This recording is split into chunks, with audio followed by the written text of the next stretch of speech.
This audio presentation of Sexual Energy in Yoga by Elizabeth Haish, author of Initiation, is brought to you by AudioEnlightenment.com. Copyright 2015, all rights reserved. Preface. In theoretical research and psychotherapeutic practice, modern depth psychologists have inevitably been brought into contact with mythology and religion, and have come to see and understand legends and fairy tales in terms of their discipline. They have likewise extended their research to include the mysticism and alchemy of the Middle Ages, and have also found many points of contact with Eastern philosophies and religion. The relationship between yoga and depth psychology is particularly clear. All the same, the many and various identities between depth psychology and yoga have led depth psychologists to different conclusions. Some place depth psychology and yoga more or less on the par. Others try to understand experience acquired through yoga and meditation in terms of the symbolism of depth psychology, and others again even attempt to explain yoga by means of depth psychology. J. H. Schultz finds many points in common between the highest levels of Autogenous training and Raja Yoga. He also believes a comparison of their own technique with that of Hatha Yoga is particularly instructive for practitioners of Autogenous training. The passive exercises in the lying and sitting posture of Autogenous training are paralleled by two asanas of Hatha Yoga, the basic sitting posture and the dead posture. On the other hand, Schultz believes that there is no connection between Autogenous training and the Hatha Yoga exercise involving movement and yoga breathing. Schultz hopes through autogenous training to annex the actual substance of yoga exactly in the same way as he believes the actual substance of mystic magnetism has been annexed by rational hypnotherapy. Autogenous training, however, is not really a method which has scientifically pinpointed and evaluated the true nature of Hatha or Raja Yoga, but is rather a yoga which is incompletely understood. Autogenous training will be able to annex the actual substance of Hatha Yoga and Raja Yoga only if itself becomes yoga. It must be remembered in this connection that, although there are various paths of yoga, that is to say various forms of yoga, yoga has but one aim. Even as a half-understood form of yoga, autogenous training is one of the greatest blessings of modern psychotherapy. What a blessing, then, a fully understood yoga would be for depth psychology and psychotherapy. Langen holds that the highest states of consciousness attained through yoga exercise and meditations are forms of hypnosis. We believe it is perfectly right for yoga and meditation to be included with due care in the scope of research in depth psychology. But it would be wrong for investigators to attempt to explain the phenomena of yoga and meditation in terms of depth psychology in its present state. This would lead to false conclusions. Instead, the investigators must first meditate and perform yoga exercise themselves for many years and then try to describe what they have experienced. After such research, the depth psychologist would be in a position to distinguish between states of expanded consciousness and states of reduced consciousness. They would also have a clear understanding of the phenomena which they all at present ascribe to hypnosis. At the beginning of the age of depth psychology, the existence of the unconscious mind was denied by many psychiatrists in the light of their theoretical knowledge. Anyone who at that time had witnessed the power of the unconscious in himself and in patients could only greet this denial with a smile.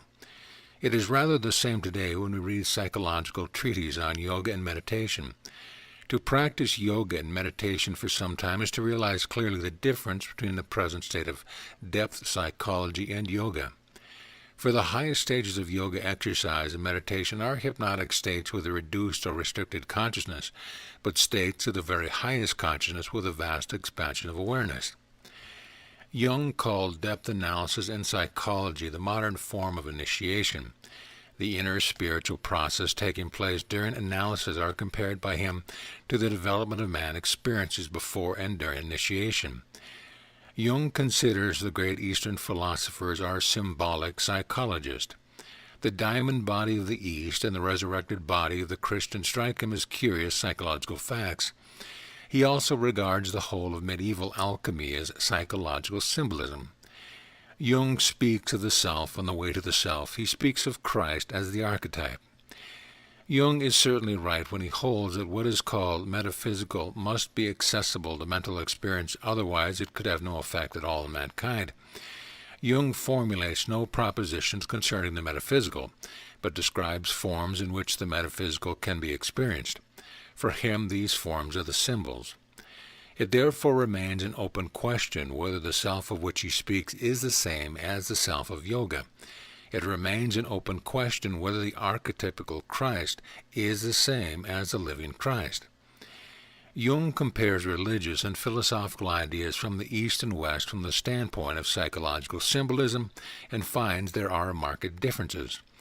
For example, he compares the sorrow-laden hero Christ with the golden flower of the East, or contrasts the historical personal Christ with the saying of the Eastern sage, Hu Ming King. Without coming into being, without passing away, without past, without future. These comparisons, however, are not just, for Jung has compared forms of expression from different levels of knowledge.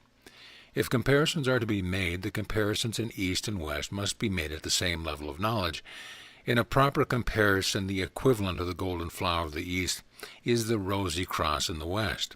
The counterpart of the words of He Ming King is then Christ saying, "Before Abraham was, I am." We believe that if legitimate comparisons are made, no difference will be found between what the East and the West want to say. The essential difference between Jung's understanding of the matter and our own is that we believe what the bounds of the metaphysical, accessible to mental experiences, are very much wider for the man who practices yoga and meditates than for the man whose approach to the metaphysical is through the concept of depth psychology. Yoga and meditation, or the exercises of the Rosicrucians, open up to mental experience metaphysical realms which are closed to the depth psychologist. The descriptions given by Oriental sages of their experience in yoga and meditations are not symbols for psychological experience, but of the very experience itself. Neither the diamond body of the East nor the resurrected body of the Christian West is a symbol for a psychological fact, but is this fact itself. And alchemy is not limited merely to describing the happening of depth psychology, but describes a process of development taking place in man's body and soul, which leads in actual fact and not symbolically to the coming to consciousness of the spirit in the resurrected body. Depth psychologists owe Jung an enormous debt for having shown them the way to Oriental wisdom, to yoga, and to meditation. It simply remains for the depth psychologists to tread this path themselves. To avoid misunderstanding, let us stress that we do not wish to oppose yoga to modern depth psychology. It is simply a matter of maintaining the correct relationship between the two. In reality, yoga is subordinate to depth psychology. It is not yoga that is contained in depth psychology, but depth psychology that is contained in yoga. Yoga must point the way for the future research of depth psychologists. For yoga contains everything that can be said about the unconscious, the conscious, and the supraconscious. But investigating these propositions, the investigator must not proceed from theoretical assumptions, but acquire experience by performing the exercise themselves. It is impossible to perform yoga exercise regularly and for any length of time without a confrontation with oneself in the sense of modern depth psychology. Devotees of yoga who imagine they can proceed along the path of yoga without having to confront their own unconscious mind are greatly mistaken. Yoga exercises are good for men and women. Through them they become healthier, more vital, and capable of greater achievement. But for everyone who does yoga and meditates, there comes a point in his inner development where the confrontation with his own personal unconscious becomes inescapable. If this confrontation fails to materialize, then even the yoga practitioner is afflicted by a neurosis. On the other hand, everyone who practices the method of depth psychology will one day undergo experience which transcend the bounds of the depth psychology we know and are only describable in yoga. Yoga and depth psychology both aim to expand the conscious mind. In the depth psychologist's treatment of a neurosis, unconscious material, which according to the normal circumstance of life properly belongs to the conscious mind, is raised to the conscious level. That is to say, in healing neurosis by psychotherapy, the conscious mind is restored to its normal condition. The performance of yoga exercise also makes unconscious material conscious. But with yoga exercise and meditation, the human consciousness can be extended beyond the normal bounds to a higher state of consciousness. Anyone who has learned in psychological work how to make unconscious material conscious will already know something about the method of raising the conscious mind to a higher level of consciousness. The patient who has been cured of a neurosis by psychotherapy is thus better able to develop his consciousness than an average person for whom the idea of growing awareness is somewhat foreign. The experience he has had to go through in overcoming the neurosis may make a man understand the process of the gradual development of human consciousness and induce him to promote this development by a conscious effort. Here, no doubt, we find the deeper significance for mankind of the psychological knot we call a neurosis, and here, too, is the deeper significance of the work of the psychotherapist who helps in the development of consciousness. In this book, Elizabeth Hayth shows what sexual energy really is and how through yoga this energy can be converted into the highest consciousness. Sexuality and the highest consciousness are two different forms in which the one divine creative force, the Logos, is manifested. Sexual energy, the lowest form of the Logos, can in man become the highest form of the Logos, divine consciousness. In the description of this transformation of energies, it is quite clear that yoga also embraces a spiritual process where we today refer to as depth psychology. But at the same time, it is quite obvious how far yoga transcends modern depth psychology. Elizabeth Hayth warns against trying to skip stages of consciousness. She shows how the power of sexual energy can be recognized and how sexuality must first be experienced before it can be transformed.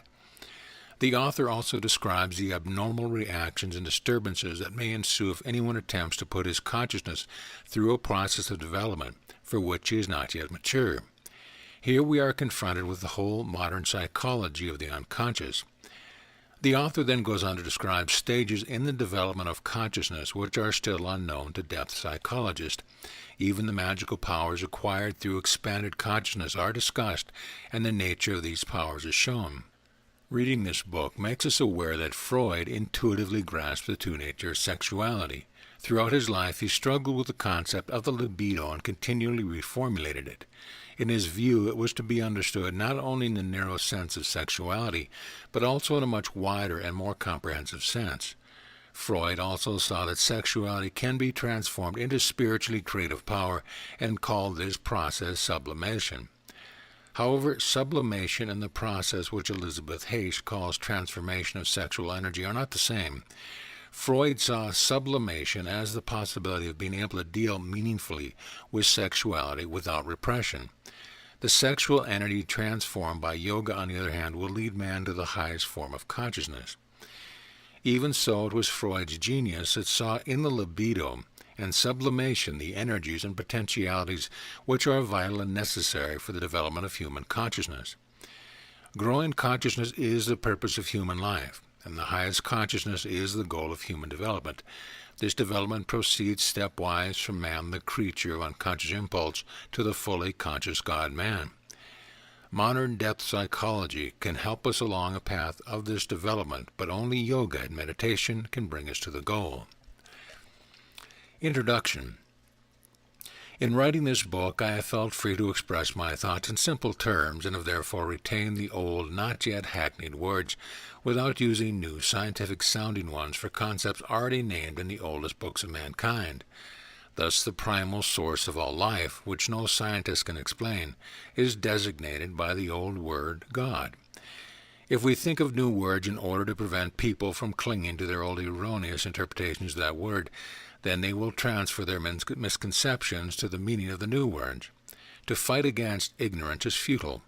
Those, however, who sense a new true concept of God behind the so-called modern terms will also perceive it in the old world God. Why should we therefore change the words? We may be satisfied if, in the very depth of our soul, we can have a humble, reverent intimation of God. Through rational knowledge we cannot reach God. Knowledge, recognition, can be attained only by comparison through the tree of knowledge of good and evil. But God cannot be compared to anything at all. Therefore, we can never recognize God. We can never know what God is. We can only be God. Men of science take painstaking care to avoid the use of this concept in the word God. We sense their fear that in the final analysis it might not sound scholarly enough if they were to use the simple word God. This fear, however, is only common to those who are not real, genuine scholars.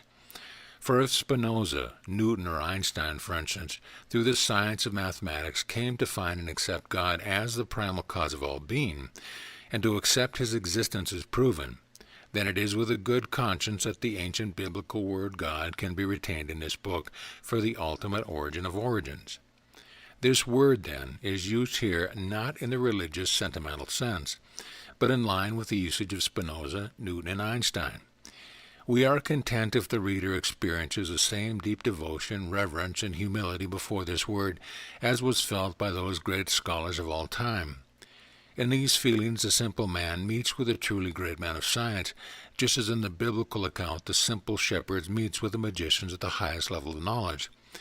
We have therefore attempted to express matters in such a way that they will be understood equally well by the simple shepherds and by the magician. The word love also presented me with a problem.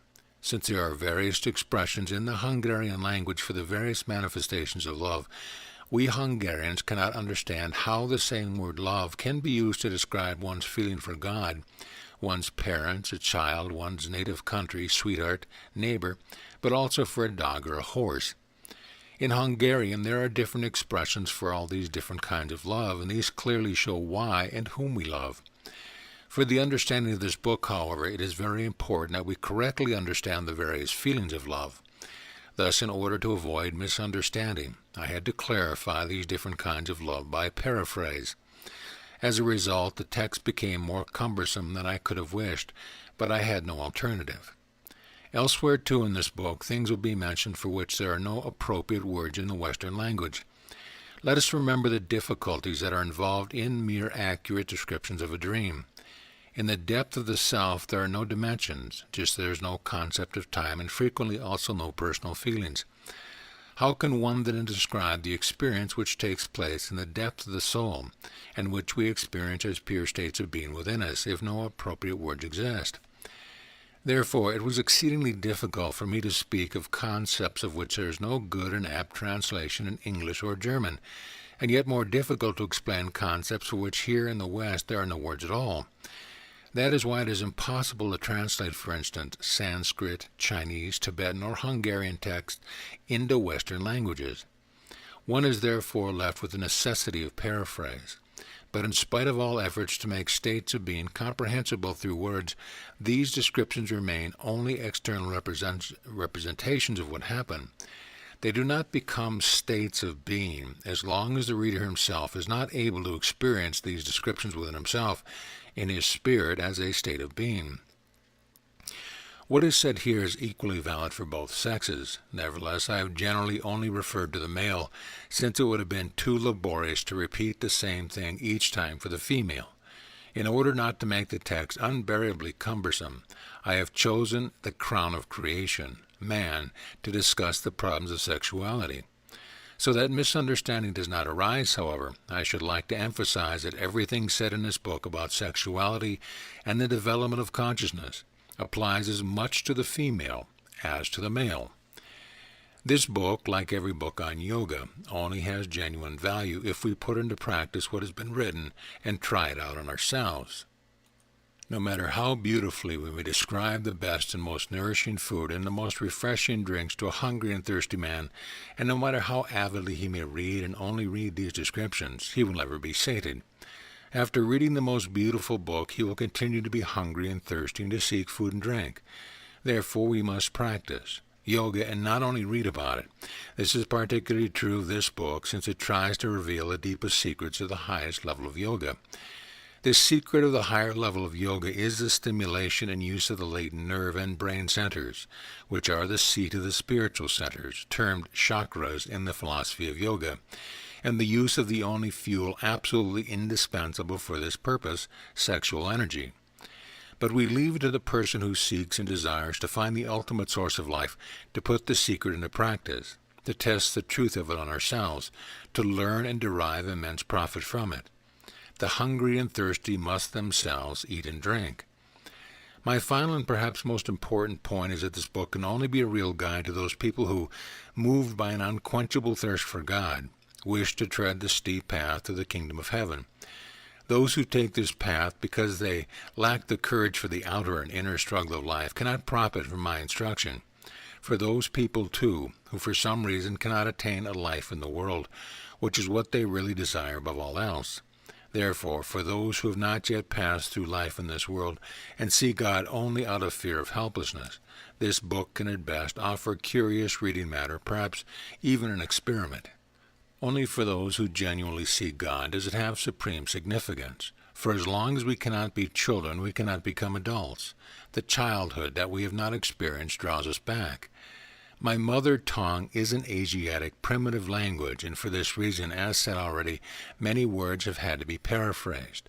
My dear friends, help me to overcome these difficulties with endless patience, and here also I wish to convey to them my most sincere gratitude. I wish to extend this gratitude in particular to Dr. Helmut Speer, who enriched the book with a preface and moreover gave me a number of valuable suggestions. Chapter 1.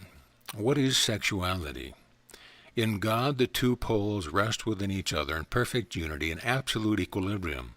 In this state there is no tension, but neither is there creation. Creation begins with a negative pole being expelled from this unity, and the two poles consequently drawing apart and becoming opposed to each other as force and resistance. Yet be they never so far removed from each other, the unity between the two poles never ceases to exist. They belong to each other through all eternity. They can never be completely sundered.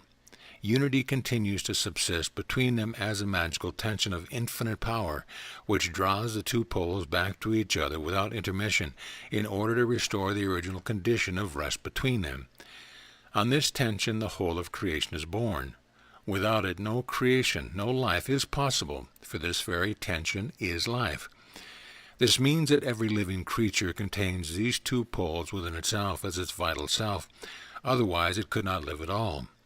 In man, the seat of the positive pole is in the skull, and of the negative pole in the coccyx at the base of the spine, and the tension between the two constitutes life.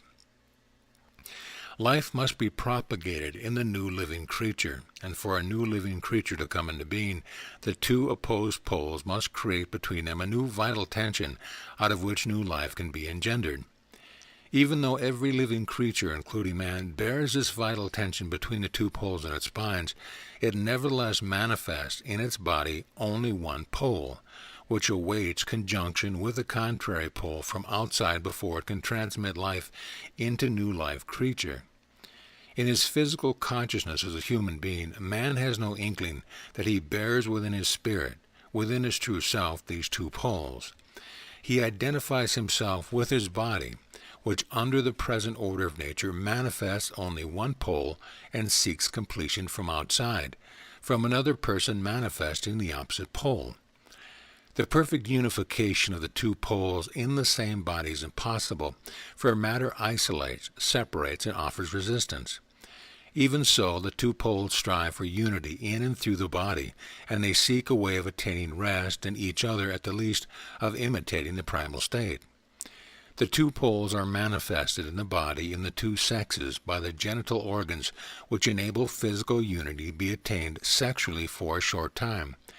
Since the repose of the two poles in each other is the primal state of God, of being, of life, the reunification of the two poles, the encounter of the two sexes, engenders a new tension, a new life, a new creature in a cell suited to the purpose.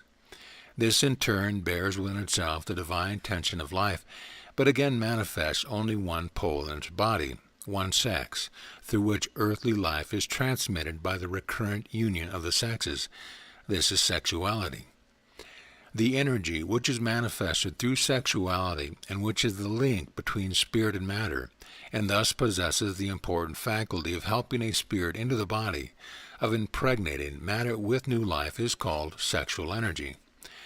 But although man, with his consciousness, has fallen out of the paradisical primal state, in which both poles repose in each other, He feels, although quite unconsciously, that such a primal state remains a possibility, and out of his knowledge of the manifested half, he yearns to be restored to the wholeness which he bears in his spirit, in his own life, which he himself always was, is, and will be.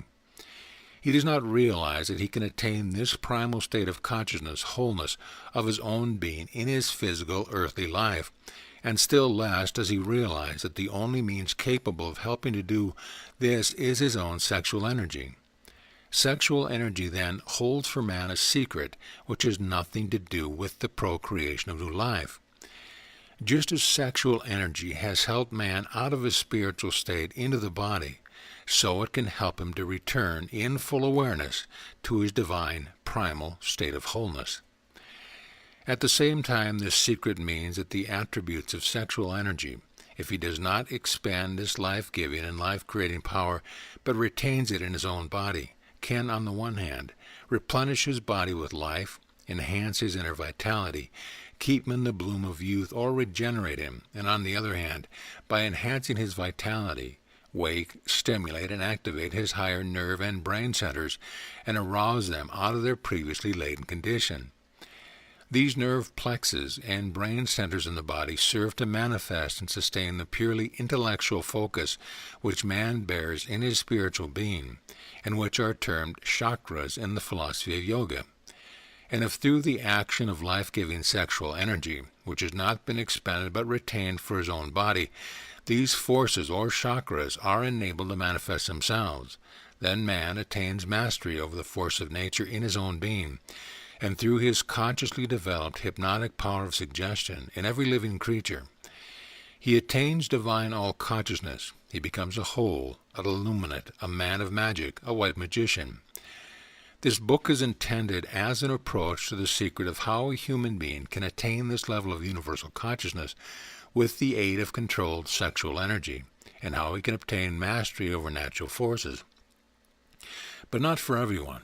For there are two kinds of people on earth, the living who are already human beings, and the dead who are simply men and women. The living, like the dead, carry a body with them. They live in a body. And since the human body, under the present order of nature, manifests only one half of the whole, only one pole, the living, like the dead, bear in their body only one half of the whole, one pole, one sex. And so, although the living also have a body and perhaps lead a healthy sex life based on love, they are nevertheless aware that sexuality and all the problems arising from sexuality originate only in the body, belong only to the body, and not to their true being, their self. The spirit, the true ego, also called the self, has no sex, and consequently a human being who has attained consciousness in his spirit, in his true being, a human who is awake and alive, no longer seeks the half in everything, but the whole, the absolute, no longer the transient, the physical, but the eternal, the divine. His problems do not stem from the sexuality of the body, but at all from the contrast between the earthly physical and the spiritual divine. His goal is to become conscious in spirit and to obtain complete mastery over the body and over all the forces at his disposal in his true being. In their consciousness, these people stand above sexuality, above sex, and are already human beings. Even at a physical level, they perhaps still lead a sex life. It is their aim to reach what the highest card of the tarot card illustrates so vividly, the great self, the great ego, which no longer manifests sex, because it is consciously united the two sexes in itself, and is consequently a whole, and lets the homunculus, which is a physical being and still belongs to a sex, dance on his hand like a little marionette, as an agent, a manifestation, because its role in the earthly material world so wishes. The dead, still unconscious in spirit and leading a purely physical existence, who do not yet live themselves, only their body is alive, are at first still separate sexual beings and think only in terms of sex. They are still the teeny marionettes, the homunculi, which dance around in the palm of the great ego and play their role. They are still only one half of the whole. They are first and foremost men and women, For them there exists only sex and nothing else. Even the other great instincts, self-preservation, exists for them solely as a servant of sensuality and sex. They eat, drink, and indulge in dainties only as to be healthy as long as they can and to squeeze the last ounce of sexuality out of their bodies. Earning one's bread and butter, making money, succeeding in a career, making contact with other people, everything they say, tell, write, and do, has only one motivating force, the sex drive. It is their supreme ambition and pride to attain the acme of sexual potency and amorous success. Of course, since they have never attained consciousness of spirit, they are left, once overuse saps their bodies, with nothing but their own infinite emptiness, and as their bodies decay, they are plunged into ever profounder darkness and senility. At birth their spirit died to a body, and their consciousness lives and dies with the life and death of the body.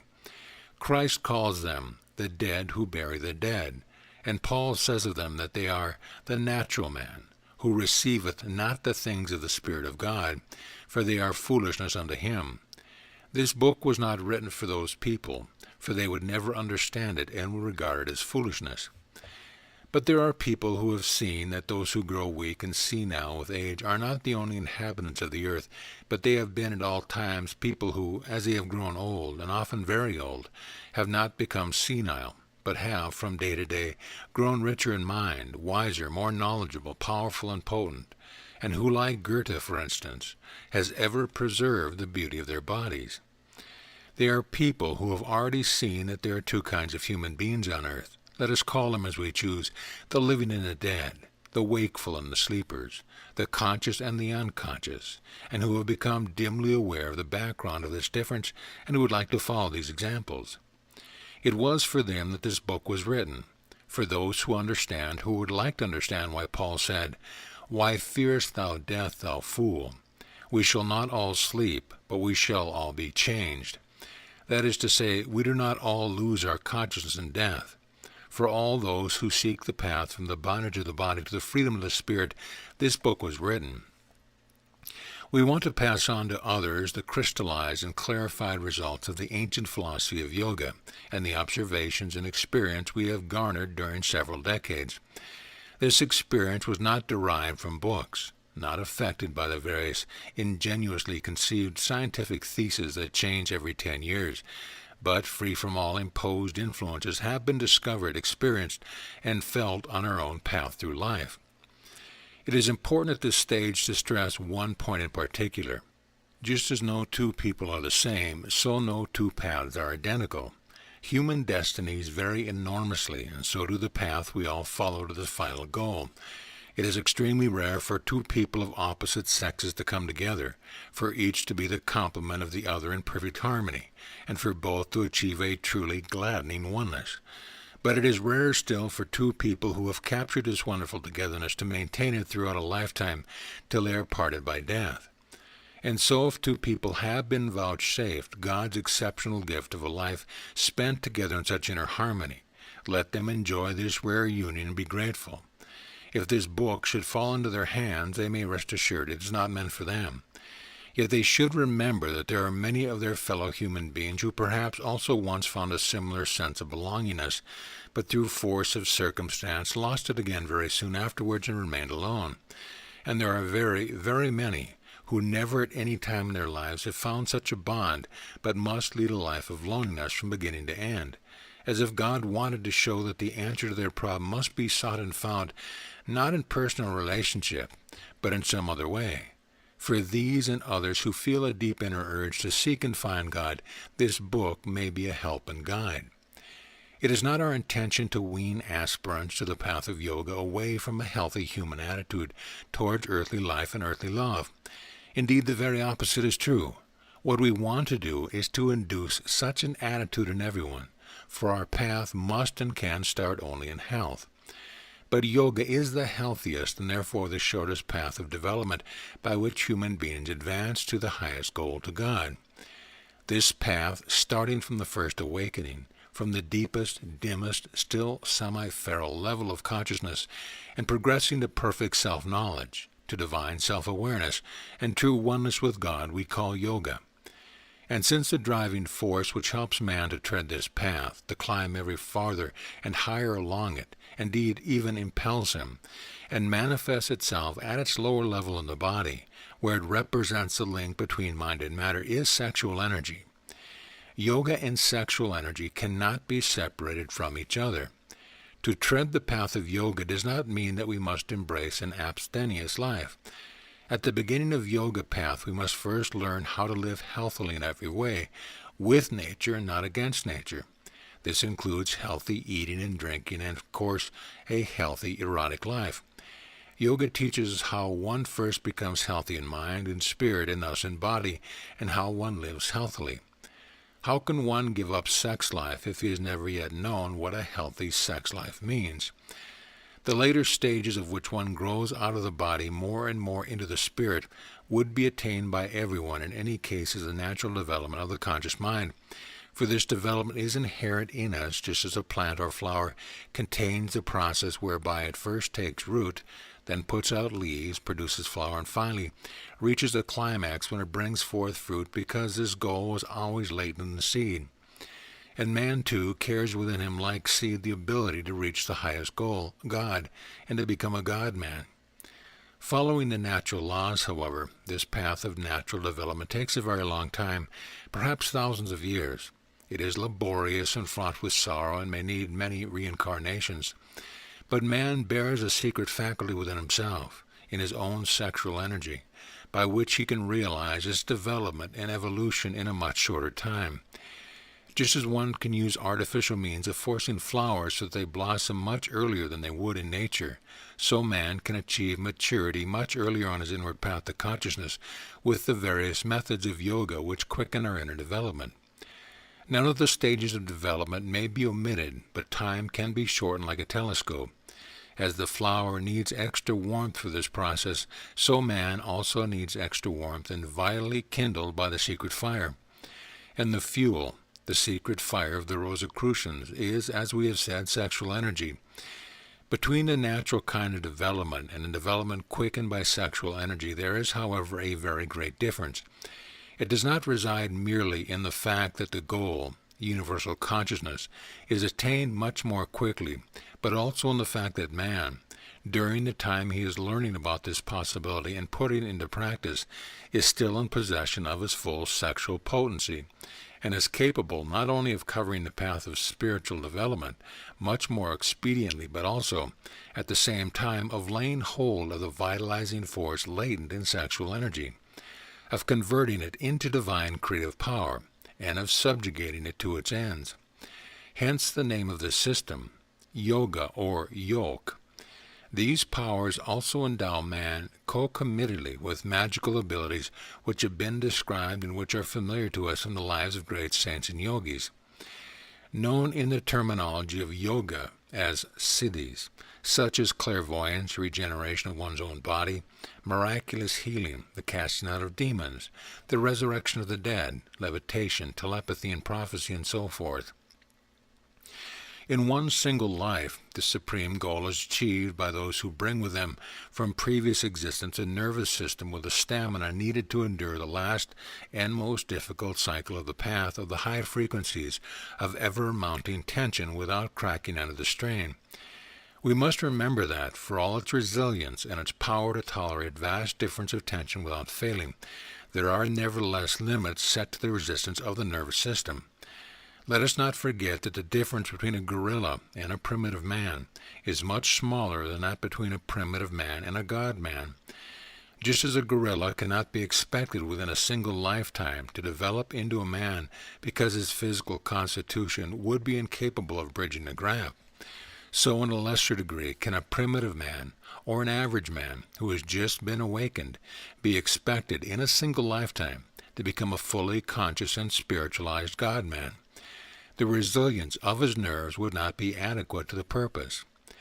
But if one could tell a gorilla how he could consciously develop his undeveloped brain centers by constant practice, and if he really did practice and tried to exercise and learn the letters, figures, and other things which were quite new to him, he would attain human status much more quickly, although not in his present gorilla life.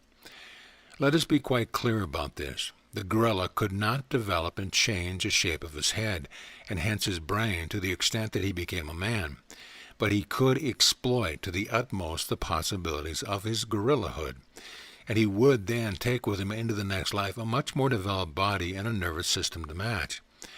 This he would continue to exercise consciously until he had developed into the limits of its potentialities. In this way, he might in 2 or 3 lives become a human being, albeit a primitive man, but at a very much faster rate than if he were to pursue the simple path of natural development over several thousand years. The gorilla does not understand this conscious development, nor does primitive man, and so they develop in accordance with the laws of nature. Eternity is long enough. The man, however, who has grown out of the restricted consciousness of average being and is already sufficiently awakened not to be at his ease at his low level of development for the very reason that he already feels much greater potentialities astir in him, is accessible to instruction. It is possible to discuss with him how and by what means he can develop more rapidly and to a higher level than if he were to wait simply on the natural path until the resistance of his nerves had been automatically enhanced by the daily struggle of life. In this way, then, he will gradually be enabled by his increasingly resilient nerves to experience higher states of consciousness and to tolerate them without detriment to his health. Our book, therefore, is addressed to people who already realize that their rate of development can be speeded up by conscious exercise of the mind and body, and who not only understand this, but are also impelled by an ever-growing inner desire to take the trouble to exercise and consciously develop themselves. Admittedly, there is one thing we must never forget, and that is that, however great our determination to make progress, we can only advance as far as the potentialities of our body and our nervous system allow when realized to their extreme. We must not expect to reach the level of a God-man in a short time. We must rest content if we can realize the highest potentialities inherent in our body and our being in this life. And so it is also worth exercising because no human limits can be foreseen to this highest potentiality. We normally have no idea of what a man is capable of bearing and enduring. Only in the dreadful trials brought by war and natural catastrophe do the unsuspected capacities and the unimaginable resistance of man become apparent. These capacities and the resilience of the body are, of course, dependent on the unknown power of the spiritual force present. It follows, therefore, that we must not form any preconceptions of the limit of our potentialities on the path of yoga or elsewhere, or of the level which we can or cannot attain, for it is in the nature of things that we cannot know these in advance. Let us not worry ourselves about the precise rung of Jacob's ladder we have prospects of attaining in this life. Let us leave that to God. We should exercise with absolute trust and faith in God, so as to lose no time but to progress as quickly as possible. In any case, we shall take with us at the moment of our death the stage of development we have attained in this life. And in our next life we shall begin with this highest stage as the lowest stage of our new incarnation. None of our efforts will be wasted. We shall not go into the pathology of sex here. Those who are of such a disposition will understand their conditions better if they take the contents of this book properly to heart and also find the way to liberation. Here we shall confine our remarks to the stages through which one must gradually pass from sexual pathology to health, and from health to the supreme and divinely spiritual level, and how and whence the strength from this purpose may be derived. We want to show the connections between the path of yoga, the way of expanding consciousness, and this supremely important, natural and healthy, but quickened progress in the control of sexual energy, and place the key to the true and healthy conversion and spiritualization of vitalizing sexual energy in the hands of the many practitioners of yoga who have come to our yoga school, and also those who wish to practice yoga successfully at home. A dear old friend who is nevertheless still in possession of his youthful vigor once told me this story. He went for a walk with a good friend who was much older than himself. On their walk, his friend told him that although he had lost his virile power, he still enjoyed life to the full, since the pleasures of the mind were infinitely great. He read great books, often went to the theater and opera, traveled widely, played golf, and so forth. My friend listened to him for a time and then said, "My dear friend, don't go on about the delights of your life, for you won't succeed in making me want to be impotent. Now, it is not the intention of this book to make anyone want to be impotent. Far from it.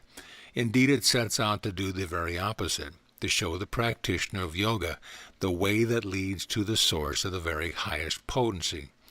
And if along this path one reaches the final goal of all humanity, then at the same time one attains spiritual mastery over the powers which are always potentially present in the great divine self of man and of all living creatures. And once this spiritual mastery has been attained, it is never lost again, not even as the body grows old.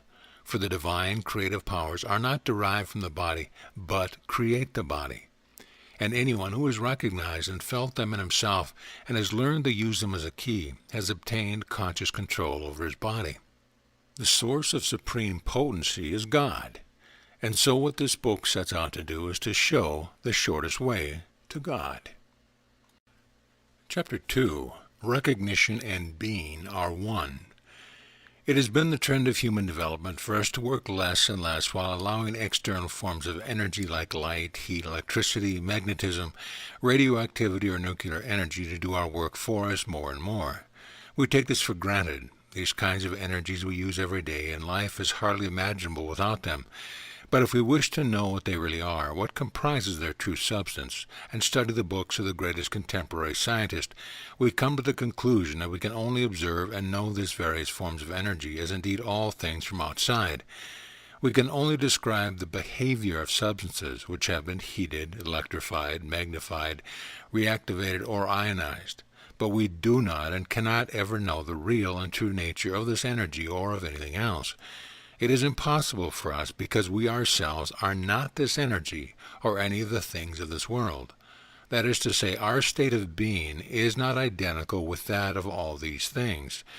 Each thing could alone know and tell what its essentiality is, whether it is a form of energy or a living creature such as a cat or dog, for only forms of energy or a cat or dog could know and tell what a form of energy, a cat or a dog, is, simply because they are what they are, but only if they could speak, and what is paramount, if they were conscious in themselves. But that is impossible. Impossible because everything that has been and will be created is naturally what it is, the different forms of energy, the elements, plants, animals, and finally man in his unconscious state. All these are what they are, yet they do not know of themselves what they are, because they are not conscious in themselves. Man alone is capable of attaining complete self-knowledge, complete self-awareness, and only the awakened man, who has become completely conscious in his true being, with not one particle of the latter remaining unconscious. Only he knows of himself what he is. And when a man has attained this perfect state of self-awareness, he will be in a position to know of a single force of energy in the entire creation. But here again he experiences the essential nature of this energy, not from without, but from within in a state of being. And this is his own vitality in all its manifestation, from the lowest materialized form, known as sexual energy, to its highest form, the divine creative power. For the true nature of this energy is simultaneously his own true nature. He is it himself. It in the first person, I am it. The attainment of this knowledge is the final goal of his path. For man also began his career as an unconscious living creature, and at the lowest level of his humanity he is only an outward-looking consciousness, like an animal. And so long as his self-awareness is not awakened, and after long development, perhaps over eons, became one in a state of being with its own self, in its entirety, man too cannot and does not know what his true being is, what he is in reality. And in his unconscious condition, it is as impossible for him to know what he is as to know what electricity, radioactivity, nuclear energy, or other forms of energy are, and what the essence of the energy is that gave him his own life and that enables him to pass on life. That is to say, he does not know what sexual energy is. In the first epistle to the Corinthians, Paul the Apostle clearly expresses the truth that each thing can itself alone know what it is, and nothing else, since it can only be in a state of being with itself. But God hath revealed them unto us by his Spirit. For the Spirit searcheth all things, yea, the deep things of God. For what man knoweth the things of man, save the spirit of man which is in him? Even so the things of God knoweth no man, but the Spirit of God.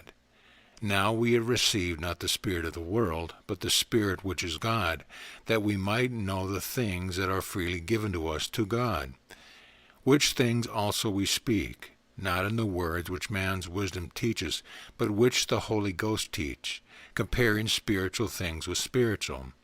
But the natural man receiveth not the things of the Spirit of God, for they are foolishness unto him. Neither can he know them, because they are spiritually discerned. But he that is spiritual judges all things, yet he himself is judged of no man.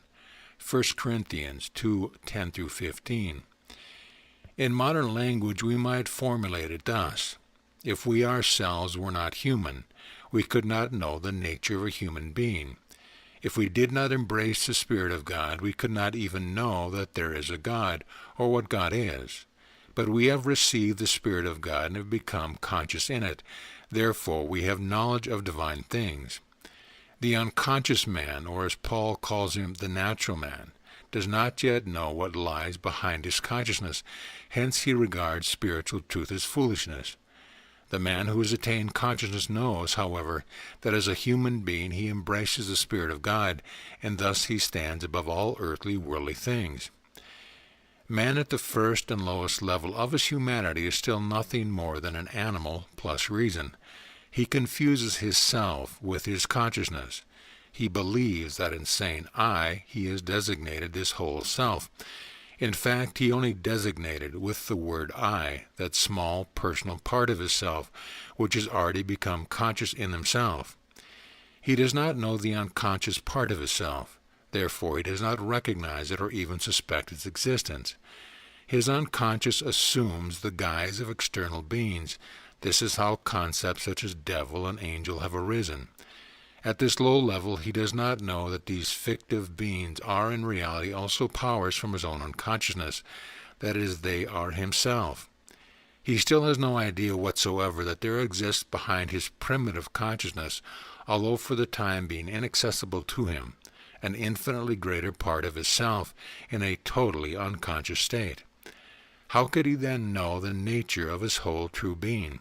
How could he know that God himself dwells within him, that he is in reality a divine being, if he knows neither God nor his true self, nor that this true self is God?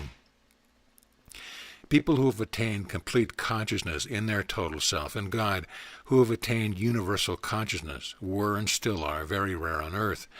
Nevertheless, the sole aim of all our lives, of our reincarnation, is to attain this complete consciousness, and to become one in monistic state of being with the Creator, who rests in the profound depth of our soul, as I am.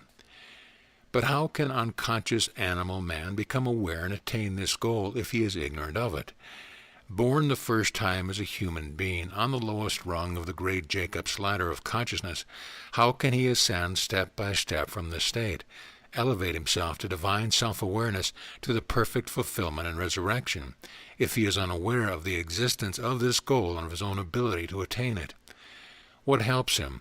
What impels him suddenly to direct his outward-looking consciousness inward for the first time, to become converted, and to rise from the first awakening, from the first faint glimmer of self-awareness to universal consciousness, to the divine and radiant celestial being which is inherent within him, and to attain release, liberation, resurrection? What urges him to do this and to raise himself is none other than his own sexual energy. This gigantic energy is latent in every living creature. It first helps the human being through his parents to be born into matter, into a body, and when he has reached physical maturity, it gives him the ability to endow further beings with a body. The unconscious man, however, still does not realize that this very energy not only enables him to beget children, but also that it is the only force, the impulse which helps, indeed compels him, to raise his consciousness stage by stage to the divine state of self-awareness. Sexual energy forces human consciousness in an upward direction and drives it ever higher. It goes without saying that until he reaches the highest stage of self-awareness and self-realization, a human being cannot know that as such he can become familiar only with this energy, and this alone in his true being. But he can and indeed will make this energy conscious in him, for it is his true being, it is himself. Sexual energy helps man to rise above sexual energy. Has this not been decreed with infinite wisdom? If we ever experience this truth ourselves, then we can understand why the initiated use the scorpion as a symbol of sexual energy. The scorpion is the agent of its own destruction, and in the same way sexual power destroys itself because it compels the unconscious man and aids the conscious man to transform sexual energy into higher energies and to come to self-awareness in this energy, to be this very energy. But it is then no longer sexual energy. It has destroyed itself as such. Let us attempt to penetrate the mystery of sexual energy that we might recognize it in ourselves and obtain mastery over it. How can this be done? We shall answer this question in the following chapters. Chapter 3. The Creative Primal Serpent. The Gospel according to St. John opens with the following words. In the beginning was the Word, and the Word was with God, and the Word was God. The same was in the beginning with God. All things were made by him, and without him was not anything made that was made. In him was life, and the life was the light of men. And the light shineth in darkness, and the darkness comprehended not. How admirably these few words elucidate the mystery of creation. But we could only properly understand and appreciate these words if we could read the Bible in the Greek original. The translation is, alas, not always a correct one. The English language lacks the words for an exact rendering of the Greek text. There is no word which means the same as the Greek word logos, and so Luther translated logos with word, which completely fails to render the meaning of logos.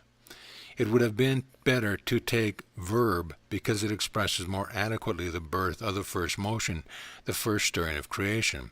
In Greek, logos means the creative principle, the power of God, the instrument of God which executes his will and animates the creation, as for instance a man's hand, which is at the same time himself, and his instrument, which is active. When logos was still in its latent primal state, before anything, even before God's very first revelation, the creation of vowels and letters, the Word, which is composed of letters likewise, could not have existed. That is an essentially later phase of creation, and apart from this there is an added difficulty in understanding this text correctly. Each individual has his own interpretation of many of the words according to his lower or higher level of consciousness. The word God means something different to each person. It is true and can be verified in the Greek original that God created man on the mold of his image, just as the glove is drawn over the hand, and he continues to do so today. It is equally true that man reciprocates this by creating God in his own human image. Moreover, the words used in Luther's time are no longer suitable to express certain things. If we then try to render the meaning of these sentences according to the Greek original with modern words, it would run something like this. In the beginning was Logos, the will that brings forth the deed, the power that animates and realizes creation, still with God in a latent condition as God's potency. God was and is this power himself. Essentially, God and his creative principle, his creative power, are one and the same thing. All things were created by God through Logos.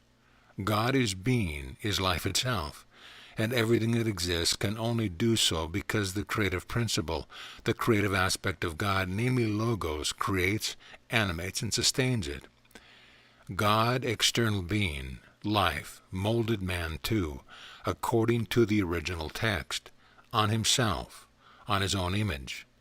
Therefore, the true self, the very essence of man, is God himself. But man, in his unconscious condition, is still in darkness and does not comprehend God's light within himself. He is unaware and has no inkling that God, that is, his quintessential self, dwells in his unconscious.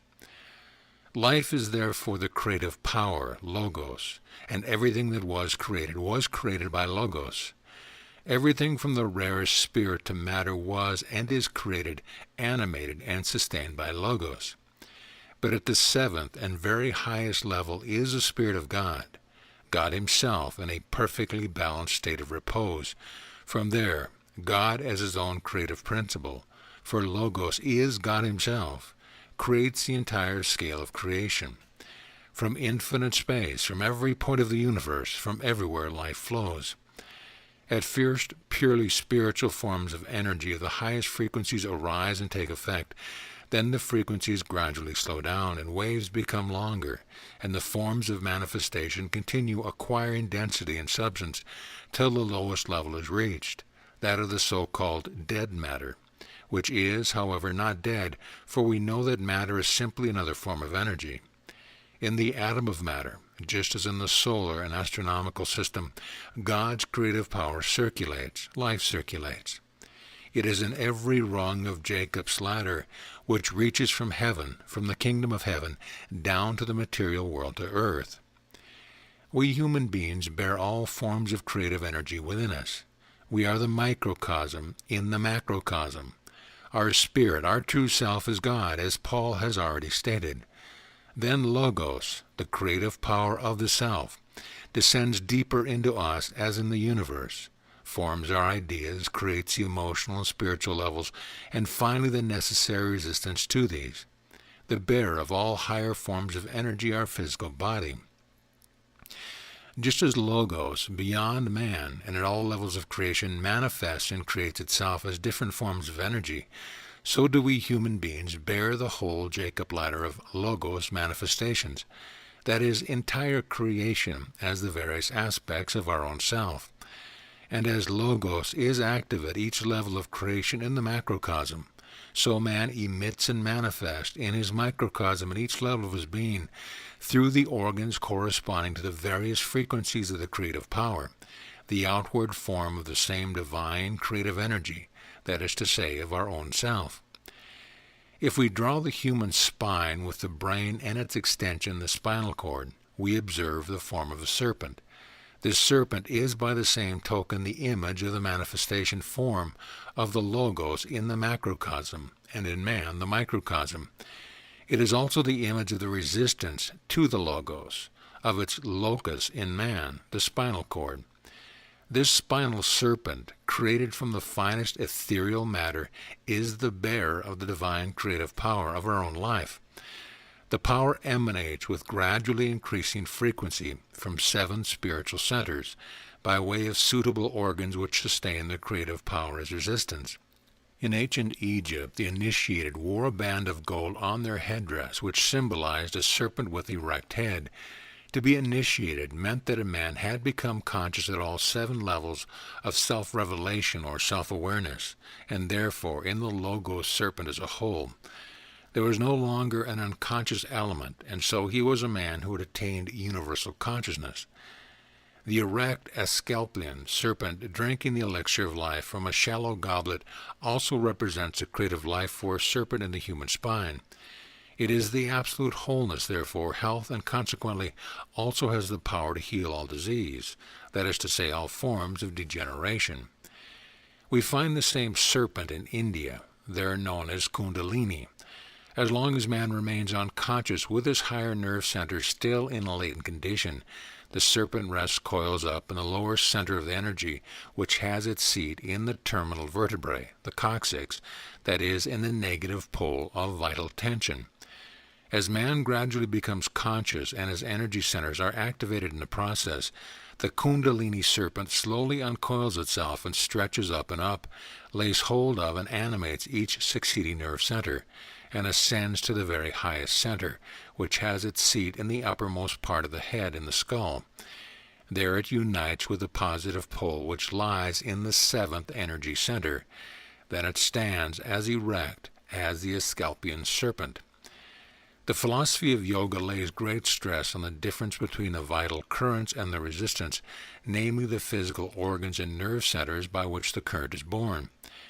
Creative power, the vital current, forms 7 energy centers in man's being, and each energy center, known in the terminology of yoga as chakra, has the effect of a transformer which transforms the divine creative power to a lower tension corresponding to the next center of manifestation.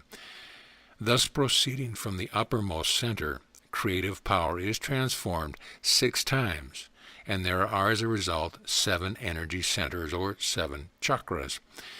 Since we human beings have become familiar with this energy from the earthly material level, we start counting the energy focuses, which are at the same time the levels of manifestation from the bottom upward. The yoga term for these 7 centers are Sanskrit words as follows.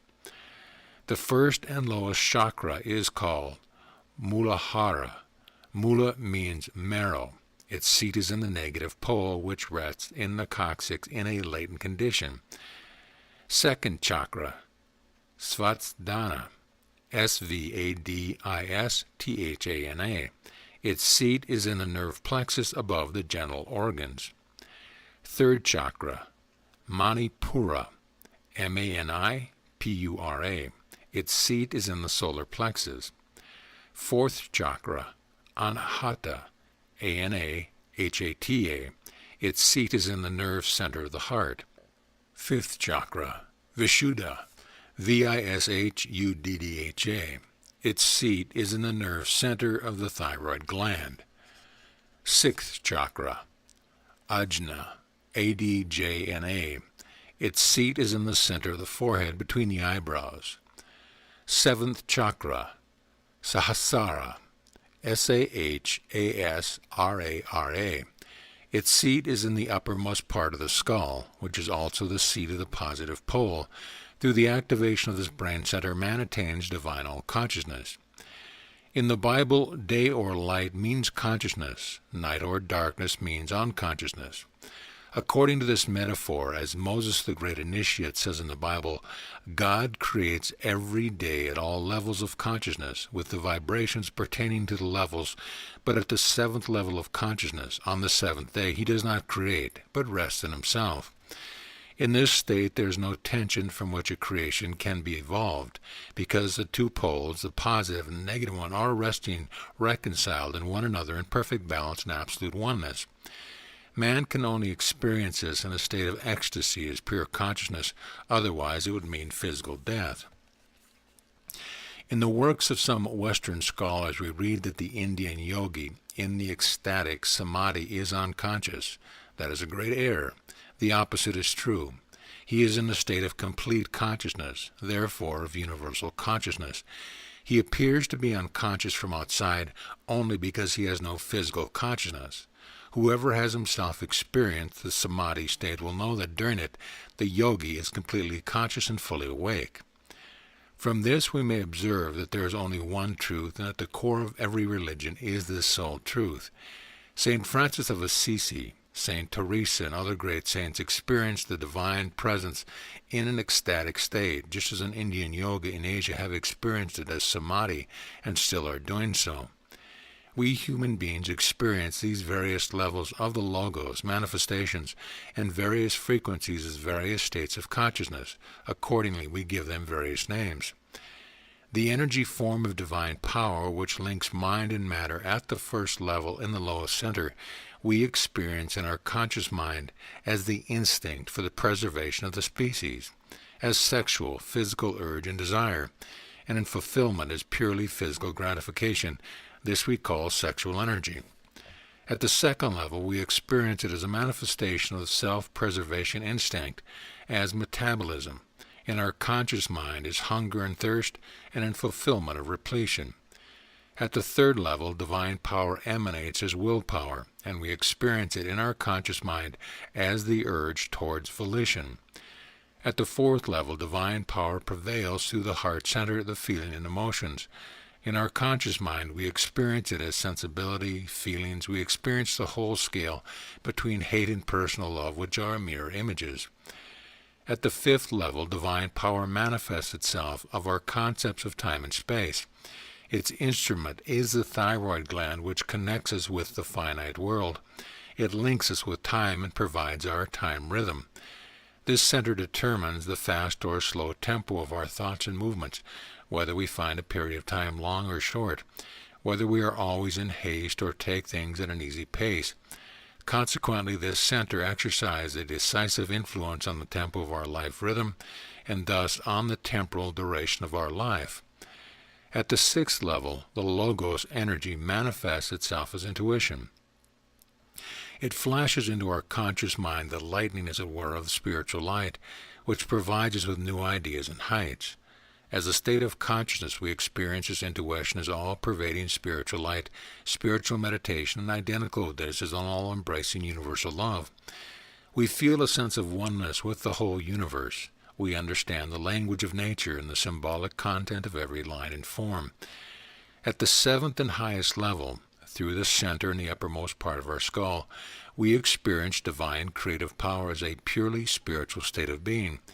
This appears in our conscious mind as the profoundest self-knowledge, as supreme individual consciousness, which we experience in ourselves as I am that I am.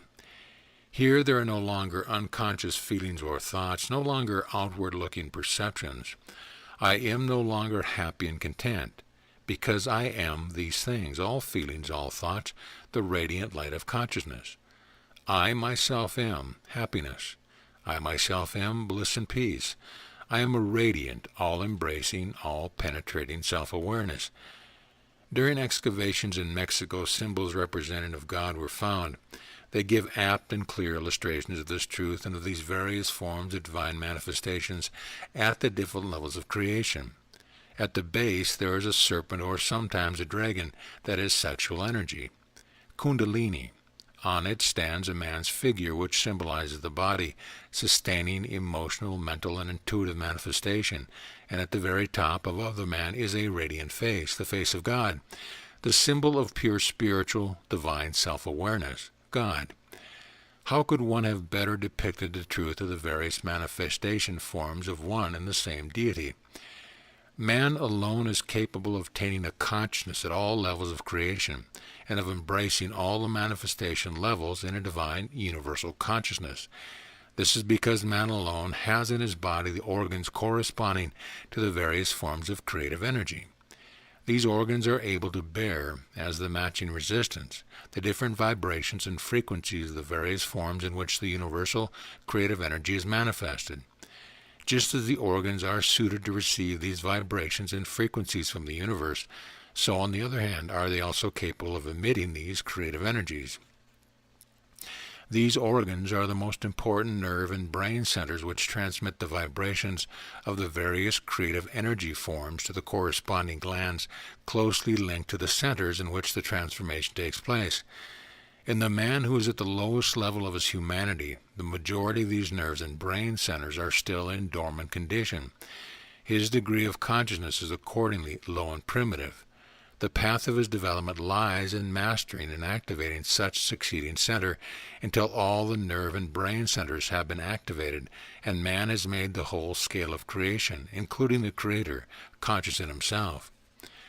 The fuel with which man can heat and activate his latent nerve and brain centers, somewhat like a radio valve, is the sexual energy which he bears in his body. As long as man remains at a low level of consciousness, he is not master of his sexual energy, but rather is a servant. He is still completely its slave and at its mercy.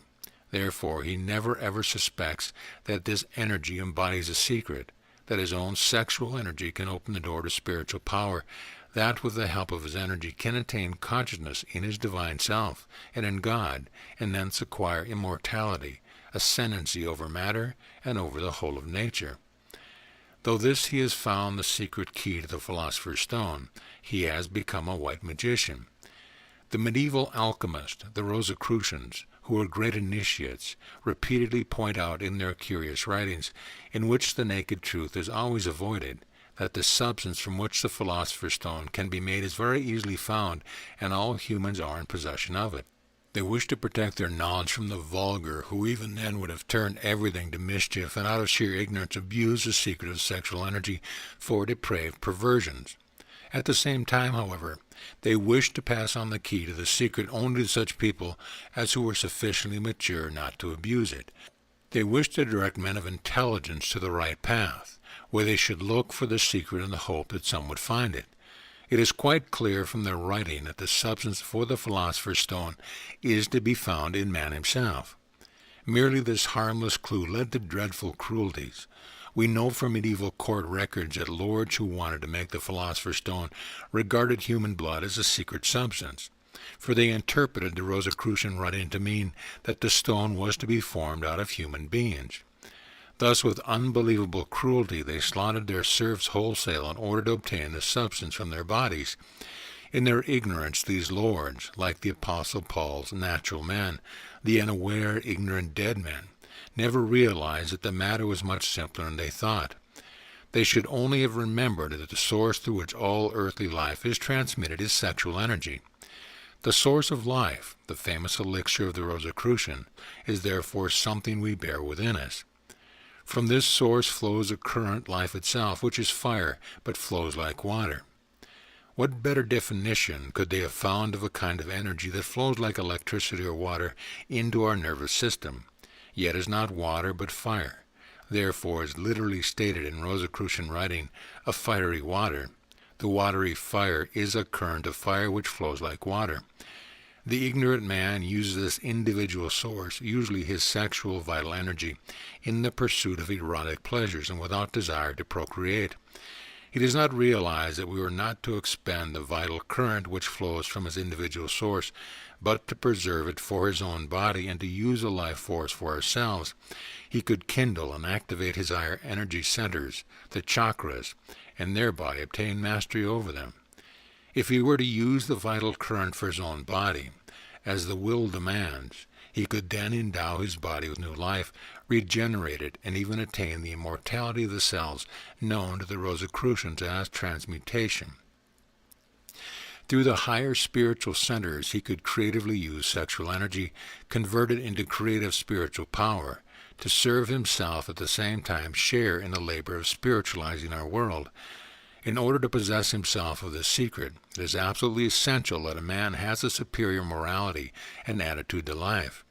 And since these are exceedingly rare, the alchemist, the Rosicrucian, and other initiates spoke only in symbols or not at all. Today, in contrast to that age, we have reached the stage where these things must be discussed in order to awaken man's morality.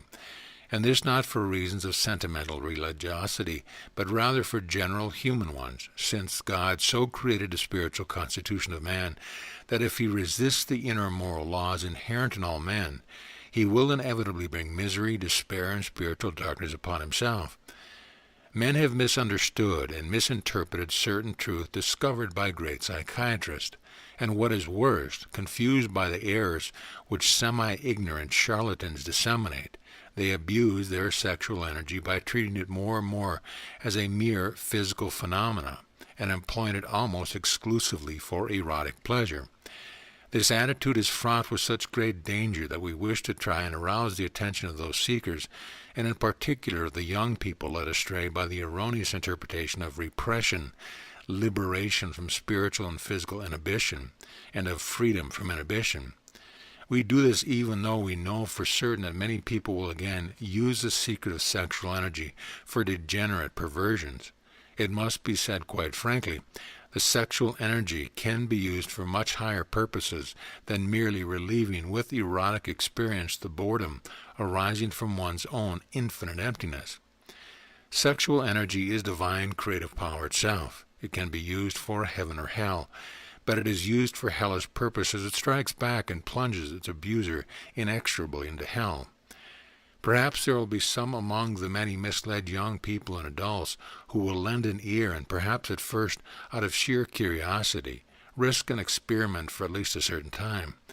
In the course of these experiments, they will garner such profound experiences that they will once and for all set foot on the path of truth and never again swerve from it. And there will certainly also be many people, indeed there are already, who will undertake this labor out of a true sense of longing for God. If only a few are thus led to the right path, this book will have fulfilled its purpose.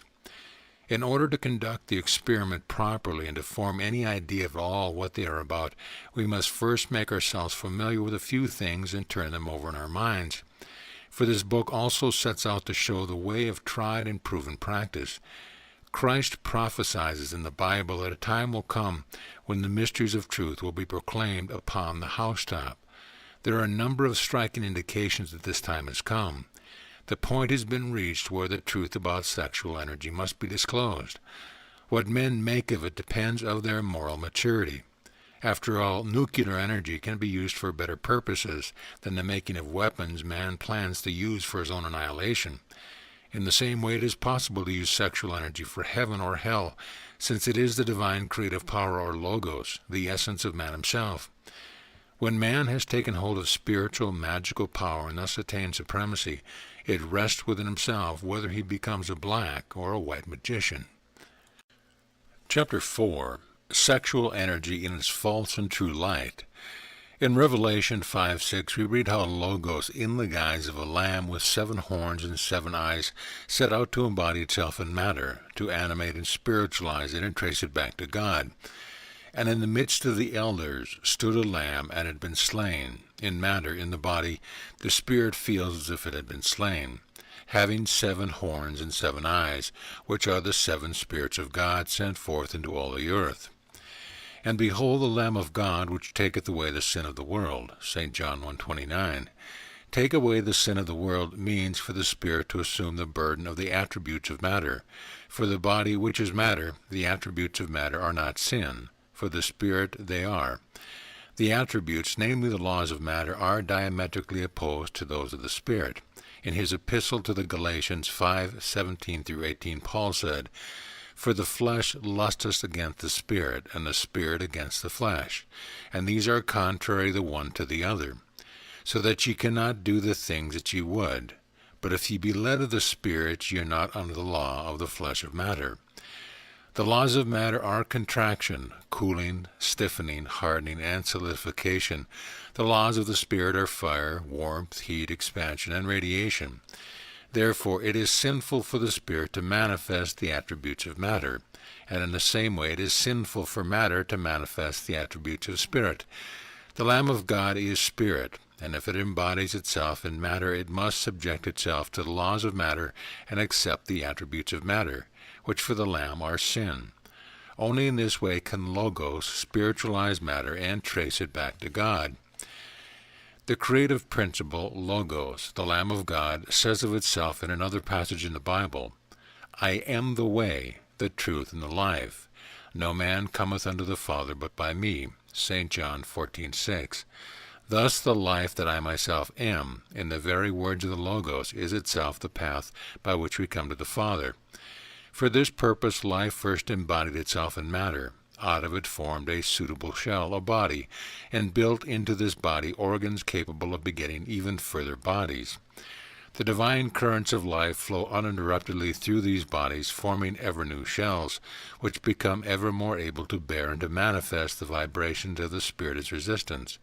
And while the material, living, and yet unconscious shell, the person, lives his shadowy existence, he is being wrought, indeed tormented, out of his unconscious mind by life, which in its materialized form is sexual energy, in order that his consciousness may be roused. In the individual, still unconscious part of his material being, primitive man's higher self, Logos, constantly impels him by means of sexual energy to become conscious in himself, in his material body, and to come to know the essence of his deepest being, God, that is to say, to attain self-knowledge. As long as man remains unconscious, he experiences God within himself as sexual desire. When he has become conscious, he experiences God as his own self, as his own true being, as I am. God is for man the absolute state of self-awareness. In this way life, the eternal being, God, helps itself to grow more conscious in matter in the body till such a time as the greatest miracle has been wrought. One and the same divine self-awareness embraces the opposing spiritual and material laws. Matter is spiritualized, and in this spiritualized body the creative principle Logos, the Lamb of God which died into matter at birth, is at last resurrected after eons of development, and has again become itself God. The Lamb and his wife, Logos, and the consciousness of the physical being have become one. the heavenly mystical marriage has been performed. Misunderstanding of the scriptures and incorrect religious instructions have led Western man to regard the procreation of ever new generations, without which life would cease, and the physical enjoyment and sensation of pleasure associated with this, as the work of the devil. He has allowed the concept of original sin to be imprinted in his mind, and indeed to this very day regards the physical organs requisite to procreation as sinful and obscene. How admirably pure and divine is, on the other hand, the conception of some ancient and contemporary Asian people who regard the male genital organ, the lingam, as sacred, and worship it as the outward material form of the divine, since its very purpose is to manifest and propagate the supreme, life, eternal being, God through matter, through the body. It is naive to a degree to suppose that the Orientals' worship the lingam involves worship of the merely physical male organ. Do they still believe in the West that antiquity and the Orientals who have achieved the supreme culture were and are so foolish as to worship a specific member of the body? The Orientals do not and have never worshipped matter or the body as such, but rather the Godhead manifesting itself through the material form. Their entire philosophy of religion, their absolute disparagement of the physical, clearly show this exalted mentality. Similarly, Western man is quite misled in seeing no more than mere pornography in the noble representation of a sexual act which adorn the majestic sun god temples in Konark, Buddhisafar, and other Indian temples. The inspired Indians who created these breathtaking, magnificent works of art did not regard the sexual act as obscene, but as the imitation of the primal state of God, as the image of life, in which the two poles rest within each other, and in which a new life, a new incarnation is made possible. They regarded the sexual act as the very deity which manifests itself through matter, separated into two halves, into two sexes, but also reunited through the sexes to propagate earthly life and matter, so that the great aim may be achieved and realized, to spiritualize matter, to attain divine self-awareness in matter, to experience the resurrection of human consciousness in God. It is a mystery how the white race has come to regard the sexual act which has given life to us and to our children as obscene and unmentionable. It is something to be ashamed of. Why do the people who hold such views continue to perform it? And why then did God create a world according to these people that this wicked act is absolutely necessary for the procreation of living creatures? What a vast difference there is between the Eastern and the Western conception. On the one hand, the lingam is regarded as the embodiment of the force of life, and in it the divine is worshipped in order to beget children. On the other hand, the genital organ has been severed from the perfect classical representations of Greek and Roman gods in the damaged parts covered with a vine or fig leaf. It is as if one had wished to attract even more attention to them. Men who act in such a way betray their own sexual pathology. Instead of regarding the sexual act as an exalted fulfillment of the desire for oneness, for love, as a life-giving act in imitation of God, affording real contentment and happiness, they regard it with a brutish end in itself, good only for wanton and depraved sensual enjoyment, which has nothing whatever to do with love and true happiness. If these people thought differently, they would have no reason to cover up the genital organs as something obscene. By their own primitive mentality, they cast the shadow of obscenity over the genital organs. These people drag the divine down into their own impurity. The fault lies, however, not in the divine, vitalizing force and sexual act, but in the attitude of those who so pervert these things that they have real cause to be ashamed. No wonder the time has come when the pendulum swung from prudery in the other direction. As a result, there are today many pathological people who, on the one hand, attach excessive importance to sexuality by seeking a sexual cause for every mental disorder, and on the other hand, make light of sexual energy by provoking uninhibited sexual intercourse at every opportunity. As if sexual union were a cigarette to be smoked and then thrown away and forgotten.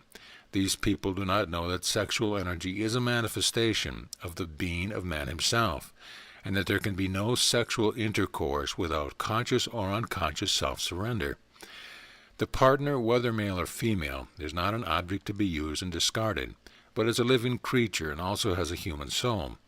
This is true even of prostitutes. These misguided people try to satisfy their longing for happiness and mental stability by means of purely physical, sexual intercourse. People yearn for love, but not for purely physical gratification. It is a dangerous error to seek love in soulless sexuality and try to replace love by sexuality. It is natural enough for, say, women who are never given the slightest expression of love by their lifeless, uninteresting, and uninterested dead husbands to believe that the tokens of tenderness shown by a husband interested in his wife during the brief period of sexual excitement constitute love, and therefore to want to have sexual intercourse with their husbands as often as they can.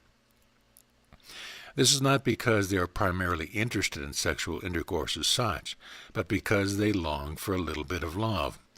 If the husband fails them, and if an opportunity arrives, which it nearly always does, then they try to get love from another man and to experience sexuality to the full. In most cases, they do not really do this out of physical frustration. The body desires sexual gratification far less often than one imagines. Men long for women to look up to them and admire them as the highest manifestation of God as man. If a man does not give this recognition at home, he will certainly meet another woman who pays him the tributation of admiration, and afterwards it usually looks as if he had only wanted sex. The man as well as the woman looks for love from his or her lover, but they are wrong to believe that this is received from this other partner. They meet secretly, and because they always expect sexual intercourse in a state of sexual excitement, and sexuality mimics love. It compels tenderness and embraces. It forces the lovers to hug one another, to allay one another's pain through the revelations of sexuality, as in when true love is exchanged. What follows such experience? Disappointment, a bitter aftertaste, mutual accusations of bleak loneliness, and in the case of women, usually a desperate feeling of exploitation and defilement. Neither of the two gave true love, but only expected to receive it. Therefore, neither received it. Love can never be replaced by empty, purely physical sexuality, and humanity yearns and languishes for love. These countless poor young souls who still little more than children, and who largely because the civilized way of life is no longer conducive to love, perhaps when short of love from their parents, give themselves up to sexual adventure and excesses because of their searching for love.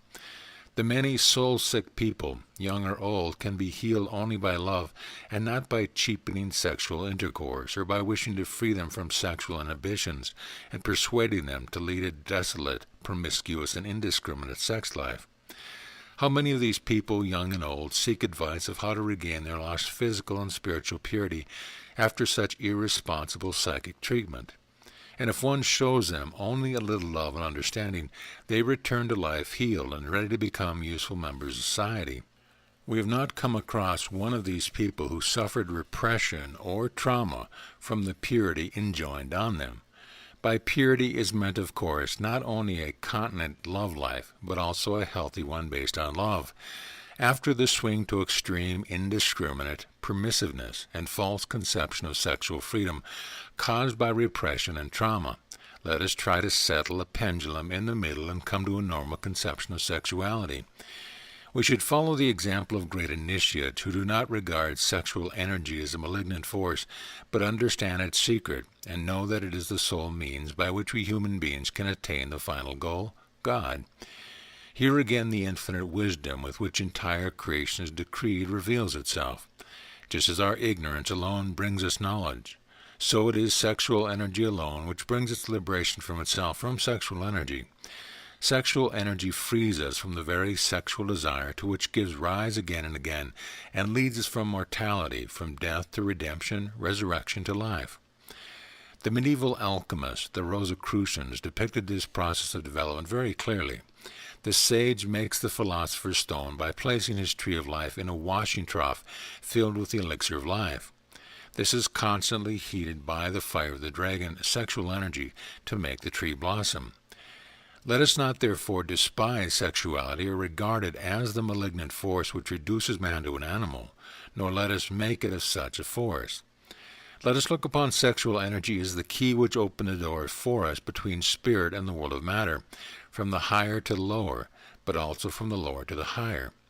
Let us regard it then as a divine impetus which enables us to create further generations, to propagate life from above downwards in the body, but also to transform man upwards out of his fertility into a spiritual man and help to conquer death. We must be grateful that sexual energy, used properly, gives us so much happiness on both paths. On the downward path, it is a brief and transient. On the upward path, it is eternal happiness. Let us use its fire to make our tree of life flourish and blossom. Let us remember, primitive man is still at the lowest level of his consciousness. In his animal egoism, he lives within himself, completely isolated and immured. His heart is still dead, and he still has no inkling of the meaning of love. Sexual energy, that elemental fire, is alone able to warm his dead heart for the first time. And if even during the brief spell of sexual excitement he can experience and express only an inkling of love, it is notwithstanding the first glimmer of divine love. Through sexuality he first becomes acquainted with the happiness derived from giving, and although his dawning love is still no more than an animal desire, a passion, his excitement is, even if only quite unconscious and briefly, already an urge towards oneness, towards love. Even at first he experiences this urge towards love only in the body, and hence can only look for physical gratification. It is nevertheless the first reflection of spiritual oneness in the Great Self, which man is unconsciously seeking, and which after long development, perhaps over eons, he will find because he is destined to do so. Sexual energy causes us inner unrest, which never allows us to stand still. It continually spurs us on and compels us to find the inner path after many wanderings. In an unexpected moment, among the animal impulses, in the night, in the darkness of unconsciousness, our self-awareness is born, just as the Holy Child was born in a manger among animals, in the night and darkness. And man sets on the great path. He decides to journey from the first awakening of consciousness in the self to the paradisical universal consciousness, to the goal. And as he gradually grows conscious in himself on his long path, so there unfolds within him the ability to control creative energy in all its manifestations, and to use it in accordance with his will. If he once reaches the highest level, the source of divine power, he will be able to transform the lower forms of energy of divine creative power into their higher forms, and with the higher spiritual forms of energy, he will be able to control and guide the lower forms and to manifest all these energies through the corresponding nerve centers. Let us come to know this divine power. Let us try by its help to climb higher on Jacob's ladder, and by so doing, help sexual energy to transform itself in its higher vibrations into spiritual power. Where there is consciousness, creative power is at work. Chapter 5, Jacob's Ladder. Those who set on the path of yoga with the intention of renouncing sexual energy and suddenly want to lead an abstentatious life betray that they are not only ignorant of the divine origin of this energy, but even of the energy itself. And how is man to gain control over something, to renounce it with neither sacrifice nor denial, if he has not first thoroughly acquainted himself with it and come to terms with it? As long as one expects yet untasted potential pleasures in sexuality, one cannot and should not renounce one's sex life. One would then live in the belief of having missed or lost something, and however erroneous it may be, this misconception will again and again lure it into sexual experience. He alone can reach God who has become thoroughly familiar with sexuality and tasted it and all its potentialities to the full, either in this life or in a previous one. Otherwise, if he is ignorant of sexuality, God too will be beyond this reach. Sexual energy is the bearer of life, therefore also a manifestation of God, albeit in the form of matter and at the lowest level. If our aim is to reach God, we must start our ascent of Jacob's ladder from the lowest rung, Genesis 28:12. None of the steps can be omitted, and how could one give something up and go on to climb the next step before coming through familiar with the previous one? If I want to extirpate my sexual energy with the first having come to know it, then it will turn against me with all my own power, because I am this energy myself, even if only unconsciously. For this very reason its strength is exactly equal to my own. On no account can I destroy it, for that would mean destroying myself. We cannot destroy sexual energy. We can only transform it. We can only be it. I must go through the experience. I must become so thoroughly familiar with sexual energy, with all its vexations and pitfalls, that no aspect of this form of creative energy remains hidden to me. It may be that a person has already acquired this experience and was born with it into this life. He does not need to acquire it again, but he must feel this certainty in itself. We can observe that those even at a high level of spiritual development start their human life as a sexual object at a lower level in puberty. But then they take only a very short time to pass from adolescence to adulthood, whereas primal man requires perhaps millions of years for the same development. The unicellular organisms take millions of years to ascend through the stage of reptiles, birds, and mammalia to man as we know him, while the human embryo passes through all these phases of development from conception to birth in the compressed period of 9 months. Thus a man who has attained a higher level can accomplish all the stage of development of sexual manifestation during the brief phase of youth, from the adolescent most primitive urge to discharge his pent-up sexuality to the superior adult's highest spiritual sense of belonging found in love. Naturally, there are many exceptions owing to the countless variations of development and differences of levels attained. If therefore a person has gone through his experience of sexual energy, either in the past or present life, he will release himself from its bondage, exercise control over it, and use it as creative power. If, on the other hand, a man who does not know sexual energy and is unable to transform it preserves it by living an absentatious life, then this primal energy will be thrust down into the unconscious and suppressed so that it manifests itself in a perverted way. With incredible cunning, it causes people often the most serious physical and mental disorders, illnesses, and troubles. It is not usually realized that these are due to repressed and curbed sexual energies. It is particularly dangerous when a married couple, or sometimes even only one partner, suddenly decides to lead an abstemious life. Indeed, it is suspicious that this should even be decided.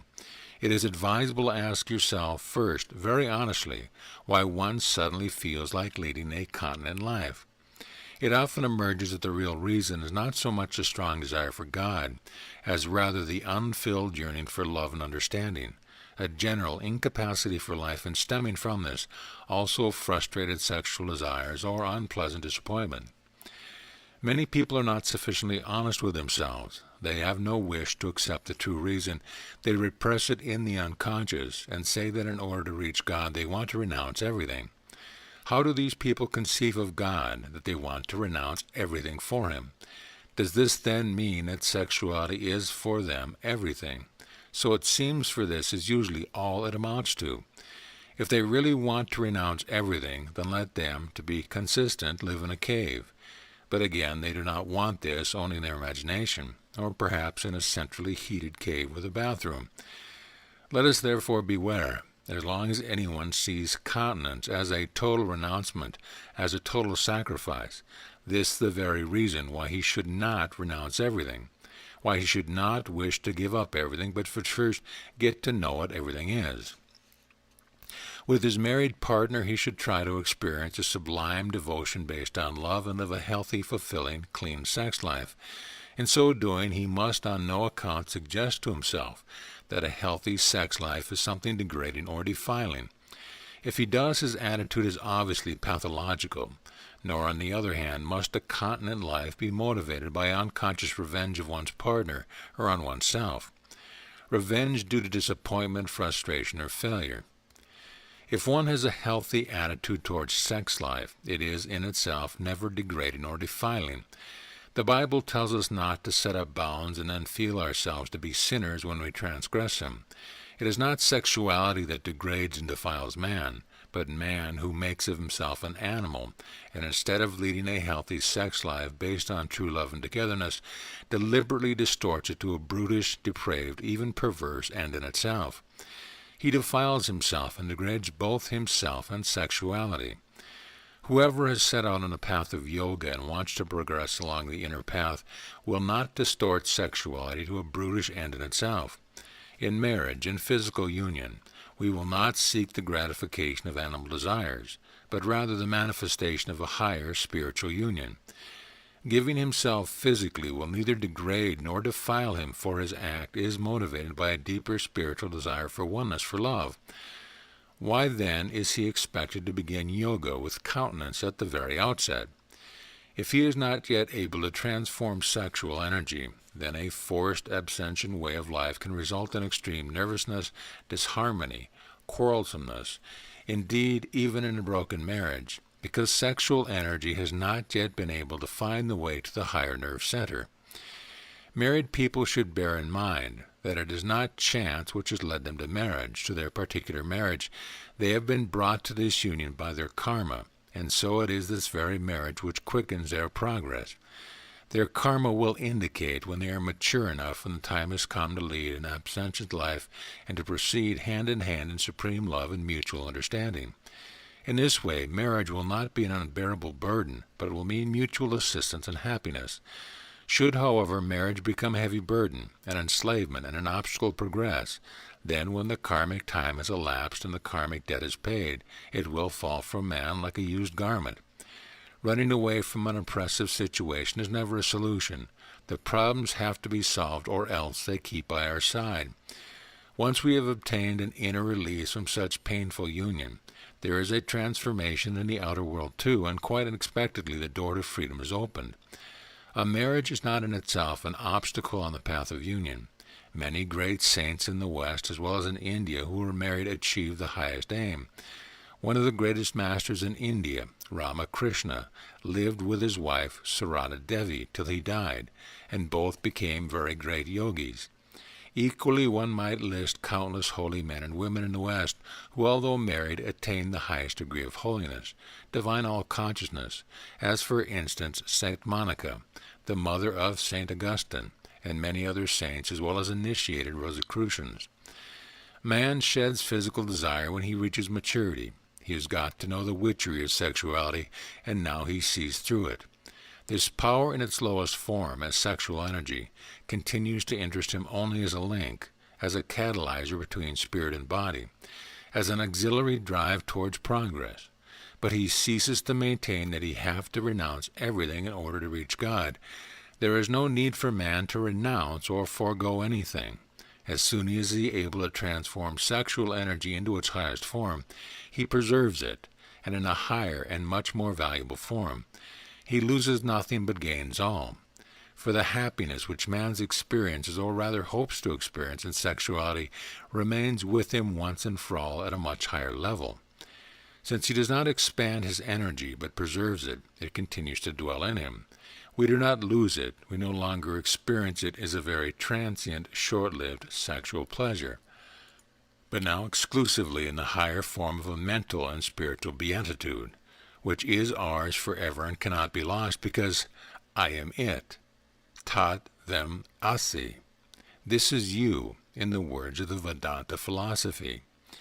We cease to experience creative power in the body as sexual energy, as sexual desire and drive, which is no sooner gratified than it vanishes.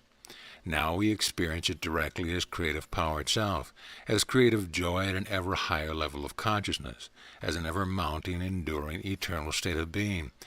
I no longer possess happiness. I am no longer happy. I am happiness itself. How can happiness cease to feel happy if it is itself happiness? It is entirely a question of consciousness. If I have not yet grown conscious of the Logos in life itself, I experience being as sexual energy, as sexual drive, which is at work in my body, and is life-giving for the third person.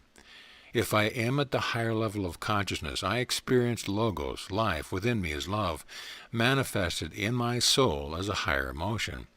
If I have grown conscious in the Logos, in life itself, I experience it in the Spirit, in myself, as a state of self-awareness, as myself. I am it. If, however, I have become Logos itself, life, I have at the same time received an indescribable feeling of deep contentment which never fades, which can never fade. We have found what we have been seeking with infinite longing since the first awakening, the first dawning of consciousness. We experience the perfect fulfillment, release, and resurrection. I am unshakable self-reliance and translucent self-awareness, I know no fear, dread, or uncertainty.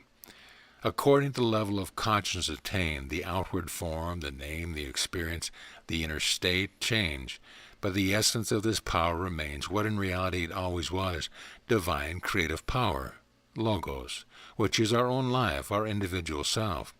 It is that within me, which when I have grown conscious I experience as myself as I am. How can death have power over me if I am life itself? How could life die? When we are able to mobilize from their latent, dormant conditions the nerve and brain centers which bear the highest vibrations of resistance, for the higher the state of consciousness, the higher the frequency and the vibrations active in the body, then we are also able to direct creative power higher or lower on Jacob's ladder as we please, and to use it at our discretion. The higher in manifestation, the higher the frequency and tension, and the greater the beatitude. The high tension lifts our consciousness in ever-mounting states, nearer and nearer to God. We can only experience God as I am that I am, as Moses the great initiate who spoke face to face with God said, the name of God is, I am that I am. Unfortunately, people fail to understand what he meant by this. Let us bear in mind that our models in the West, the great saints, and in the East, the great masters, the rishis, would never have been so foolish as to discard, sacrifice, and renounce sexual pleasure if they had been real and lasting pleasures. They attained the goal, divine consciousness, and with it 1,000-fold higher happiness and supernal fulfillment. The question is simply whether we are seeking in a very transient or an eternally lasting happiness, for the pleasure of sex are inevitably subject to time. We know beforehand that we shall in any event lose this happiness and these pleasures sooner or later, whether we like it or not. The greater the happiness, the greater the loss when the time is run out. If, on the other hand, I do not expend this energy through the body, but become conscious in it, since I myself am it, if I can attain the state whereby I can again be sexual energy, then I shall no longer lose this happiness, for I am it. And the self is eternal and does not fade with the decay of the body. It has merely projected and manifested itself in the body as sexual energy and withdrawn again. But if in my consciousness I become identical not with projection, the manifestation, but with that which projects, which the manifester, which is my own true being, then I consciously bear life within me. I am it, and the self is eternal. Thus the joys of the self are also eternal. A person who cannot experience life, logos, with his conscious mind because these maximum frequencies would still be too much for his nerves, that is to say, someone who is in the transitional period of gradual development, should certainly lead a healthy sex life based on spiritual oneness. Through sexual union, two people can afford each other much love and happiness, even if it is very transient happiness.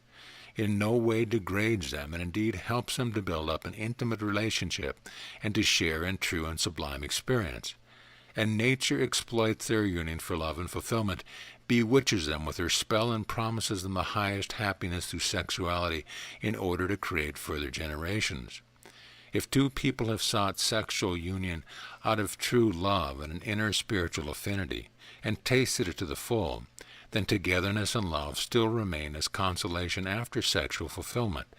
But for how long? That is another question.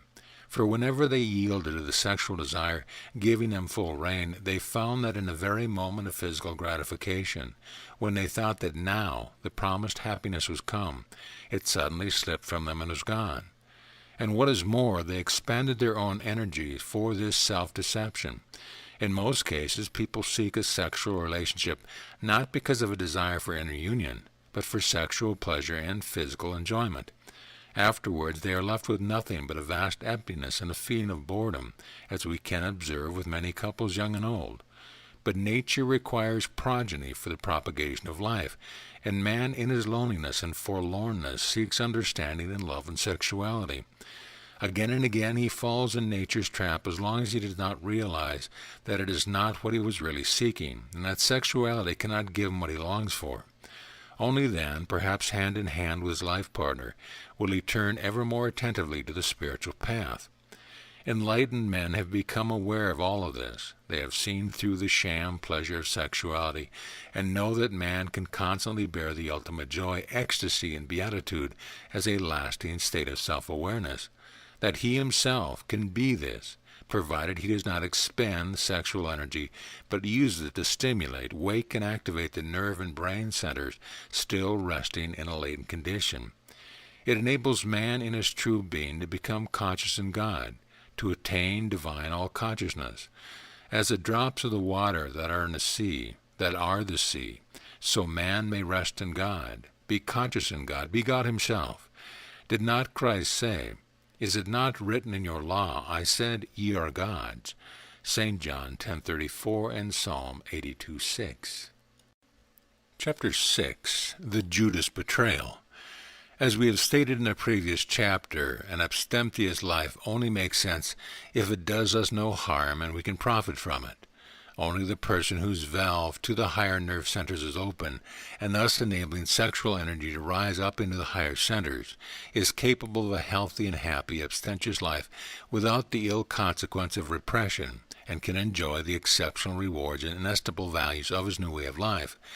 Repression is precisely what he avoids. He rather uses his power in a higher spiritual form, which yields incomparably greater happiness than if he were to expend it physically as sexual energy. A person of such high spiritual standing can also manifest physical love of a very ardent nature.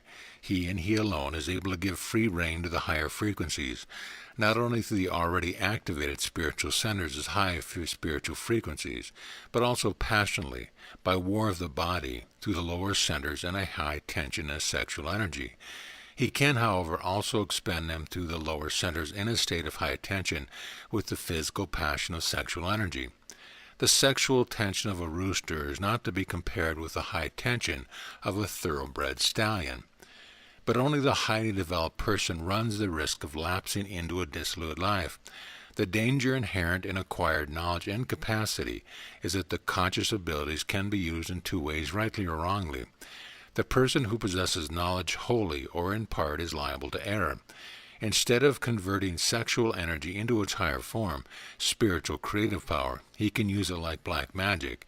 That is to say, he transforms the spiritual power into sexual energy. He directs them downward and identifies them with the body. For this reason, it is important that the higher centers are stimulated and activated in stages, for only then is there a development of a person's moral power that is parallel to, or let us say in balance with, his creative spiritual powers, thereby protecting him from all aberrations. Certain paths of yoga involve this danger. Among them, for example, the so-called Kundalini and Tantra yoga. In these forms, the higher nerve and brain centers are awakened by drastic methods, ignoring the possibility of a gradual, organic, spiritual, mental, and physical development, which is somewhat slower but all the safer for it. That is why a genuine guru, an initiated spiritual teacher, is always very cautious with his disciples. Only a charlatan meddles unscrupulously with these higher, irresistible, all-pervading creative magical powers. We call a person a white magician, a god-man, if by steady development along the path of yoga he has become conscious at the highest divine levels, and having reached the highest rung on Jacob's ladder, is master of the entire scale of revealed creative power, but only in a lawful, divine, moral way, and therefore completely impersonally and selflessly as the instrument of God. He also transmits his high power into the body, since he lives in a body, but his consciousness does not leave the source. His consciousness is one with God and never identifies itself with the body. He consciously remains what he is in reality, in his true being, life, logos, God himself. The black magician, on the other hand, who is at the level of consciousness artificially upgraded by the use of magic, but still completely self-centered and morally underdeveloped, acts in just the opposite way to the white magician. He uses the divine powers to satisfy his personal egoistic ends and his lust. He identifies his consciousness not with God, but with the body, and directs the divine power downward from the spiritual to the sexual physical centers. As soon as the spiritual creative power, which should likewise be put to spiritual creative use through the activated higher nerves and brain centers, is directed downward and abused for personal, physical, egoistic ends, one acts as a black magician. The fundamental difference between a white and a black magician is that a black magician has command over the divine powers, while the white magician puts himself at their command. They use him as an instrument. The white magician has become completely impersonal and thus can no longer act as a person. His person no longer exists. Rather, since his consciousness is identical with God, the divine will acts in him and through him. The black magician, with his personal, egoistic way of life, devotes himself to the passion and pleasure of the body. In so doing, he squanders, betrays, and kills divine power, Logos, his divine self. He too could work miracles with his high powers, but by betraying them, his true self, God, he finally destroys and kills himself. Black magicians always suffer a dreadful death. The Bible describes this betrayal in the story of Judas. In order to understand the Judas story correctly, we must first know that the Bible is full of allusions to the cosmic implications, therefore to astrological truth. Already in the Old Testament we find reference to astrology, as for instance in Ezekiel's vision in one of the most important passages of the Bible. Ezekiel beholds the universe of the vast, square linen cloth spread out, and he sees the four animals at its four corners, the lion, the bull, the cherub, and the eagle. These are the four corners of the universe, the four most important signs of the zodiac, Leo, Taurus, Aquarius, and the eagle. In its lower form, the latter is termed Scorpio. We find the same four signs of the zodiac in the symbolic representation of the four evangelists, St. Mark, Leo, St. Luke, Taurus, St. Matthew, Aquarius, and St. John, Eagle. In its lower form, Judas, Scorpio.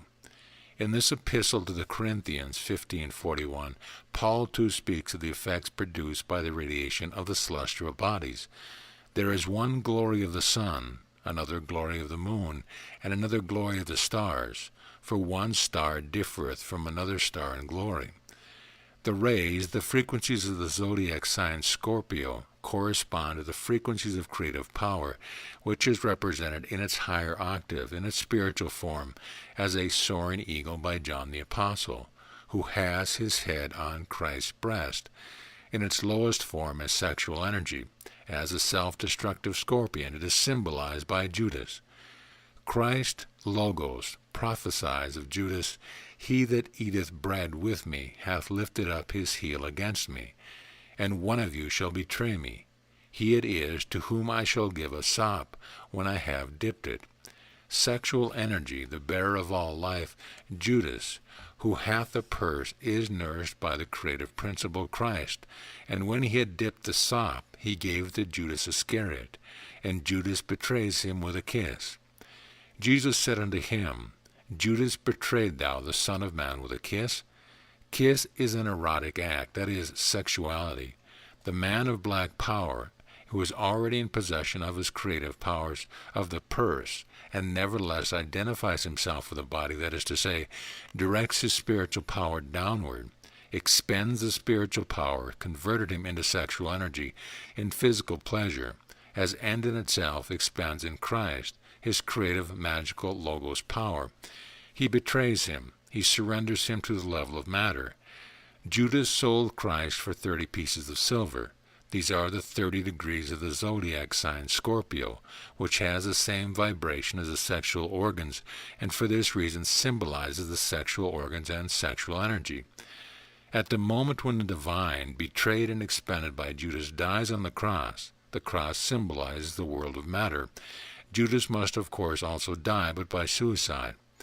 As is written in the Bible, at the moment of Christ's death on the cross, Judas hangs himself and dies also.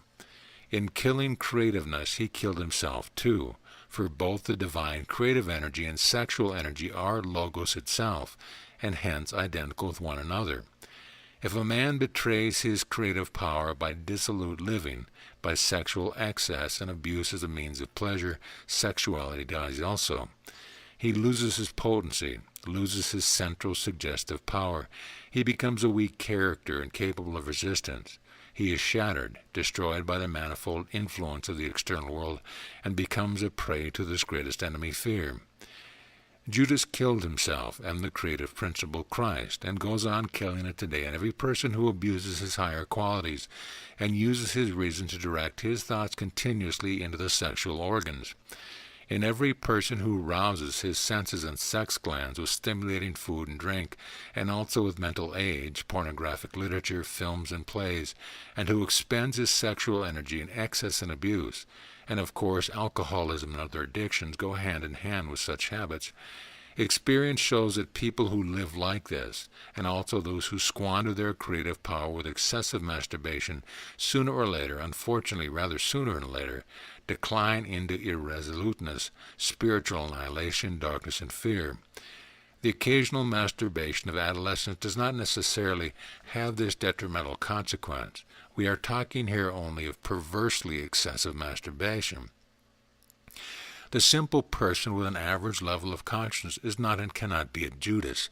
The possibility of a transformation of energy does not even occur to him.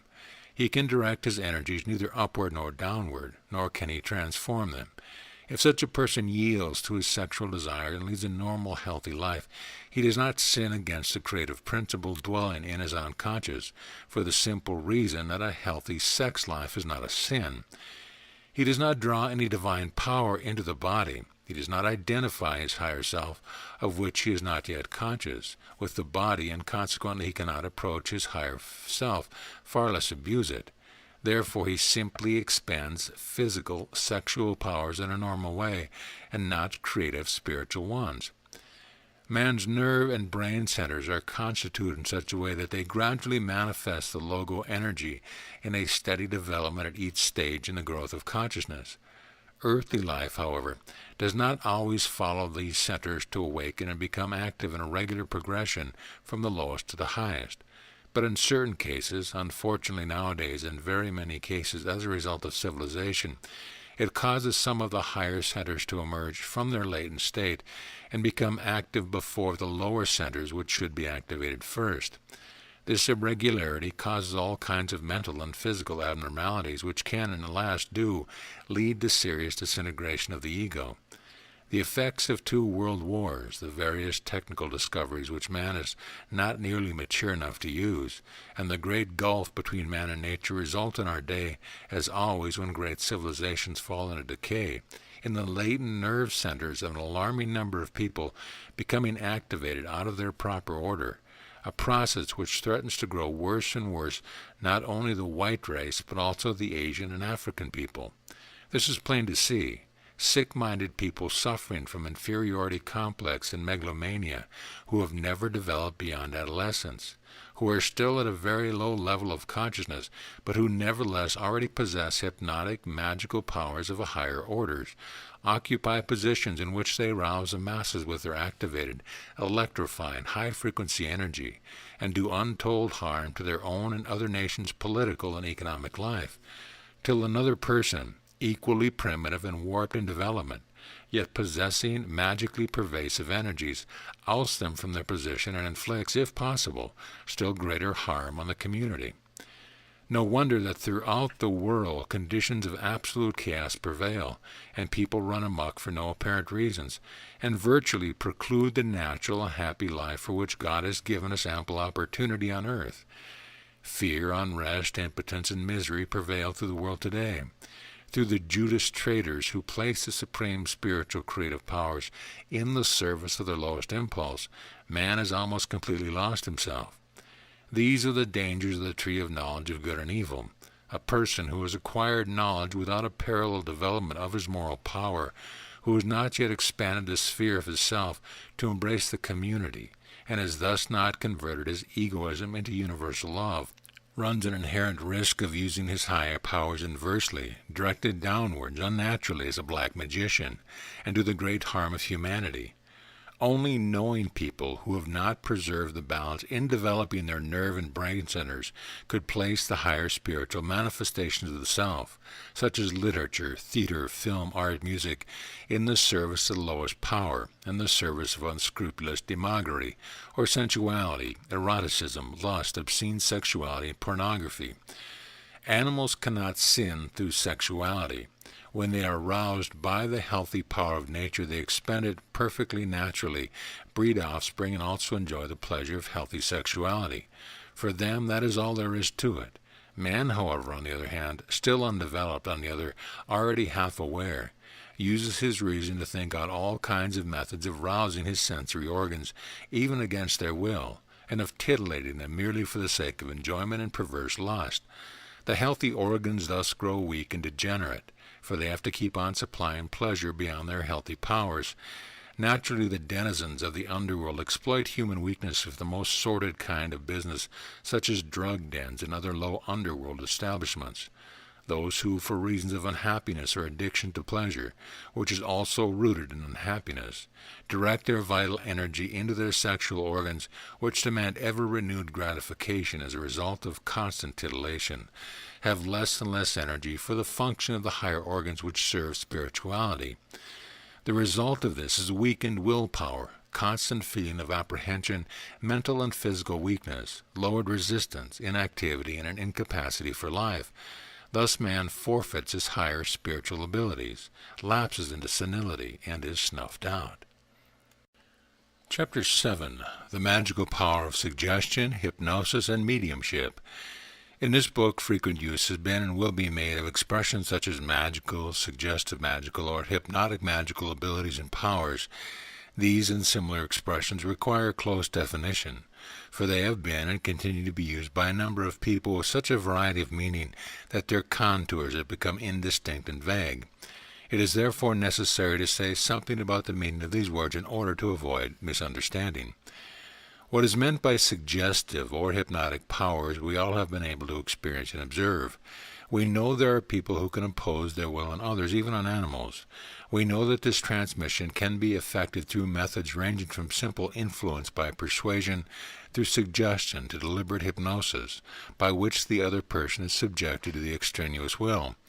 He becomes an unconscious tool in the hands of the hypnotist, and completely at his mercy carries out his will like a marionette devoid of ego and spirit. Whoever can transmit his will to others is a magical suggestive or magical hypnotic person. On the other hand, whoever carries out the will of this magician, of the hypnotist, is the medium. If we observe such transmissions of will merely from the outside, we can perceive only the outward effect. And even if we observe these very closely, we can ascertain nothing save that such phenomena really exist. What renders them possible, and what the power of the suggestionist, the hypnotist, and the medium are in reality, can be learned and known only by someone who has experienced and observed these transmissions for himself in full awareness, either as the magical hypnotic transmitter, that is, as the hypnotist, or as the recipient, as the medium. We lay emphasis on the conscious experience, for most people who possess and work with these powers may have become world-famous hypnotists or mediums, but nevertheless had and have no inkling of the nature of their powers. They can describe the phenomena and the laws of the powers which take possession of others merely from the outside, because they have and use these powers not consciously but unconsciously. They see and observe the effects, but they are ignorant of the power itself and its function. It is not in itself easy to gain conscious knowledge of these powers and to observe them. To do so, an innate ability is essential. It is still less easy, once we have attained a fully conscious experience of these phenomena, to explain them in words to those who can have no share in such direct experience. It is difficult as explaining to a blind man that, although the intellectual comprehends certain vibrations as vibrations, it cannot perceive them as such, but that they can be seen quite simply and directly with the eyes. It would be still more difficult to explain that it is not the vibration one sees, vibrations are invisible, but that we see light without being aware that it is actually made up of measurable vibrations. The same is true of every mental experience. Only through our individual, direct experience and states of being can we perceive it and make it conscious within ourselves. The intellect can only understand something. It can never perceive, see, hear, taste, feel, and thus experience it directly. Yet only by its assistance is it possible to pass on the inner mental experience, for the intellect alone is able to create and comprehend words and to give insight into what is not direct experience. Only the intellect is able to bridge the gap between ignorance and knowledge. On the basis of direct experience, then, a rational explanation will be attempted of what is meant by suggestion, hypnotism, and mediumship. We know that man receives various rays from the universe and his environment. In the same way, he himself emits various energies, being an independent center, an ego. He has 7 main energy centers, the Chakras, through which he receives the energies emitted from the cosmos, transforms them, and transmits them into 7 forms of energy to his body, his surrounding, and the outer world. Since these energy centers are generally not yet inactivated, but still in a more or less latent condition in man, their function varies according to a man's particular level of development. It therefore stands to reason that the quality and quantity of the total radiation of different people also varies widely. This depends on a man's individual level of development. We know from scientific wave theory that the waves of the various radiations may reinforce, weaken, or even neutralize one another, depending on the relationship between the type and length of the waves. If different waves are superimposed so that their frequencies coincide, they have a mutually strengthening effect. If their frequencies are opposed, however, the effect is weakening or neutralizing because a gap occurs in the continuity. These points of neutralization are scientifically termed interference. The individual radiation of men naturally work on the same principles, for everything is analogous. Hermes Trismegistus said, as above, so below. They have an effect on their environment and outer world, no matter what plants, animals, or humans are present there. It is a fact that in the presence of loving people everything is animated. Plants are fresher and strive with greater profusion. Children and animals reared by such people grow healthier and stronger, and all adults near them become healthier, livelier, stronger, indeed happier. On the other hand, there are others in whose presence all plants wither and die, and children and animals grow weak and ailing. Avoided by their fellow men, these people become increasingly lonely and isolated. Born doctors, nurses, masseuses, gardeners, as well as people in other walks of life, clearly illustrate this beneficial effect. It may be the father of a family, or a mother, a nanny who has grown old with the family, sometimes an uncle, a friend, or a professional colleague, who is everyone's favorite because he or she was strikingly animating beneficial radiation. Such people attract all living creatures and all everywhere the cherished life and soul of their spheres. So what is the secret of these people? It is this. The higher the frequency and the shorter the waves which a person emits, the closer they approach certain frequencies, vibrations, and rays which cannot be detected scientifically, although we experience them directly and simply call them love. The frequencies of love represent the very shortest waves, the very highest frequencies. They are so penetrating that they pierce through, permeate, and even transform all other forms of energy. Nothing and no one can resist these frequencies. Nothing can isolate itself from them. They are the highest divine frequencies, for love is God. People also emit lower frequencies, for each state, feeling, thought, spoken word, and deed has a lower or higher radiation in effect. Accordingly, the effect of these manifestations is to attract or repel, strengthen, weaken, or destroy, to give or take. There are people who can perceive these radiations as distinctly and directly as all living creatures see rays of light with their eyes. We can only explain this rationally, by analogy and simile, as telepathy, for instance, can be explained by analogy with radio or television. A person, like every living creature, therefore, emits combined energies and is surrounded by them, just as a lamp is surrounded by its own kind of radiation, light, heat, and so forth. This composite radiation differs with each individual, and the more conscious a man has grown in his true self, the more powerful the effect of his radiation on his environment, on plants, animals, and people. Just as a lamp radiates light, the stronger that light, the greater the luminosity around the lamp, so man is surrounded by his own radiation, and the limit of this is the limit of his mental vision and also of his will. Just as the big lamp shines through the small lamp, but the small lamps are unable to penetrate the big one, so the man of greater self-awareness illumines less conscious men. He sees them without their being able to illumine and see him. The history of mankind supplies numerous instances where men of genius have illumined their fellow man with their spiritual eyes and recognized them clearly. but they in their turn have neither seen nor recognized these giants. Indeed, they have even frequently abused such men, and sent them to the stake or some other form of death. Thus the great man sees his fellow man, but they do not see him, just as the radiation of the greater man penetrates the lesser man, and his frequencies encounter the other waves, thereby strengthening or perhaps weakening them. So in the same measure will the other man find him likable, disagreeable, or repulsive.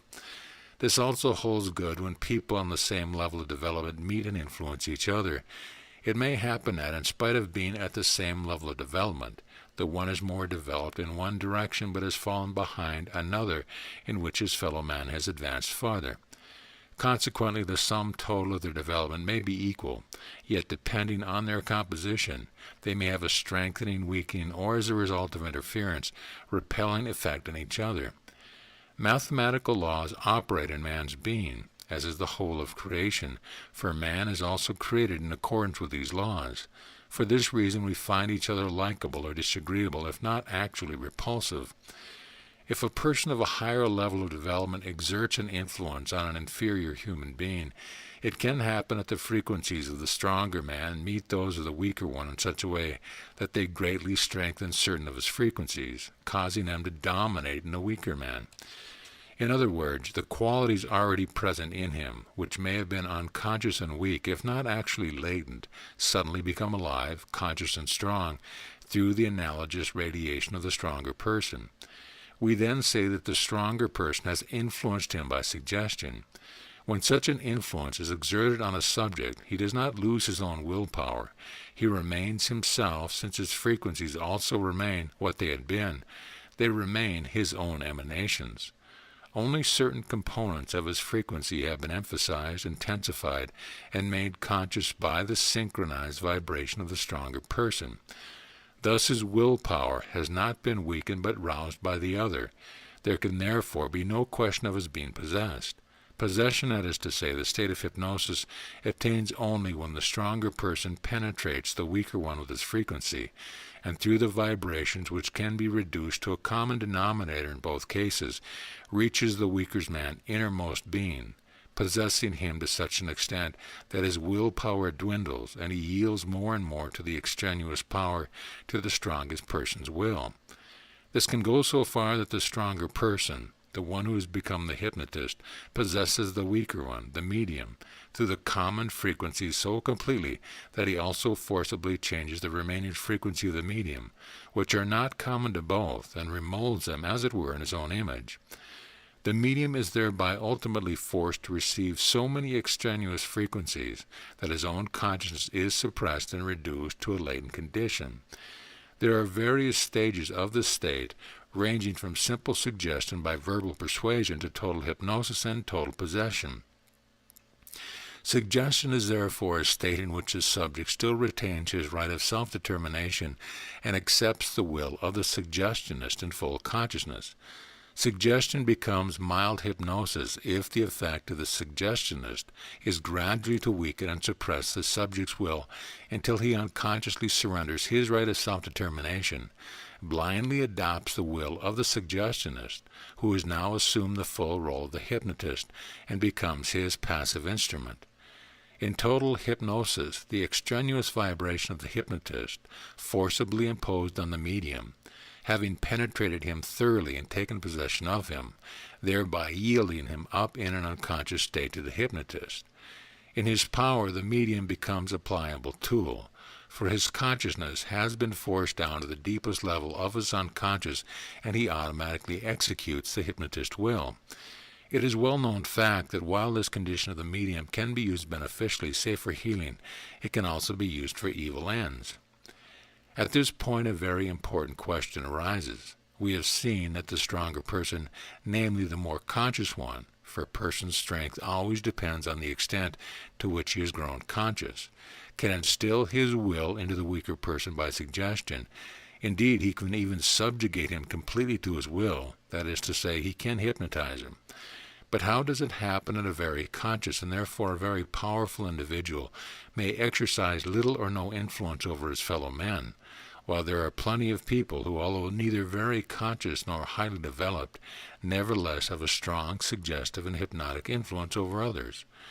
There are plenty of examples of great geniuses, both past and present, who have exercised no suggestive power whatsoever, still less any hypnotic power over their fellow men, while on the other hand average men of moderate abilities have frequently acquired and exploited hypnotic power over vast numbers of people, or they have become famous hypnotists effecting countless cures by means of their hypnotic gift. Again, others have influenced weak characters in a criminal way. The answer to this question is provided by mathematics.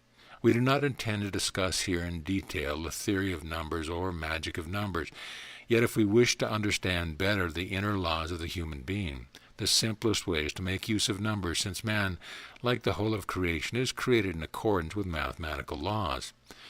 We know that in the series of natural numbers, infinitely many are divisible not only by the number 1 and by themselves, but also by other numbers.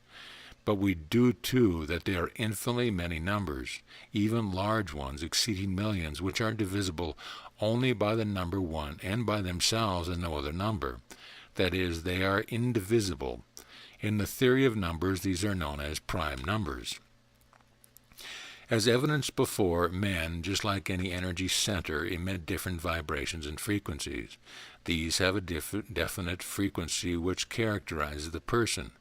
Since men manifest endless variations of character, their frequencies are likewise so innumerable and varied that can just as easily belong to the category of the factorable, divisible numbers as to that of the non-factorable, indivisible prime numbers. If we remember the law that the waves of various frequencies can only influence one another if they share certain affinities, similarities, or even identities, we shall understand that a stronger person can only exert influence upon another, a weaker person, if the frequency of the stronger person is divisible by that of the weaker one. Now we can understand that a person at a lower level of development than another may have such a greater measure of suggestive power than other men.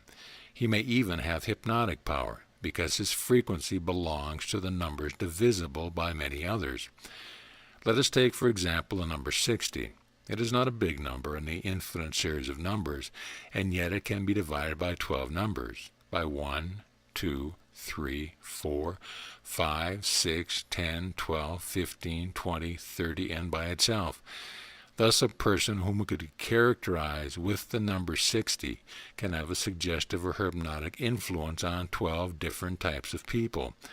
If, however, we take as our example the number 257, we find that although more than 4 times 60, this number only contains the number 1 and itself without a remainder, but no other number by which it can be divided. It is therefore an indivisible prime number. A person characterized by this, or another even greater prime number, cannot exert suggestive or hypnotic power over anyone, at however high a level he may be. He remains isolated and powerless among his fellow men, because his energies do not correspond with others and are therefore blocked. There are plenty of other examples where, in contrast to a highly developed person, another at a much lower level of development, a simple primitive man, emits great suggestive and hypnotic power because the highly developed man is characterized by, say, the number 65,537, and the primitive man, for example, by the number 12. Although 65,537 is a relatively high number, it is still an indivisible prime number, and thus has no access to others. On the other hand, the number 12, low though it may be, has access to 6 numbers, for it is divisible by 6 different numbers, half of itself. Hence, this person has suggestive power with regard to 6 types of people, at a lower level of consciousness than himself, of course. In general, the average person is not at a high level of consciousness, so we can see why it is possible that superior geniuses should frequently stand solitary and alone, without any contact or suggestive power, while undeveloped people of limited intelligence, alas, very often a simple fortune-teller, exercise mysterious power. Naturally, a person on the high level whom could characterize, for instance, with the number 30,240, can exert legitimate power over great multitudes of people, often quite unintentionally.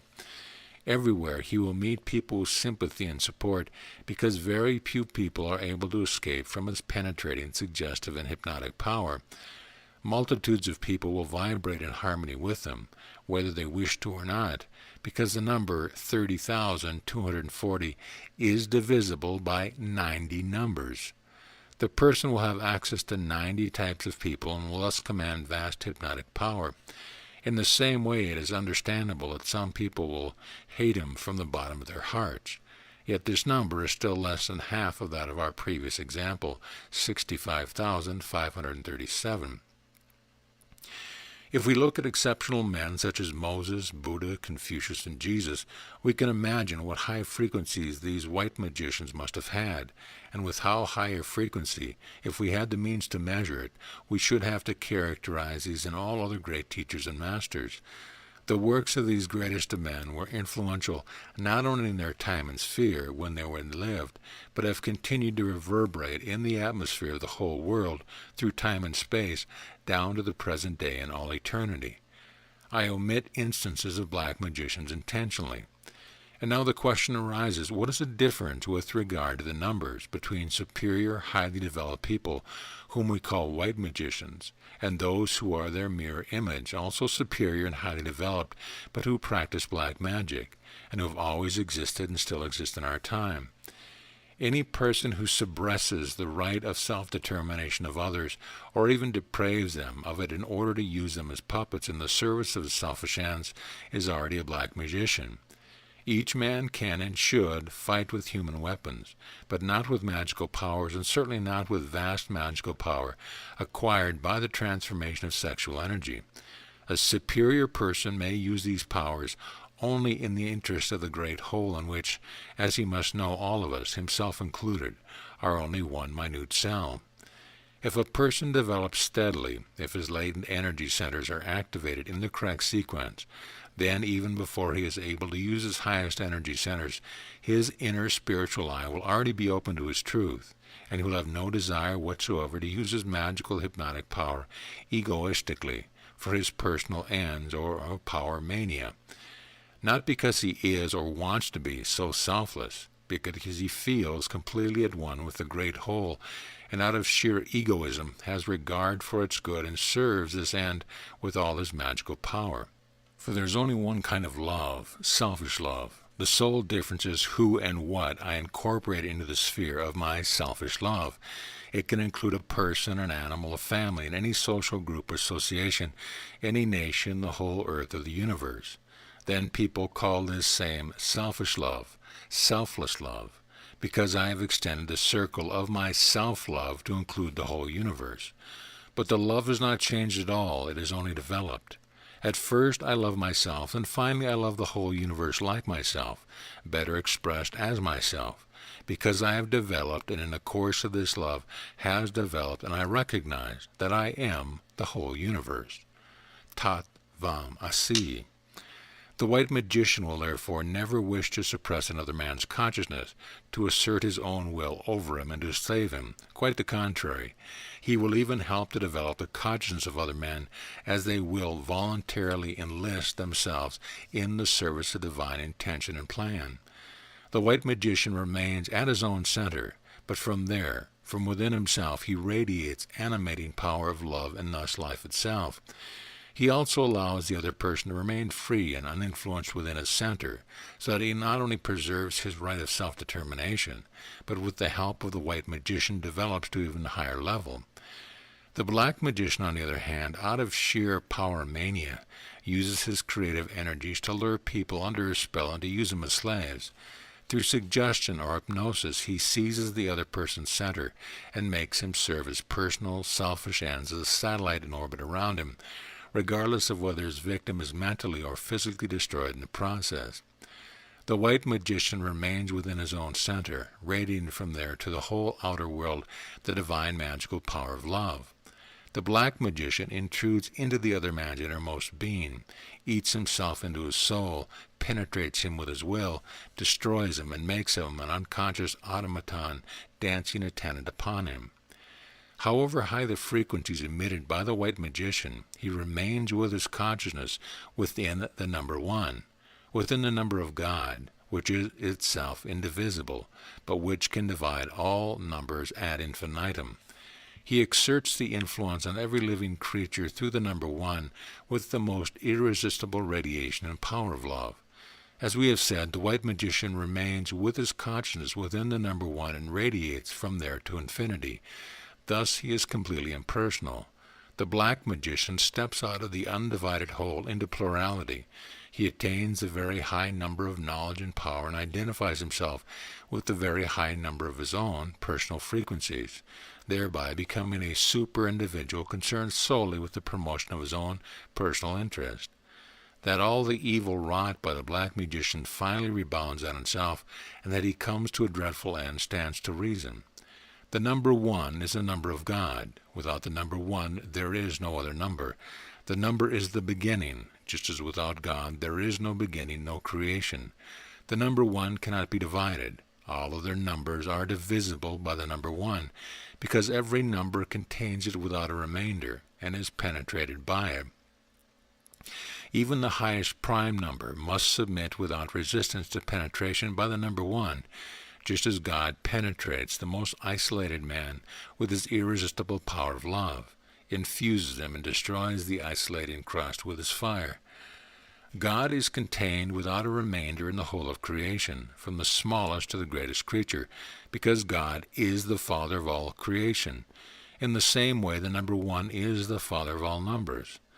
The number of God is the number one, yet there is a number which transcends the understanding of the human, finite intellect, which is the reflection of the number one in the infinite. Just as the number one is the starting point of the entire creation, so this unimaginable number is the fulfillment, the end of creation. Just as every number can be divided by a divine number one, so this number of fulfillment and infinite can be divided by every number. No scientist can calculate this number because it is the number of the infinite, and yet it exists as the all-embracing, infinitely great reflection of the number one. Just as no number can exist without the number one, so by the same token there can be no number that is not contained without a remainder in this unimaginable number of the infinite. God is love, and the frequencies of love are so high that they can be expressed only by this number. It contains all other numbers in itself, and is therefore the number of the infinite. Just as eternity is beyond the limit of time, yet can be expressed only through time, which belongs to the finite creation, so we can surmise the infinitely great number of God's frequencies of love only through knowledge of the limited finite numbers. Eternity itself is not subject to time, yet time is part of eternity. Thus we find the infinitely many finite numbers in the infinite, in eternity, which does not know the finite and the fragmentation in God. While the number one is the number of God and expresses his invariability, indivisibility, and eternity, it still forms every number ad infinitum. In the same way as God is omnipresent, creating and animating all things without being touched by his creation, so the number one forms all numbers, indeed is prerequisite for their existence without being touched by them and their compounds. And as the number one, the creator of all numbers, is a starting point, so its reflection is the number of the infinite and fulfillment, which contains all numbers in itself, the end of all creation and the finite. At this point there remains only nothingness, from which the universe has emerged and to which it will be absorbed and disappear. Our ego is God and number one in us, but in fulfillment this number one extends to the number beyond human understanding, the number of the infinite. Man's path leads from the number one, from the birth of consciousness to the number of the infinite, where we embrace the whole universe in one consciousness. Just as the first primal sound of the creation itself created all remaining sounds by its own harmonic tones, and just as we hear only the single great primal sound with all its all-pervading power when we simultaneously sound its harmonies, so we shall become the number one, the one single divine self, permeating the whole universe by animating all existing frequencies.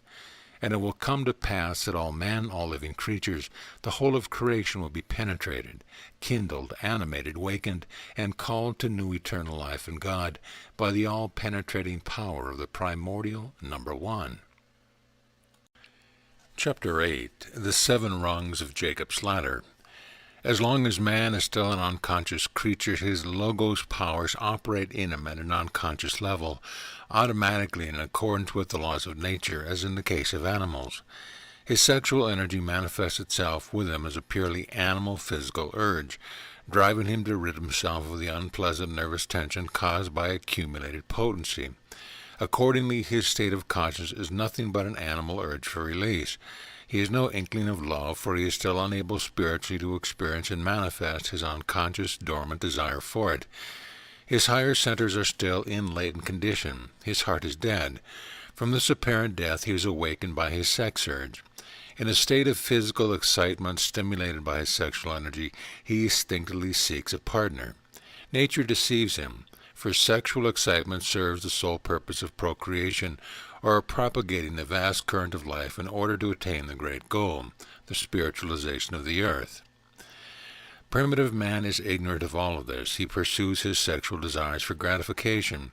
Usually, however, the laws of human civilization and general moral codes prevent gratification immediately the sex drive makes itself felt.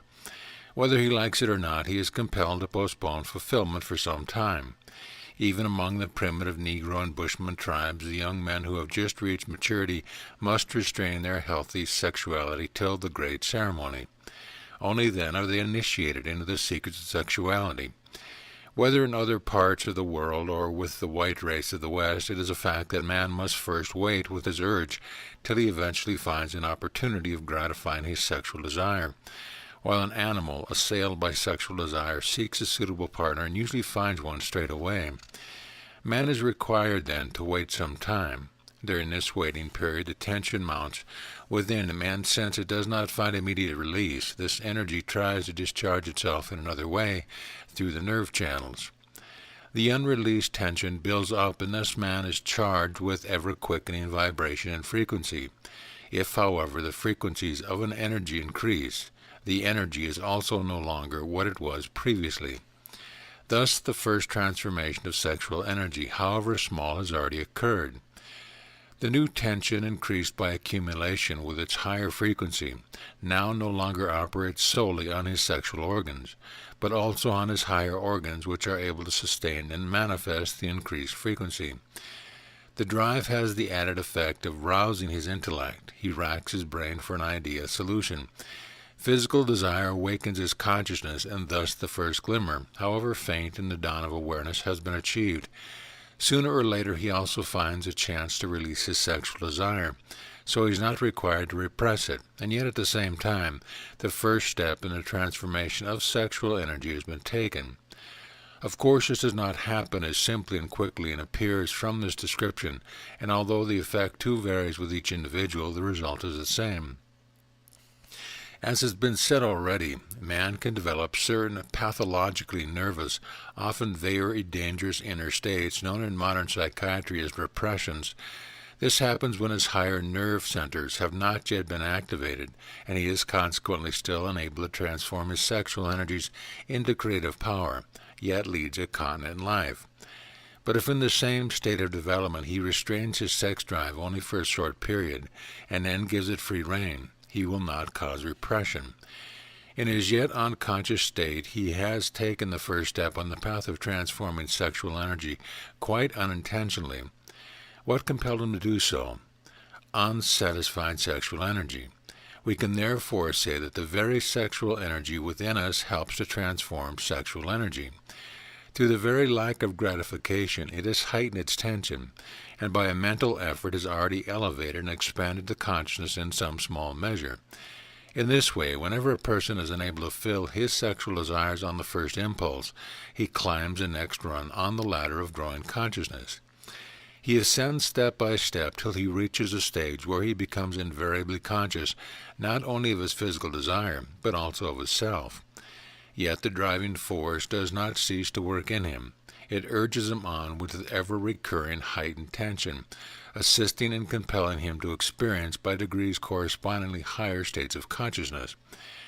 Gradually he will reach the level where, in a state of sexual excitement, he will not feel a purely animal desire to spend himself, but will experience and manifest the first intimation of a human togetherness, even if it is merely in a still primitive form of physical devotion.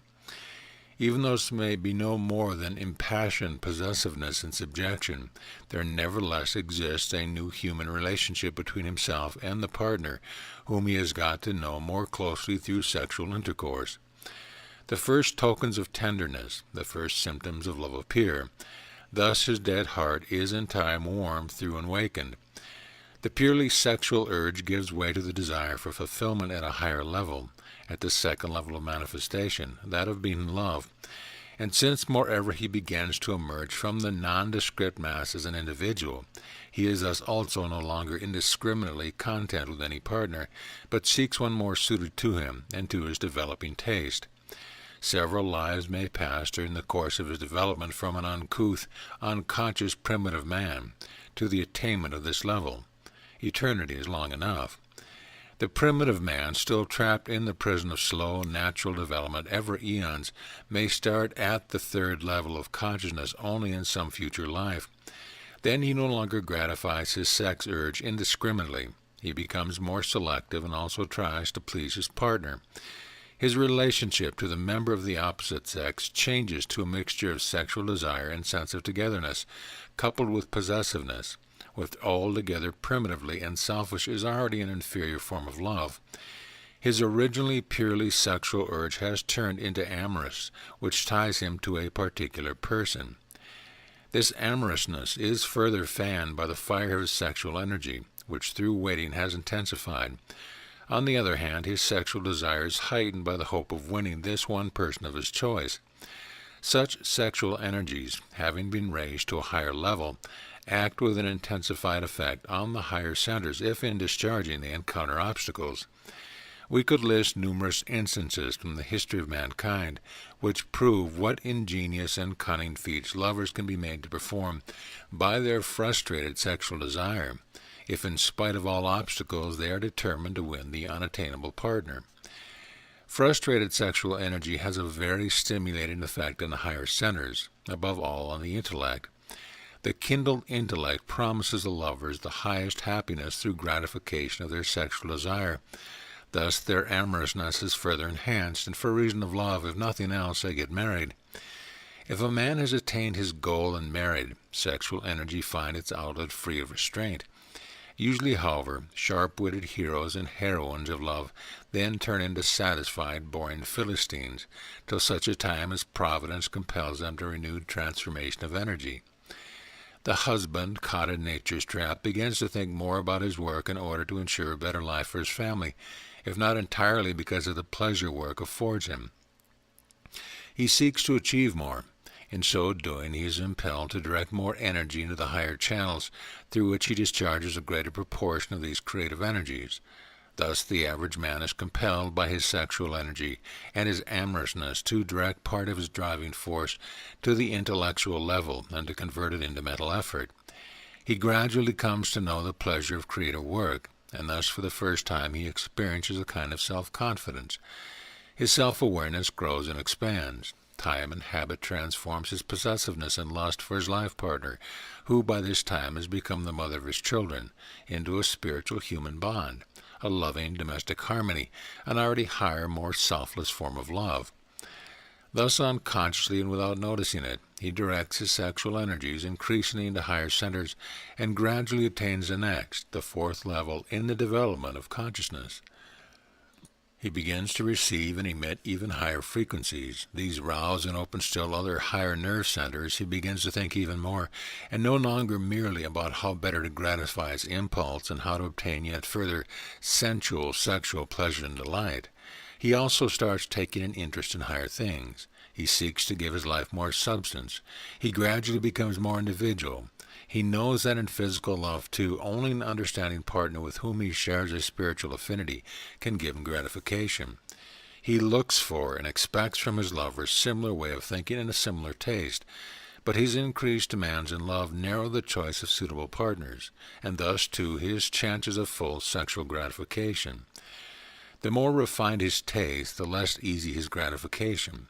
His frustrated and pent-up sexual energies force his consciousness to climb higher, faster, and also to perceive higher frequencies. In so doing, he activates the next highest nerve center. His interest turns to knowledge. Thus he reaches the fourth level and grows into it. He begins to study, to learn. He wishes to unravel the mystery of the world. His mental horizon widens. His creative powers no longer manifest themselves solely through his body's sexual energy, but his emotional and intellectual power and his strength and willpower. He gets on in his career. He may hold a leading position. He stands out from the mass. Through carrying a higher vital tension and becoming conscious at higher frequencies, he also directs higher vibrations into his sexual organs, causing a correspondingly large increase in his physical sexual potency. The higher his level of consciousness, the higher and more powerful the energies, which man is also able to direct to his lower nerve centers and organs, and correspondingly greater the pleasure of sexual union. For this, however, he requires a partner as superior as himself. In his love life, he seeks an understanding, exceptional woman who is his equal, and with whom he can form a close spiritual and intellectual relationship. He already has the experience and knows that perfect gratification of mind and body and the joy of genuine happiness are only possible with a worthy and equal partner. She must have the ability to follow him into the greatly increased frequencies, and fired by a passionate yet sublime love to reciprocate these with her whole being. He is already aware of the vast difference between quantity and quality, and also lives accordingly, because he can no longer live in any other way. It is extremely sad indeed if a person of a high level of development is capable of expending and imparting very high tensions in loving, and yet his partner is unable to follow him. How dreadfully alone such a person feels. On the shore at low tide one finds countless mussels lying around, which have been washed up by the waves and dried by the sun. As a child I used to try and piece these halves together to make them whole again. There were many simple ones, quite smooth and with a smooth, flat rim. Even if two halves did not belong to the same mussel, they were usually a good match and I could close them. Less common were the mussels which were not flat, but corrugated on the outside and the rim. They were much more beautiful and individualized. I could only put these together properly if the two halves were of the same mussel, only if they belonged together. They did not harmonize with the half of another mussel. People, too, are like this. The primitive man could find many partners with whom he could share a peaceful life. The husband earns a living. The wife looks after husband and children. Together they bear the burdens of life in peace. Habit, their children, and the family unite them, but without deep spiritual harmony, for the very reason that they are not yet spiritual, not yet individual. The more spiritual, the more unique and individual a person becomes. The more important it is for him that his marriage partner matches his level of development in every respect. The more defined a person's character, the less possible it is for him to live together with a lover who does not suit him, and there can be no peace between the two.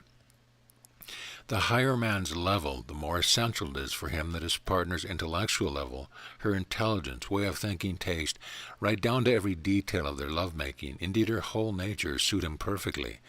Only with this woman can he also have a pleasurable, gratifying sexual encounter in which both parties experience perfect oneness in mind, soul, and body. Thus man slowly grows into the fifth level. At this level of consciousness he has reached the point where he can manifest his creative power in the form of sexual, as well as spiritual, mental, and intellectual energies, and beyond that his ever-increasing iron willpower. He radiates his power, partly already in the purely intellectual, partly in a spiritual and partly in a physical form, in the direction of his current interest, according to his state of consciousness. He has activated his nerve and brain centers, which are capable of bearing higher, purely intellectual energies in high tension. The resistance of his nerves and body has so increased that he can sustain the high intellectual frequencies without detriment, and also manifest them as sexual energy through his body. He is passionate in his love. It emanates from the inner spiritual harmony. His sexual organs, powerful and resistant from birth, are also correspondingly capable of manifesting high, passionate tension. He has become creative. All the valves at 5 levels from intellectual to physical manifestations are open. Only 2 further brain centers, which will at some time in the future bear and manifest the very higher divine frequencies, remain in a latent condition. If a person radiates all his power uniformly, then there has automatically also been a uniform development of his organs of manifestation, and consequently a supremely intellectual person lives in a beautifully formed, healthy, strong body. This is the level at which for the first time, if he so wishes, man is able to give up his sexual manifestation without resulting harm, pathological nervousness, and other difficulty, because he is able to manifest his power at the higher levels free from restraint. Wherever he turns his interest, that is to say his consciousness, his high creative power manifests itself through corresponding nerve or brain centers and through the suitable organs. He can manifest his sexual energy and experience it as love. He can beget children, or if he turns his interest to the world of ideas, he can manifest supremely intellectual, creative, suggestive thoughts and scatter them as fertile seeds. He has become intuitive and suggestive. His hypnotic, magical abilities unfold and come into play. We have only to remember these great geniuses who were not only sexually very potent and experienced passionate love, but also penetrated the whole of mankind with their high creative ideas born of inspiration. They begot intellectual children with mankind. They created new worlds and altered the course of history, just as they could give a woman happiness with their physical powers and beget children with her. We know from history that during creative work, great geniuses have often abstained from manifestations of love for many months. They expended all their energies in intellectual manifestation. Afterwards, however, they again manifested passionate love and devotion with unchanged potency. These men at the 5th level in the development of consciousness already experience creative power as a state of being. They experience it as pleasure and work, as existence, and their influence is magical, creative in every respect. It does not matter whether such a man manifests his energies as a scholar, politician, statesman, ruler, philosopher, or as a performer. The impact of his influence is the measure of his greatness. It is of no consequence where and when these men lived and work, or are living and working at the present time. They are above time and space. Their work shines as divine light over the whole earth at all times, and this light diffuses its brightness over the world of finiteness and transience. An Aristotle, a Pythagoras, Plato, or Plotinus is as much above time and space as a Spinoza, Leibniz, Kant, Shakespeare, Goethe, Michelangelo, Leonardo da Vinci, Titian, Rembrandt, Rubens, or a Beethoven, Mozart, Bach, or Galileo, Edison, Marconi, Paracelsus, Hahnemann, and other titans of the world. They looked into creation, brought down to us, and revealed what they had experienced at the high level. There is no greater happiness than to approach the Godhead and bring it down to men, wrote Beethoven in a letter to the Whiggirls. How great is spiritual love that for him the highest happiness was to bring down happiness to man.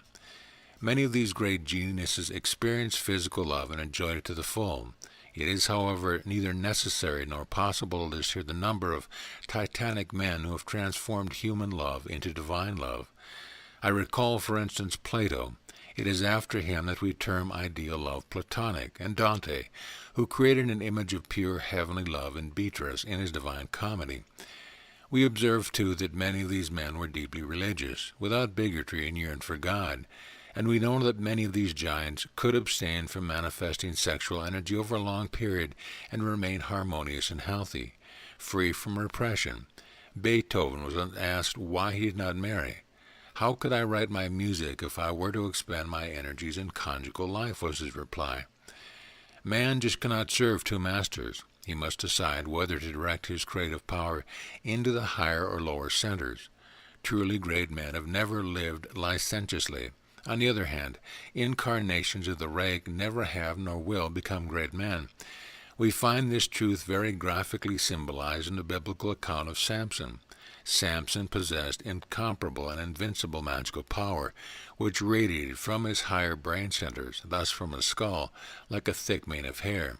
This power, which also endowed him with his legendary physical strength, vanished like shaved hair when he directed his magical creative power into the lowest center and used them up in sexual intercourse with Delilah. At the same time he was blinded, he lost his spiritual vision and spiritual freedom. He was put in prison, locked up in himself and isolated, because he found the way back to himself in prison and remained his energies for himself. He was able to transform them once more into creative magical powers with the reactivated higher centers once again emitted. His strength-giving hair began to grow again, grew long, and he once more became capable of superhuman feats, and was able to destroy the royal palace, the identification of consciousness with the realm of matter. In this way he was released from his suffering. This human consciousness gradually rises itself to the sixth step of Jacob's ladder. At this level we find the prophets, the saints, the great teachers of the West, and the great masters and rishis of the Orient. They have become familiar with creative power at each level and obtained complete mastery over it. They know that to expend this divine power in the body would undeniably be a sad loss to those who use vital energy as creative power, and are consequently able to know and experience the joys and happiness of the spirit. Sexual desire has fallen away from them like a ripe fruit from a tree. Their sexual organs are as strong and healthy as those of other men, since it is the spirit that builds the body, and the power of the spirit reveals itself in a perfect body. Since, however, the body obeys the spirit, the sexual organs work for their own body, provided with the hormones necessary to maintain its health, strength, and keep it supplied with ever-renewed energy. In the bodies of these people, sexual potency is in a state of dormancy. The energies which would stimulate the organs to procreation are directed into higher nerve and brain centers, and expanded into a divine creative way as spiritual energies. These men give up human creative activity. They neither write literary works nor compose music for the public, nor do they strive after glory or worldly success. Instead, they radiate their creative energy purely as divine spiritual intelligence, as universal divine love. This is the highest, most irresistible, all-penetrating power, the power of God. The sole activity of earthly prophets is to show the way to liberation and resurrection to those people who still dwell and suffer in the darkness of semi-twilight, and who are already fighting with all their might to escape from their suffering. These men are the servants of God. Most of them already have a vocation when they come into the world, but there have been and will be many others who attain this level only in the course of their lives. There have been and still are many such great among us. In the West we call them saints, mystic, prophets. In the East, great masters and rishis. It is difficult to find them, for in appearance they are no different from other men, and they are recognized and understood only by those who are at the level immediately below their own.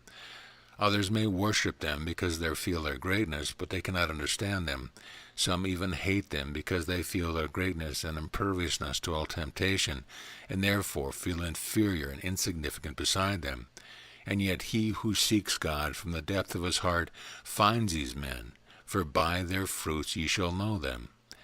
At the seventh level, man has developed his consciousness to such an extent that he is able to control all these forms of energy of creative divine power from the highest frequencies, and can use them in each form without descending to the lower levels with his consciousness. He experiences life consciously within them, that is to say, in his consciousness he is life itself. In perfect self-recognition, in a divine state of self-awareness, in an absolute state of being, in which not an atom of his being has remained unconscious, he has become consciously identical, consciously one with God. He understands and can himself say what Moses said, because he too spoke face to face with God, that the name of God is, I am that I am. God is eternal being, and if in reality I am, the part of the verb to be in the first person, thus in my consciousness I have become being itself, God. This is the very highest level of consciousness at which man and his Creator cease to face each other as separate entities, and the human self becomes one with God in a monistic universal consciousness. Those who have attained this level we call God-men. That is why the God-man, best known but least understood in the West, says of himself, I and my Father are one. God-men live in a state of all consciousness, of divine consciousness, and all their manifestations spring from this divine consciousness from God himself. From time to time a God-man is born into this world to show that the attainment of this state of consciousness is within everyone's grasp. He shows us the path to God, to our Heavenly Father, who awaits us in our unconsciousness. He shows us the path to the prodigal son, who one day awakes from the state in which he does no more than tend his bestial appetite and says, "I will arise and go to my Father." And he comes to a decision and sets out on a long path of growing consciousness. He begins the great journey to paradise, to the once deserted heavenly home of the loving Father, who comes toward him, us, with open arms, takes him, us, in his arms, presses him to his fatherly breast, and in a sublime state of divine consciousness becomes one with him, with us. Chapter 9. St. George. Whoever practices yoga in order to accelerate his progress on the great Jacob's ladder of growing consciousness must become thoroughly acquainted with sexual energy, which is the sole means of helping him from the lowest to the very highest step. He must make it completely conscious in himself and subjugate it to his spirit. That is to say, he must convert sexual energy into spiritual, creative energy. As we have already seen, sexual energy, that universal force, is the creative principle, logos, and whether or not we are already aware of it, this energy is man's true being, his own self, his own creator himself in the first person. I am it. For this reason, sexual energy cannot be destroyed, since this would mean that man destroys himself. We can only transform sexual energy, only be it. And if a man has attained complete self-awareness with the help of his energy, and has thus become his own master, he has also at the same time become master of sexual energy, the most magical of all magical powers, since he is this energy himself. The fully conscious man calls sexual energy I. Such a man can work miracles and create new worlds around him with the sexual energy which he has converted into divine creative power. He has obtained mastery over the whole realm of nature, with all her forces and all her creatures. He has become a white magician, a God-man. The well-known representation of St. George depicts this truth very vividly. The great saint, the all-conscious man, conquers the dragon's sexual energy, but he does not slay him. He merely pins him down with a sword, for its fire and its strength are absolutely indispensable to him if he is to reach God, if he is to be God. He must not destroy his own driving force, he merely subjugates it. For if he were to destroy the dragon, he would destroy himself, and he would no longer be able to heat his higher nerve and brain centers with the dragon's fire and radiate sexual energy's divine creative power. If we wish to attain our goal, God, we are in dire need of sexual energy, subjugated to our ends and converted into creative power, in order to use it as the driving force for spiritualization, release, and resurrection. Those who have set it on the path of yoga have usually a few steps from previous lives behind them and bear the experience, be it unconsciously, that the sexual energies may not be abused. They no longer wish to be caught in the snares of nature, but to escape from them. But they too once had to acquire their experience of sexual energy, since the latter is equally God's manifestation of creative power, only at the lowest level of matter, manifested as spiritual power concentrated in matter, therefore as materialized spiritual power. If we spend this energy healthily, in accordance with the laws of nature, this is not a sin.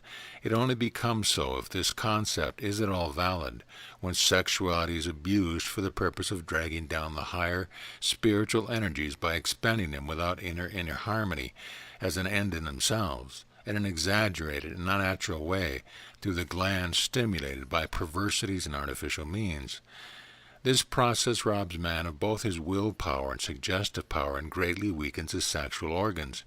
Everything that is performed by abnormally overstimulated organs in excess of normal natural desires, as craving for pleasure as an end in itself, generally reduces man's vital energy, his mental power, and his character. On the other hand, he is entitled to expend sexuality in a healthy, normal manner. We know from the history of mankind down to the present day of many highly developed men who have possessed high spiritual power and yet indulged energetically and with passion in the physical manifestation of love without lowering and forfeiting their intellectual power. They simply made proper and normal use of their creative energy in accordance with divine natural law.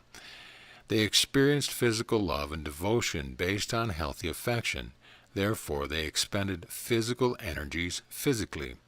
They did not transform spiritual, divine, creative energy into physical power and use it in the opposite direction, nor did they drag it down to perversities and empty, purely sensual lust. At no time were they weak-willed sensualists at the mercy of sexuality. On the contrary, they were masters of themselves and of sexual energy. Nevertheless, it is certain that however great they were, these geniuses who loved passionately were unable to become prophets, white magicians, saints, and godmen, as long as they did not renounce their love life. In spite of their human greatness, they were still identical with their sex. They were all still human beings. Even in the course of creative work, they were elevated to the height of the divine spirit, which is sexless, and during this time were identical with their genius. When the work was over, their consciousness sank again to a lower human level, where they became sexual beings once again. In other words, they were not yet a whole. They were only on the way to becoming a whole. A saint, a God-man, has gathered all his experience in a previous existence, and nature can no longer lure him into her trap. He has ceased to spend creative power through the sexual organs, but preserve it for his own body, without identifying himself with matter with the body. He is conscious and remains so at the source of divine potency. He himself is this source of his own ego, and no longer declines from his state of consciousness to the sexual material level.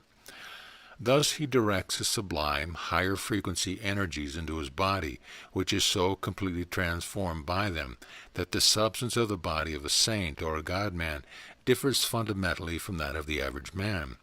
Their spiritual powers destroy all bacteria and viruses, and so the initiated are immune against these illnesses. These powers preserve the body in a youthful condition, because the body cells are continuously regenerated by the higher frequencies and high tension of the spirit. The hormones of the sexual glands are present not merely in order to endow the human body with the ability to procreate. Instead, they play a far greater part in the accumulation and preservation of youthful energies for their own body than is generally realized. Sexual energy is vital energy itself, the link between mind and nature. Not only can it transmit life in a new living creature during sexual union, but it can also continuously charge one's own body with new vitality, if one preserves it for oneself and knows the secret of its transformation. A saint, an initiate, does not despise the body. On the contrary, he esteems it highly as a wonderful agent of manifestation, providing man with the only suitable driving force to climb the great ladder of Jacob. But since the initiate is conscious in his own divine self, which is sexless, he requires no complement, whether physical or spiritual. In his consciousness he has become in every respect a whole. Thus he can preserve and use his vital energy for his own body as he pleases, although his body continues to manifest quite normally and healthily one side of the whole, one sex, one pole. As has been frequently emphasized, sexual energy is the link, the catalyst between mind and matter. If a man is unable to manifest sexual energy, if his organs of manifestation are missing or undeveloped, old or impaired, then he can no longer establish a direct link between his spirituality and his body, his spirituality and nature. He can certainly attain the highest spiritual level in his consciousness, but he cannot transmit the magical power of the spirit to his body or to the body of another human being. He can attain high spiritual awareness. This is possible even on one's deathbed, but he cannot acquire magical abilities known as siddhis. He can become an illuminate, a saint, but not an initiate or a magician. There is no fire without fuel. There must be oil in the lamp when the bridegroom comes, the Bible tells us. That should not, however, discourage readers who think they have already forfeited their sexual abilities, for man can never know when he has finally become impotent. We know of cases where old men who had considered themselves totally impotent for years suddenly experienced an unexpected resurgence of potency, and this is less exceptional than might be thought. On the other hand, we may ask the question, is it of such vital importance to each man to be able to regenerate his body, to become clairvoyant, to float above the earth, and to acquire yet other magical occult abilities? Is it not enough to be able to experience the highest states of consciousness, speak face to face with God in one's mind, live with an infinite peace in the world, and when time has run out on the cosmic clock, to depart this life? The fates of men are various, and each man must know himself what God wishes of him. If a person feels called upon to God to follow a certain path, he will then acquire all the possible means to find that path. Not only the laws of nature, but also the divine laws are inflexible and insuperable. Everything depends on what we wish to achieve. For whatever we do wish to achieve, what our deepest conviction urges us to do, shows the measure of our maturity. Those who do not yet wish to give up their sex life, and those too who are sexually impotent, must take into account that, although they may indeed attain very high levels in the mind, the transformation of sexual energies into creative powers, that is to say, the expectation that they may become an initiate, must be reserved for some future life. At some time all men will reach the highest level, the divine level, and then they will also want no more than to be the divine self, which is precisely what all this amounts to. But what we have not yet learned from experience and tasted to the full will always draw us back, for all that has been experienced in man would have it so. Therefore, do not let us resist, but let us try to experience as soon as possible and leave behind us all things that have not experienced. If possible, even before our individual source, the oil from the lamp is dried up. And we ask ourselves, do we wish to remain slaves of matter, of the body, or do we wish to become masters of the world of matter, of nature, of our own bodies? Do we wish to attain the knowledge and power of the whole and enjoy eternal peace in God? Do we elect to go on being mortals, or to arise and become living people? The divine laws seem inflexible to us only as long as we have not experienced them personally. If someone has the courage to try out these laws and possibilities on himself, and also to live accordingly to them as a believer in God, then he will make the surprising discovery that these laws only appear to be inflexible in the imagination of ignorant people. Man in his blindness is afraid of being at the mercy of these laws, and of losing and missing something that, in his limited conscious being, seems to the utmost importance to him. He neither considers nor knows that this inflexible God is himself, that in his unconsciousness he is the self that he calls God, but which in reality is his own true, still unconscious being. Personal experience inevitably brings a great surprise that our true being, which as long as we are unconscious we call God, never takes anything away from us without affording us immeasurably greater happiness and joy in return. Chapter 10. Urge for Unity and Its Corruption. God is eternal being life, and God fills the whole universe.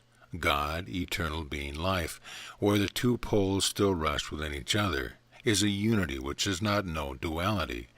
Neither God nor being nor life is divisible. This absolute, divine, single, and unique unity is manifested in every living creature as itself, which in order to be manifested has constructed the material form, the frame of the living creature, around itself and for itself. Thus there is only one single, indivisible, limitless, infinite self, God. And the innermost being of every living creature is this single, indivisible, divine self. Paul the Apostle said, "For God, who commanded the light to shine out of darkness, hath shined in our hearts. For by one Spirit are we all baptized into one body, and have all been made to drink into one Spirit.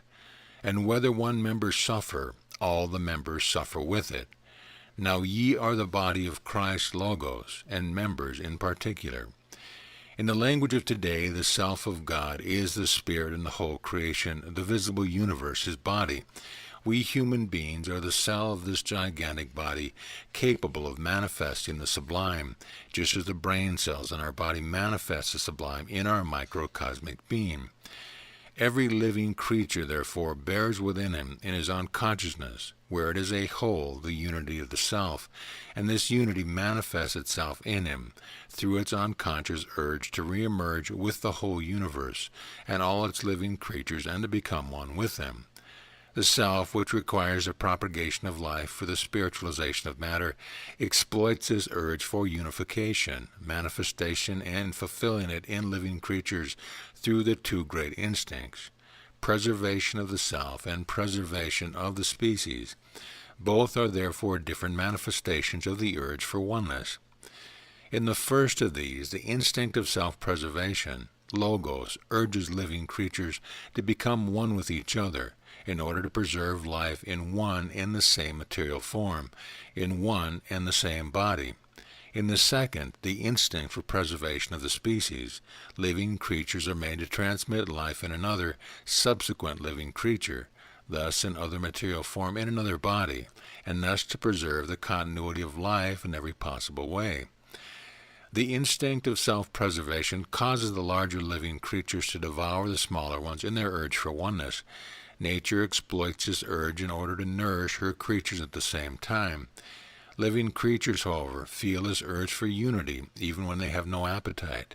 Anyone who has watched how a cat, having caught several mice and therefore by no means hungry, races after another mouse with passionate greed and devours it fervently, only to vomit it again shortly afterwards, must certainly realize that behind the hunger and the gluttony a greater force, namely the urge for oneness, is at work.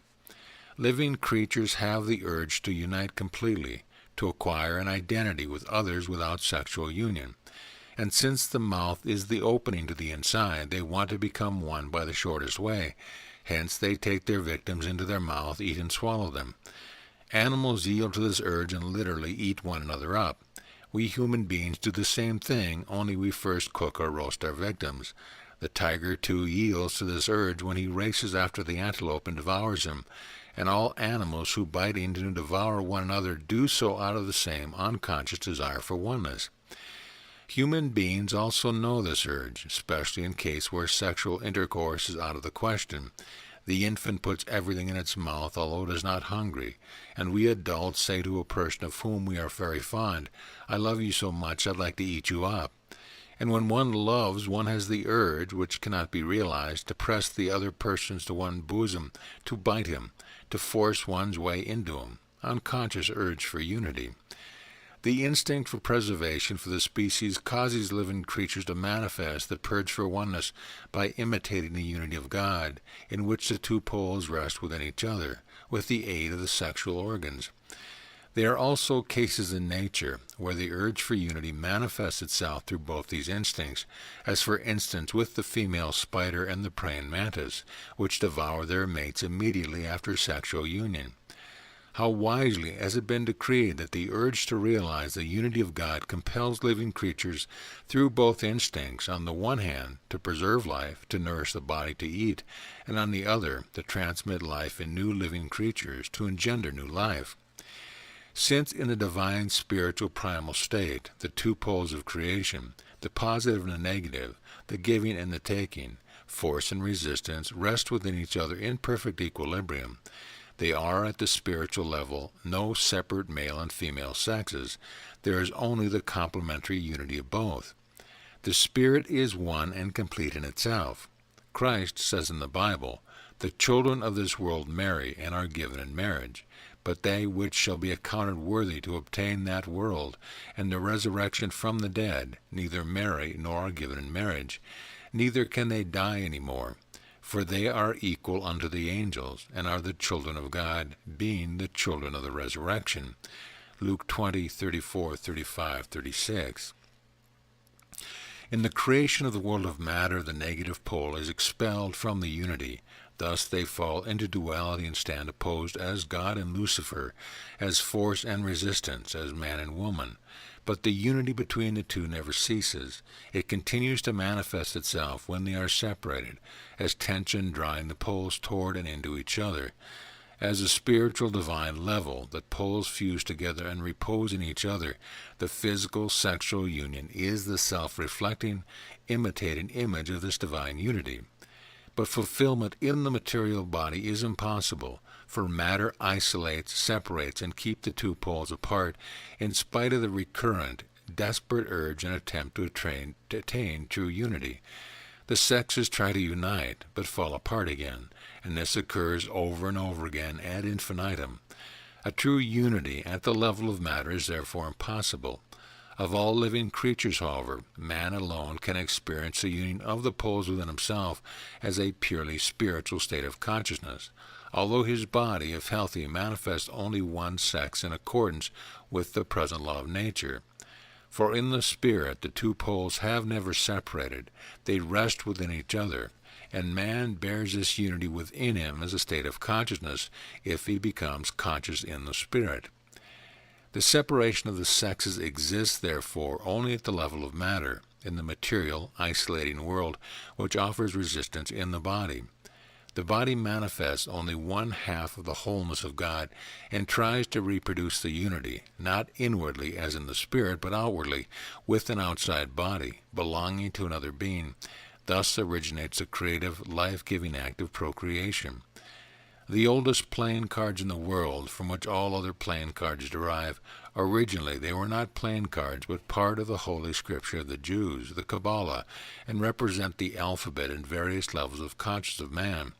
This ancient tarot pack gives a witty and expressive depiction of this truth in its 15th card. Satan, the reflection of God, Christ calls him the prince, the law of this world, who has become through the Spirit the living law of matter, separates the two sexes. On his right arm is inscribed Solve, only to reunite them with his left hand, which bears the inscriptions Coagula, but not in their primal states, in the spirit inwardly, but in the body outwardly. The two sexes, male and female, which belong to each other by the inner unity of God, he chains outwardly together. Thus he forever drives the two sexes like slaves physically together, without their being able to reach each other in the original divine unity. For the material outer world is the world of isolation, of separation, the world of good and evil, of giving and taking. To produce unity in the outer world is impossible. With our conscious minds we must step out into the finite where our body belongs, and what we cannot do in the outer world, we must seek, attain, and experience in the inner world, in the mind as a state of consciousness. For only in our inner being, in ourself, which is God, can we spiritually find the complementary halves united in harmonious repose in each other. Man can unite the two poles in his conscious mind. In the highest spiritual state of consciousness, we experience the urge for inner divine unity, and its fulfillment as a very strange feeling. This feeling is not strange to average people because they all know it and bear it within them, or do so because they at least desire to receive it from others. They have grown so accustomed to it that they take it as a matter of course and do not stop to consider that they are by no means so natural but extremely odd. And those who have not yet made it conscious in themselves are for these reasons incapable of understanding what and why it is. It has nothing whatsoever to do with the body. We call this feeling love. In order to prevent misunderstanding, let us call it universal love. Naturally, every man conceives of this differently according to his level of consciousness. Regardless of this, if we wish to analyze what love is, we could speak of it roughly in these terms. We have a pleasant, warm sensation in our hearts. It cannot be measured with a thermometer, and yet we feel it as warmth. We radiate this warmth quite involuntarily. These rays are invisible, immeasurable, and their existence admits no proof, yet we feel this radiation of love from ourselves, as from other creatures, so distinctly that no one can deny it. It radiates spontaneously, and under its effect we have the desire to unite our being with the whole universe or with something that we love. We know the expression, "I'm so happy that I'd like to hug the whole world." It is an urge for unity without physical reaction. This feeling has nothing to do with sexual desire, nothing whatsoever to do with the body, for we certainly have no sensual sexual desire towards the whole wide world, and yet the feeling is there, a purely spiritual feeling, a purely spiritual state. One would like to melt into the universe, to be absorbed by it, to become one with it as a raindrop becomes one with the ocean when it falls into it. Only the superior man, who has activated his higher nerve and brain centers and can therefore sustain purely spiritual, higher frequencies, is capable of this purely spiritual love. The inferior man, with his undeveloped consciousness, projects divine love into the body and makes it of a sexual attraction. He is not yet able to bear spiritual frequencies, nor therefore comprehend them with his intellect. Hence the spiritual level does not show what a man knows, for one can have a brilliant intellect without a high spiritual level, nor does this level depend on whether a person is charitable, for one can be charitable with one's intellect by outwardly imitating a person who is full of love. The spiritual level manifests itself in the wealth of love a person bears within him. That is why Paul said, "Though I speak with the tongues of men and angels, and have not charity, I have become as a sounding brass or a tinkling cymbal. And though I have the gift of prophecy, and understand all mysteries and all knowledge, and though I have all faith, so that I could remove mountains, and have not charity, I am nothing. And though I bestow all my goods to feed the poor, and though I give my body to be burned, and have not charity, it profiteth me nothing." With people at the lowest, still unconscious level, the urge for unity of the self is also manifested. Since, however, their consciousness is still identical with the body, the urge manifests itself in the great corrupting fallacy of wanting to experience and manifest spiritual unity, the urge to merge with the whole world in the body. They want to offer their body to anyone with whom there is a possibility of physical union, and so they do so indiscriminately. A very sad consequence of this is that these people, who basically are also looking for love, if in quite the wrong way, degrade themselves, give up, lose their human dignity, and prostitute themselves. The laws of the spirit are opposed to the laws of matter of the body. If therefore the laws of the spirit are divine at the spiritual level, then at the level of matter, manifested through the body, they are satanic. The reverse is also true. The laws of matter, manifested through the Spirit, are also satanic. Paul said, "For the flesh lusteth after the Spirit, and the Spirit against the flesh.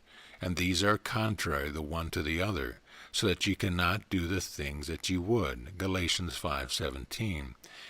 It is understandable that prostitutes the world over are despised by those people whose consciousness is slightly more developed.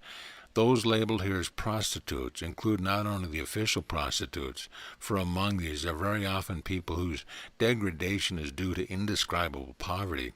For our purposes, prostitutes are those who offer themselves more or less indiscriminately to anyone, without the pressure of destitution. Anyone who's once had a heart-to-heart talk with a prostitute, male or female, must have witnessed their sad feeling of neglect, worthlessness, and hopeless ruin, their utter despair and self-contempt. When asked why they go on with such a life, they almost invariably give the desperate reply, "I am looking for a little love." These poor souls do not realize that it is precisely what they are doing which makes them betray the very love they are seeking, betray their own Christ with a kiss.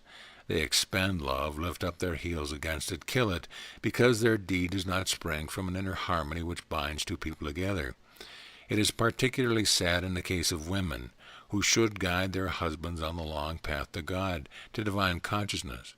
God says to the serpent, "And I will put enmity between thy seed and her seed, it shall bruise the head." A person of a very low level of development who experiences physical union as a mere sexual discharge, devoid of any inner affection, selection, or feeling of spiritual love towards his or her partner, sooner or later falls prey to dreadful fear and emptiness. Unconscious people do not know how very deep a bond sexual union creates between man and woman. They each absorb a part of the invisible being of the other. We have only to think of how a person can irradiate and charge a lifeless space, a room, the compartment of a train, or a theater stage with his presence, so that it felt long after he left. He leaves his radiation behind, and thus charges the walls, pieces of furniture, perhaps the armchair in which he sat, in such a way that a dog, for instance, but also sensitive people recognize and feel his radiation long after he left the room. How much more powerful the mutual influence of people who experience sexual intercourse with each other. How frequently we can observe the way in which people, through persisting in a sexual relationship with a partner unsuited to them, gradually change, transform their own nature, their character, and often for the worst, sometimes also for the better, and acquire certain qualities of their partner. If two people share their love life, or even if they have had only a single sexual encounter, they are mutually affected by vast invisible forces. For sexual energy is creative, it is man himself. And however strong a person's conviction that the powers and radiation of an uninteresting or insignificant being, as one often hears, have no effect on him, these nevertheless leave an imprint, the depth of which he does not suspect. In Dante Alighieri's masterpiece, The Divine Comedy, this truth is aptly depicted. In one section of hell, Dante sees a multitude of souls which have grown together in couples, flying around in despair and untold suffering, because all their most strenuous efforts to separate from each other are in vain. During their mortal life, they were bound only by a physical love relationship, not, however, by true love and togetherness. Animal passion for their own sake and crude sensuality were the cause of their encounter. Therefore, they are now inseparably and eternally bound together by their own defiled spiritual aura, and also by the continued, inextinguishable memory of their deed. The sullying of man's invisible being, however, does not result only from his experience of sexual intercourse with inferior beings. It will also occur whenever people who are not necessarily bad, characterless, or impure, but simply ignorant, have sexual intercourse with a large number of partners, indiscriminately and at random, today with one, tomorrow with another. We can put the most beautiful colors on a palette, and yet we obtain a hopeless mess if we mix them all together. The once beautiful colors lose their character completely and are no longer recognizable. Therefore, we can understand why prostitutes all have their typically hopeless, impure radiation, why they have completely lost their individual human character, so that they are recognized from afar as prostitutes. It is even more tragic when young girls of decent, good families degrade themselves out of sheer ignorance and boredom by having sexual intercourse indiscriminately with the first chance comer whose acquaintance they have just made, and a day or a week later repeat this with a second, then a third or a fourth. How much patience, trouble, and love, and how much time is required before the bad impressions, all the impurities and a dreadful inferiority complex are removed from such a broken young soul, and self-respect is reestablished. And anyone who has not had the chance of observing these circumstances for himself would simply not believe that the partners, male or female, through whom these desperate people feel lowered and neglected on account of their sexual experience together, have taken away with them the same degrading impressions. It was therefore not one person who degraded another, as neither of them was an unclean being, but the sexual intercourse as such, which they experienced indiscriminately and devoid of love. Contemporary civilized life is so degenerate that men no longer have the opportunity to achieve something heroic, entirely on their own merit, which would allow them to have a sense of their own worth, to feel great. Young people go into a cinema and watch enraptured how the great cowboys or detectives excel and triumph over all others with their superhuman abilities, while they themselves have no chance of accomplishing heroic deeds or any displaying their own outstanding abilities. What remains for them? For some the answer is sport. For the great mass of young people, however, there remains nothing else but to assert themselves through sexual conquest, and thereby to experience higher tension. Out of boredom, out of hopeless feeling of emptiness and thwarted achievement, they are driven to sexual experience and other addictions. Thus they have a mutually defiling and degrading effect on one another. Most of them are unwilling to admit this profound effect, because they are unable to recognize what takes place not in their conscious mind, but in their unconscious, because their conscious mind is not aware of and does not experience a phenomena, and they refuse to believe that it nevertheless concerns them, that in spite of their unawareness something has happened to them. And precisely because it has taken place in the unconscious, the effect is 1,000 times greater than if it had been able to digest it in their conscious mind. In the unconscious, things remain undigested, and therefore often have a various poisonous effect on men. Nevertheless, people feel, even if unconsciously, the poisonous effect of sexual intercourse with an unworthy partner, and try to protect themselves by instinctively leaving the whole matter to the body and withdrawing the conscious mind as much as possible during sexual intercourse of a degrading nature. In this way, a person cannot experience healthy and gratifying fulfillment, even physically, simply because he's not totally involved. And the consequence are mental and physical disturbances which can lead to apparent impotence. Mind, soul, and body are an indissoluble entity. For as long as man lives, they cannot be separated from one another. The body comes last. It is the manifestation of the spirit which is furthest removed in the scale of creation. But it is nevertheless part of it. It has grown together with the mind, and they consequently form a union. It is a great mistake to believe that the mind can experience a thing without the participation of the body, without the body sharing the experience, and vice versa. Everything that happens to the body reacts upon the mind. The mind shares the experience, since it is the mind which builds the body, vitalizes it, and experiences everything in and through the body itself. Without the mind, the body is an inanimate corpse. Consequently, everything that happens to the body is felt and experienced only in man's mind, in himself, in his consciousness. If consciousness is switched off, as for instance during neurosis, man has no perception whatever of what is happening to his body and what his body's experiences. Therefore, there are no separate physical and mental experiences in perception. They are only mental experiences. And this is true even if these experiences project themselves into the body. We experience only what our consciousness, which is purely mental, perceives. It is the same with our sexual experience. However convinced a person may be that he accomplishes and experiences sexual union only out of purely physical desire, it is nevertheless impossible for his experience to be purely physical, for the experience in itself is possible only in the mind, only in consciousness. In the case of a woman, it may happen that only her body participates in a sexual union, of course completely passively, that is, if she is drugged or anesthetized. With a man, however, this is unimaginable, and with a woman such a case cannot be regarded as participation or experience. If in physical union a person tries to withhold his mind because his sexual act does not manifest itself and grow out of spiritual oneness, then a split, a gap, occurs in his being, whether or not he knows or acknowledges it. Conscious men feel this and refrain from such physical release. Unconscious men, however, imagine they can have sexual union out of purely physical needs without involvement of their mind, and that is a great mistake. For regardless of whether man has been gratified or frustrated, if he is secretly worried about or even ashamed of his behavior, he has already participated in the union.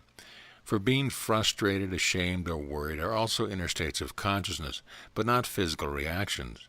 Sexual energy is man's being, which manifests itself in the body, logos itself. And so it is also impossible to want to experience sexual union without the true self.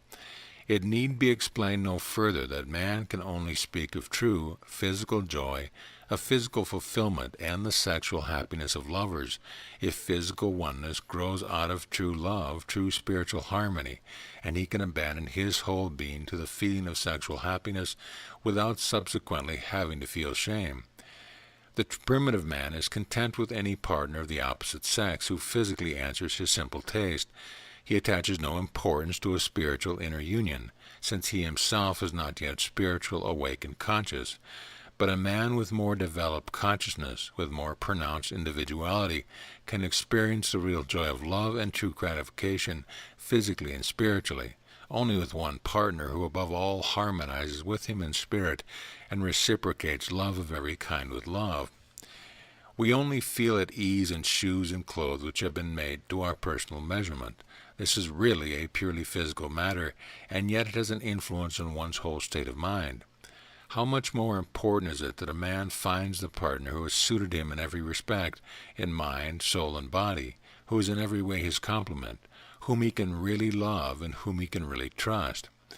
As we have seen, it is frequently the case that young people, as well as adults, engage in sexual intercourse with the first person who comes along. This leads to man's making an animal of himself. But man is not an animal. Let's not forget that.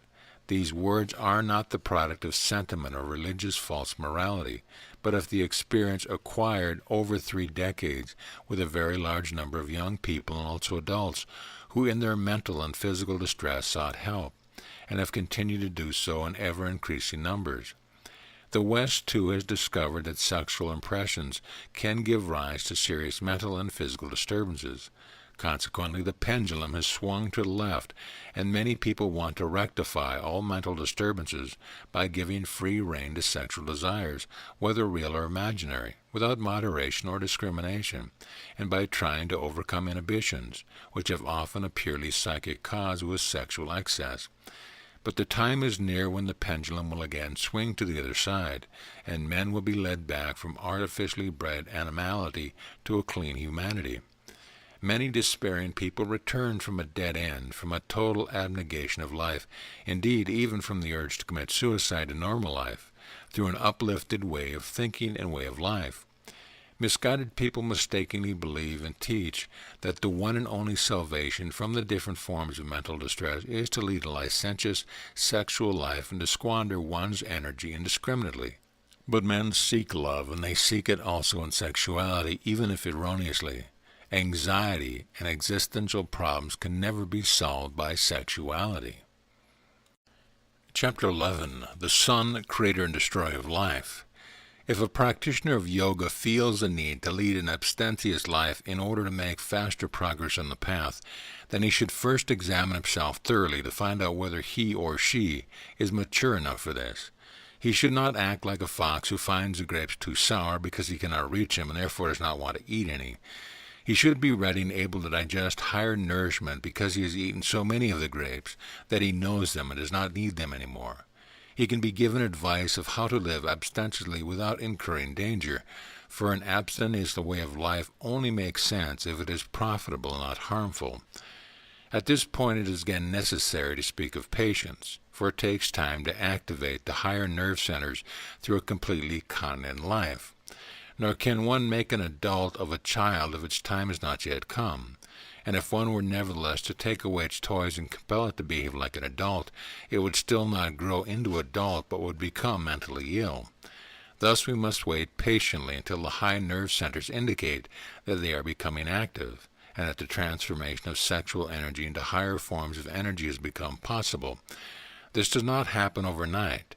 Therefore, if we have reached a stage where we feel sufficiently mature to lead an abstemious life, and we arrange our life and practice accordingly, we must even then not be impatient and expect higher results immediately. We may be satisfied if initially there appears a striking love of life, cheerfulness, a bright suggestive shine in the eye, and increased working energy. Our long experience shows that with those who are mature enough, living abstemiously can generate and accumulate so much vital energy that if it is applied in the right way and directed consciously, chronic illnesses which have lasted for years are suddenly cured and serious neurasthenic symptoms disappear. The posture becomes youthful and elastic, and mind grows bright and clear. Even severe depression disappears. The power of concentration increases in unsuspected measure. One begins to acquire the power of suggestion. The body is filled with new vitality. We have often been able to witness that through abstinence, white-haired practitioners of yoga have regained their original hair color, that the shrinkage of the gums and other symptoms of old age, which nowadays occur too early in men, have disappeared, and some could even read again without spectacles. If a man transforms sexual energy in the right way, he can be sure that in the course of time, sooner or later, higher spiritual benefits will not fail to accrue. Man suddenly discovers talents which he never in the least suspected within him. They are already present, as they are in every person, but still in latent condition. If we erect a dam in front of the sexual energies, they then accumulate, initially causing tension and unrest. If in spite of this we stand firm, these energies look for new path, and we become capable of gradually converting them into higher powers. Sexual energy that has been directed upwards first of all stimulates the secretion glands, thus renewing and strengthening the body, then stimulates the higher nerve centers, which until now were only capable of manifesting potentially present creative powers as different talents. That is to say, the nerve centers which would have been capable of manifesting these talents lacked up to that point the corresponding resistance and were in a latent condition. How often we come across historical cases of men who, after a dissolute way of life, suddenly for some reason or other began, or were forced to begin, to lead an abstemious life, and shortly afterwards manifested outstanding talents, in particular an exceptionally strong magical suggestive power, the existence of which no one, least of all they themselves, suspected. We mention here only the instance of Ignacio Loyola, the founder of the Jesuit order, who as a result of an accident had to lie for some time in his father's castle, and out of sheer boredom experimented with secret exercise because he was forced to lead an abstemious life. In the course of these experiments he made such unexpected discoveries that he completely altered his conduct. Together with friends he founded the Jesuit order, and in the space of 15 years acquired power over the whole world as far as China. He himself claimed to have achieved his renowned magical hypnotic willpower through an abstemious way of life and secret exercises. At this point, it is again necessary to note that an average man can only grow into a superior being in possession of magical suggestive powers by leading an abstemious life, if he has progressed so far in experience, development, and maturity that he is able to sustain and endure the irritation of the retained sexual energies in the higher nerve and brain centers with calm nerves, imperturbed, and without pathological irritability. The best support in achieving this can be gained from some particularly appropriate yoga exercise to be discussed at length. If a person is still insufficiently mature for the transformation of sexual energy, that is to say, if his higher valves have not yet been opened, and his consciousness is therefore still very limited, and in spite of this he is forced to lead an abstemious life for any reason, be it a physical, congenital abnormality, disturbance, or anything else of the matter, then he will fall ill. Usually, overstrain first affects the thyroid gland, which may cause heart disorders, but inevitably causes an intolerable flight of ideas, anxiety states, and still other more serious disturbances. In such cases, the roused sexual energy does not find a valve for itself, nor does it find the way to the higher centers through which it could manifest itself as higher spiritual energy, and it causes pathologically excessive irritation, which involves very great danger for the nerves because it is continuously inflamed from within. This danger may cause a serious nervous breakdown. Indeed, it may even give rise to a yet more dangerous condition, which in modern terminology is known as schizophrenia. Anyone who has had the opportunity of studying the schizophrenic patients in a mental home must have noticed that almost all of them, without exception, have experienced some obstacles or disturbances, no matter whether of a physical or mental origin, in expending their sexual energies, and that they very often possess an astonishing intellectual level and high abilities. They often have insight into the highest spiritual realms and glimpses of very high spiritual truth, while on the other hand they are still undeveloped, unequal to this high intellectual level, and unable to withstand, digest, or adapt themselves to the high tension of superior intellectuality. They cannot make any use of it, and their nerves cannot sustain this high tension, this split condition, since they have no opportunity for release. There is an undeniable connection between manic attacks and the frustration of sexual energy. A person who deals with the mentally ill and who himself leads an abstemious life, therefore having the benefit of personal experience and observation, has no difficulty in understanding the condition of these patients. Unfortunately, however, these observations are not all that is needed to help them, even though the insight is of the clearest. My reason for referring to these illnesses in the course of this discussion lies elsewhere. The work with these patients produced a strange discovery. Most of them had not intentionally withheld from sexual life. On the contrary, they would have liked very much to lead a sensual, lecherous, perverse, and licentious life, if they had not been prevented from doing so by physical or psychic reasons. Now, certain of these patients who were intelligent enough to understand the truth about sexual energy went as far as using their sexual inhibitions, quite consciously and deliberately, to lead an abstemious life for the sake of transforming this energy. In these cases, there was quite a marked improvement in their condition, which gradually led to their becoming able-bodied, useful members of society.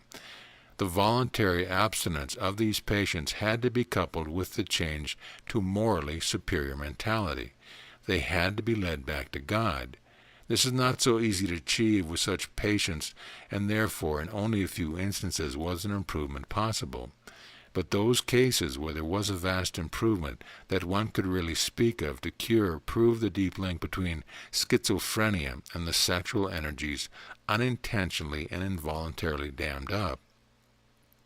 They also show the possibility of recovering through belief in God, or at least through a morally cleansed mentality together with deliberate abstinence, in which case there can be no question of repression, since the process is a conscious one. On the other hand, we have never seen a cure attributable to unrestrained and indiscriminate enjoyment of sexuality only decline and ruin. A man can only be helped by himself, for one cannot intrude into another person's consciousness and put it into order. At most, we can indicate the path that leads to it, if we ourselves know this path. Alas, it appears time and time again that most of those who want to help those patients are themselves still very far from having recognized creative energy in each of its manifestations in themselves, and from being able to direct its course. This just cannot be learned at a university or from a book, but only from personal experience. One rarely finds a professional psychologist or psychiatrist who has experimented with sexual creative energy in himself and acquired his own experience. If a certain period of abstinence was prescribed purely as an experiment at universities, Western psychiatry would be plagued by fewer misconceptions. Experienced sportsmen have long since discovered that we can store a great amount of energy through abstinence. Competitors are forbidden for the minimum period of 6 weeks to drink alcohol, to smoke, or to have sexual intercourse. It would be highly instructive to introduce such periods of abstinence into the study of medicine, and particularly of psychiatry, so as to provide personal experience. However incredible it may seem, the following incident is true. We are acquainted with a very well-known and distinguished doctor.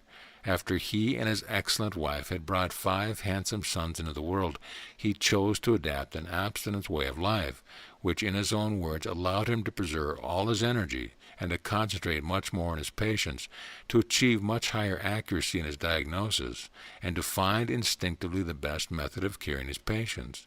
And his attractive, healthy, and highly intelligent wife was in complete and loving agreement with her husband, who felt nothing but charity for his fellow man. Such things do occur, and thank God, not just as a rare exception. The Bible said, "For there are some eunuchs, which are so born from their mother's womb, and there are some eunuchs which are made eunuchs of men. And there be eunuchs which have made themselves eunuchs for the kingdom of heaven's sake. He that is able to receive it, let him receive it." All this had to be said in order to explain why a person who has taken the trouble to gather his own experience, not from theory but from practice, will always say here or in the East that an abstinent way of life is not suitable for everyone, but only for spiritually mature men to whom it brings beneficial results. Such a man has realized how one can direct the creative power upward or downward and use them as one pleases. But he also has realized the dangers involved in the transformation of sexual energy. If a person is firmly resolved and is afraid of nothing, then he may attempt the process. But even then, he may do so only if he does not endanger a marriage partner who is not yet mature enough for it. This remark is certainly not intended to frighten off those people who wish to progress in the divine path of yoga, for we have in our hand the best weapon against all dangers, our own consciousness. If we always cling to it, that is to say, if we are always awake, if we are always conscious here and now, then no harm can come to us. Infinitely more dangerous than the attempt to lead an abstemious life are certain yoga exercises affecting the spinal cord, which at the present time are propagated by ignorant and unscrupulous men. For against the danger involved in abstinence is a very simple protection, namely, to give it up immediately, should it be caused the discomfort such as pathological nervousness or excessive irritation. We must realize that creative energy is no trifle, and that these matters are to be taken quite seriously. Those of us who have had the opportunity of repeated investigation into convents and monasteries know what sad consequence may ensue if immature men and women are forced to renounce sexuality and sacrifice all. As long as we regard it as a sacrifice, we are not mature enough to make it. God demands no sacrifice of men. There are very, very few indeed who have already acquired spiritual maturity and can transform sexual energy into divine creative power. Many are the called and few the chosen, but the chosen have existed and will always exist in the monasteries as well as outside throughout the whole world, here as in the Orient. Therefore, let us progress with courage on our path. Chapter 12, The Magic Flower. There is really no point in talking about transforming sexual energy because mere words are to no avail. It has to be done. In doing it we gain personal experience, and all words on the subject become superfluous. Therefore, we can say very little, but if this little is put into action, it becomes everything. For what is meant by the transformation of sexual energy into spiritual creative power? To use sexual energy as the link between spirit and body, not in order to create matter from spirit, to beget children, but on the contrary, to obtain spiritual energies from the body. Not to spend sexual energy through the body, but instead to open the higher centers through which it manifests itself no longer as sexual energy, but as spiritual and creative magical energy. How do we open these centers? Through control of the body with the exercise of Hatha Yoga, by mental concentration and meditation, abstinence and work. That is really all that needs to be said. Yet we shall try to say a few guiding words in answer to the numerous questions posed by our practitioners of yoga with reference to this subject. We are aware that not all questions can be answered satisfactorily. Since the subject touches on very delicate matters, it is not possible to speak frankly about all relative details. In this case, only one thing can help the practitioner of yoga to acquire his own experience. What surprising discoveries we make then, which not only answer all questions instructively, but also bring us experience hitherto unimagined and unexpected.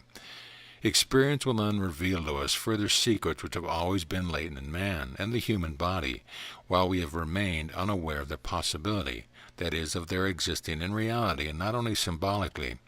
We shall therefore attempt to describe the first steps of this path and also how to advance on it. The further higher steps, however, will be deliberately only touched upon. Those who take this path seriously in practice will themselves see the continuation of the path before them, and will know how to proceed, just as a person holding his small lamp before him in the darkness sees where to take his next step. Those, on the other hand, are only prompted by curiosity to know these things, but do not make the effort to do something, do not require to know even theoretically how and by what means man can unshackle and employ his creative powers inherent in all men. That there have always been and still are today powerful magicians, let us call them what we will, the greatest of set but cannot deny. We therefore try to hand on the key of the door to the secret chamber, but each man must open the door himself.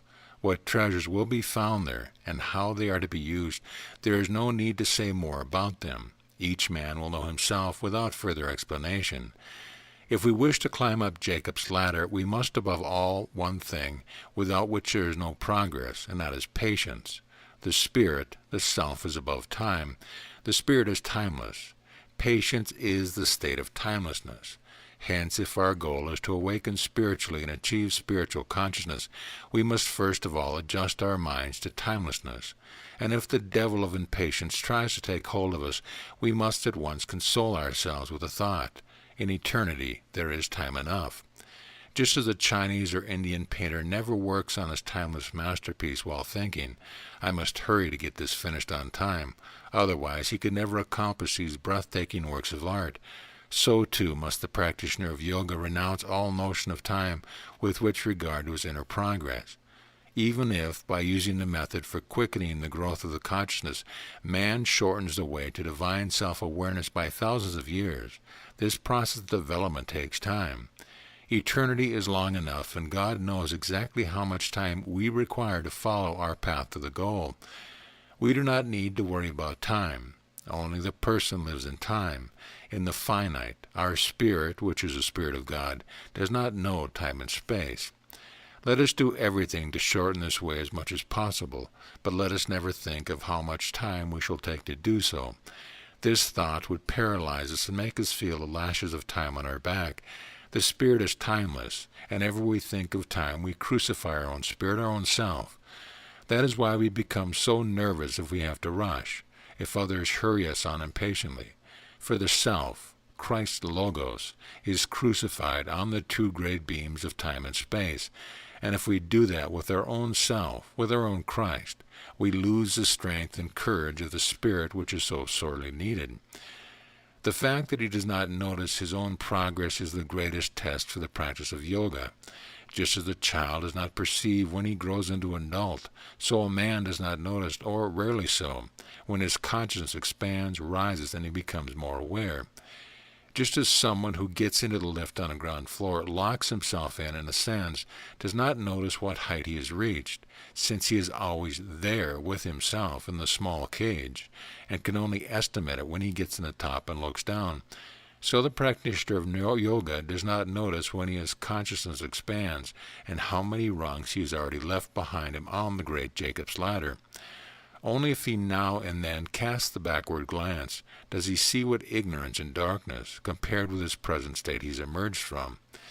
Therefore we must not be impatient, for each moment is precious and affords us a new, interesting experience, however uninteresting and boring it may seem at the time.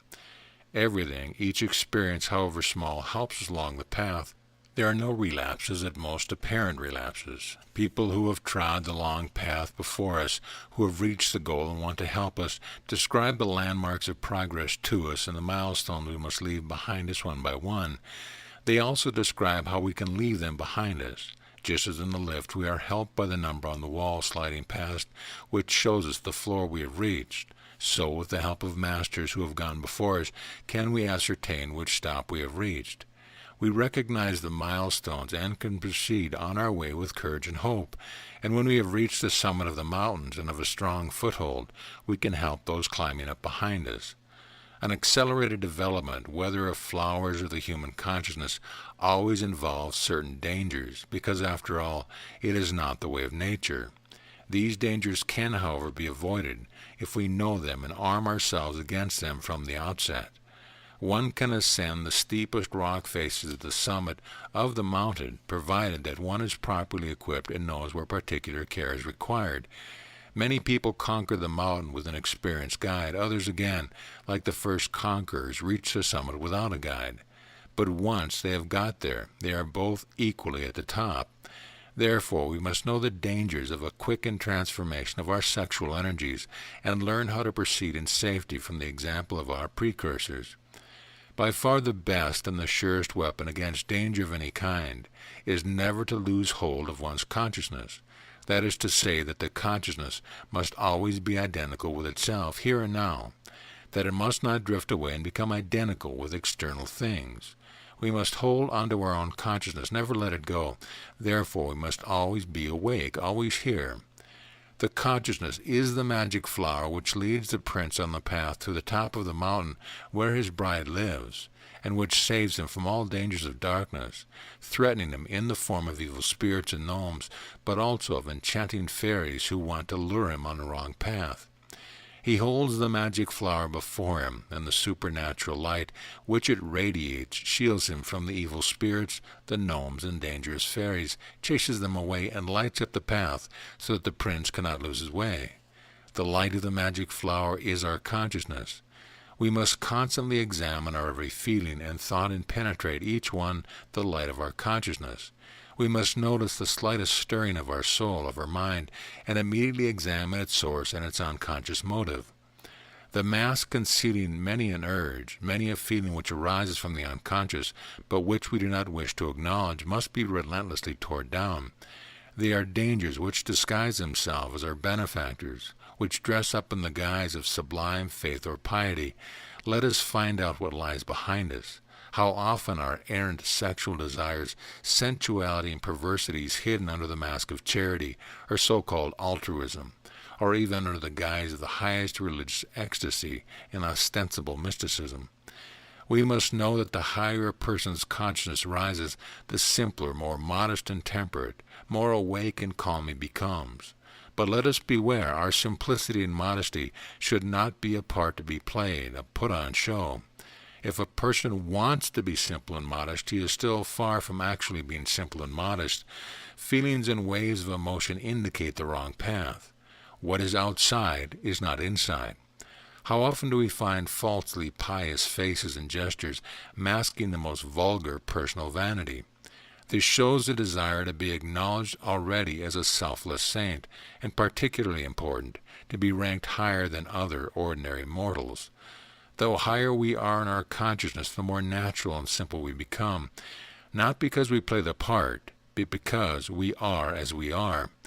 We already understand and know why Christ replied to the young man who addressed him as "Good Master," "Why callest thou me good? There is none good but one, that is God." If, then, a person has a good thought or word, or does a good deed, then God is in that person, manifesting himself through him as that which is good. The superior man is never complacent and arrogant because he is not puffed up. He is never amazed at his own greatness and goodness. He finds it natural that he has these qualities and never thinks of himself as great and charitable. In his consciousness he has ceased to be the superficial mask, the person; he has become the core. And if a person is conscious all the time, his inner eyes will open, and for him the two sides of the tree of knowledge of good and evil will fuse together. For him, concepts such as good and evil will cease to exist. He sees only the tree which is one. He no longer knows anything that is good or evil. Such words denote appearance only. The illuminate, however, sees through appearance. For him, such differences disappear.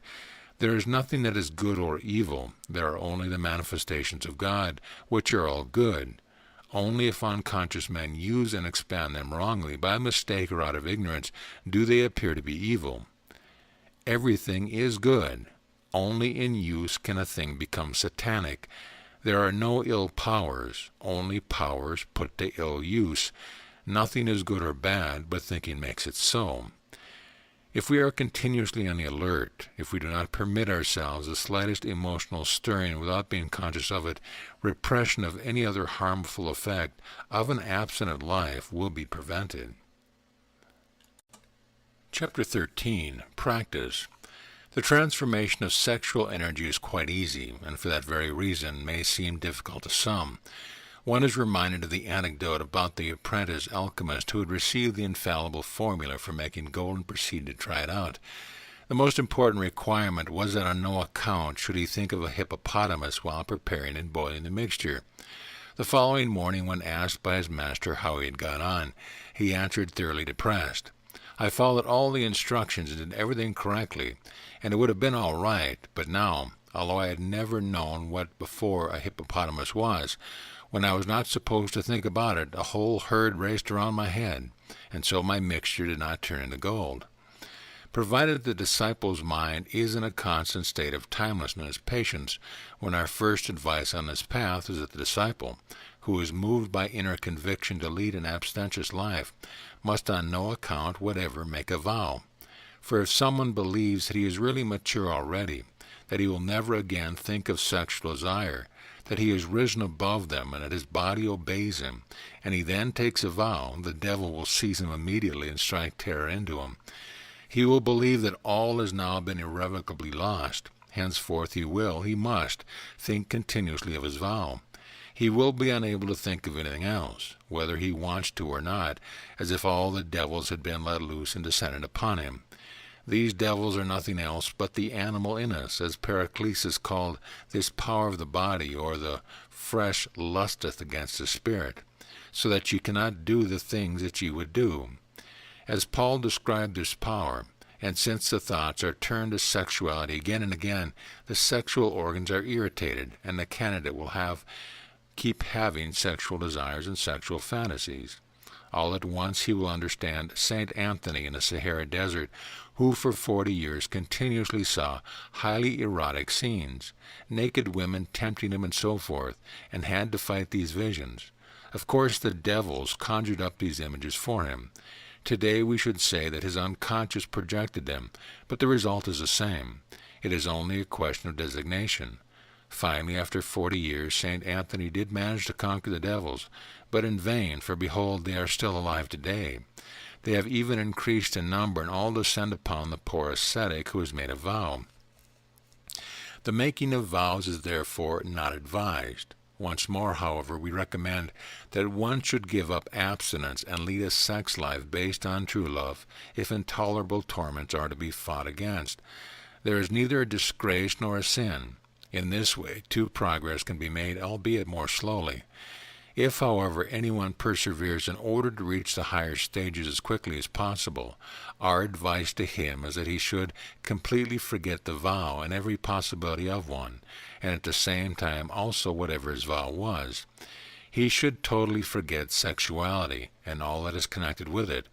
Very simple, isn't it? If only the devil did not exist. For even if we have seen through nature's deception completely, and find the whole business of sex, with its eternal repetition, very boring, the surest formula for unbearable sexual desire, which suddenly spring up and rouse the corresponding physical reaction, is for the intellect to be preoccupied with sexuality, which we really wish to conquer. Thus we learn how the negative pole manifests itself and acts on us from our unconscious as the spirit of resistance. It is not surprising that the religion is called the devil, and it is not so easy to deal with this devil, since I am that. I am it, taught in the Upanishads as Tet Vam Asi, thou art that. Apart from the devil of the unconscious, the body itself, for the time being, allows us no peace. Until now, the body has been adjusted to the sexual life. The glands continue to demand release, and as long as sexual energy does not find a way to the higher centers of manifestation, it accumulates in the sexual gland. Later, when sexual energy has found the way to the higher nerve centers through appropriate yoga exercise and can manifest itself there already as higher forms of creative power, the transformation is much easier. Then one also has much more peace. The initial period is the most difficult, precisely because sexual energy, unable to find an exit, irritates the sexual organs even more. Thus, at the outlet, man has a twofold difficulty to overcome. On the one hand, his imagination, his intellect, allows him no peace. On the other hand, the retained sexual energy stimulates him physically still more than before. But that is exactly what is needed. For this excessive stimulation gradually reflects upon the higher nerve centers, irritates them, and this irritation awakens them from their latent, dormant condition, as the prince wakens a sleeping beauty with his kiss being a sexual manifestation. If one has therefore struggled through the first difficulty, if one has resisted and overcome the mental and physical irritation, then the transformation is very much easier by way of reward. It is also very important, however, that we follow the upsurging sexual energy to manifest itself through the higher nerve centers, to pour out through them. What is our best help here? Yoga exercises, concentration, meditation, and work, physical and intellectual work. The first of the yoga exercise is pranayama, and that is to say, control of breathing. We can only really grasp the importance of breath control if we realize the fact that every sexual unit imitates breathing, that is to say, the rhythmical union of the breath with the lungs. Every breath we draw is an act of life-giving as the encounter of the sexes. Breathing gives us renewal life with every breath, while sexual union gives life to a new being. That is why correct breathing gives a fulfilling, pleasurable sensation akin to that of sexual union. Pranayama and the physical exercises known to the Indians as Hatha Yoga serve to invigorate and spiritualize the body in general, thereby, of course, making and keeping it healthy. These exercises, which I have described in detail in the book Yoga and Health, which I have published together with my colleague Savgaden Eusidian. The present book is really a sequel. Hence, I shall mention here only the yoga exercise which are particularly suitable for those practicing abstinence. These exercises make the blood flow from the lower to the upper part of the body and the head, thereby calming the sexual organs and rousing the higher centers.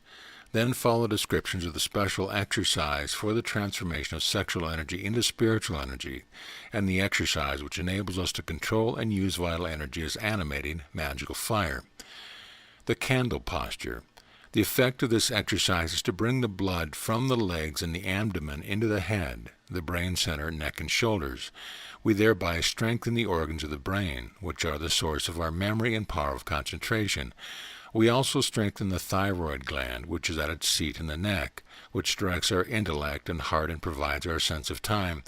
Thus, pressure on the heart is reduced and its activity regulated by counterbalance. Technique. Lying on the back, we press our arms extended and parallel to the body, with the palms facing downward on the ground. We breathe out calmly and deeply and slowly and carefully raise the stretched legs until they are vertical. Then we raise the trunk supported by both hands in the kidney area until it is in straight line with the feet. We breathe with the stomach and hold this position until strain is felt.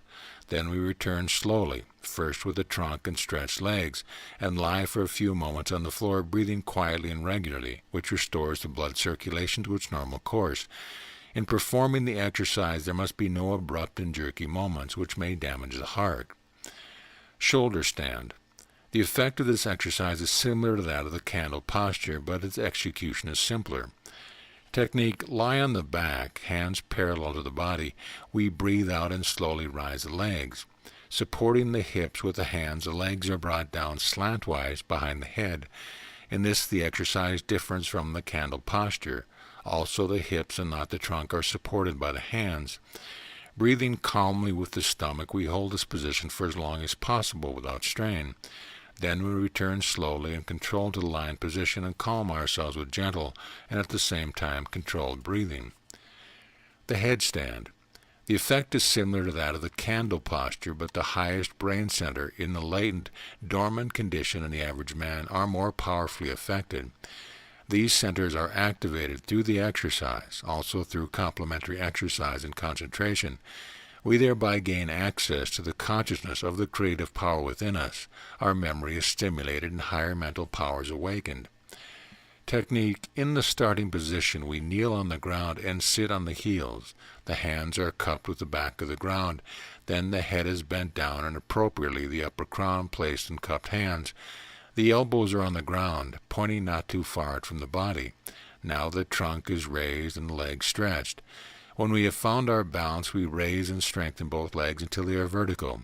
We may raise first one leg, then the other, or both together. The position is held with regular and calm breathing for as long as possible without undue strain.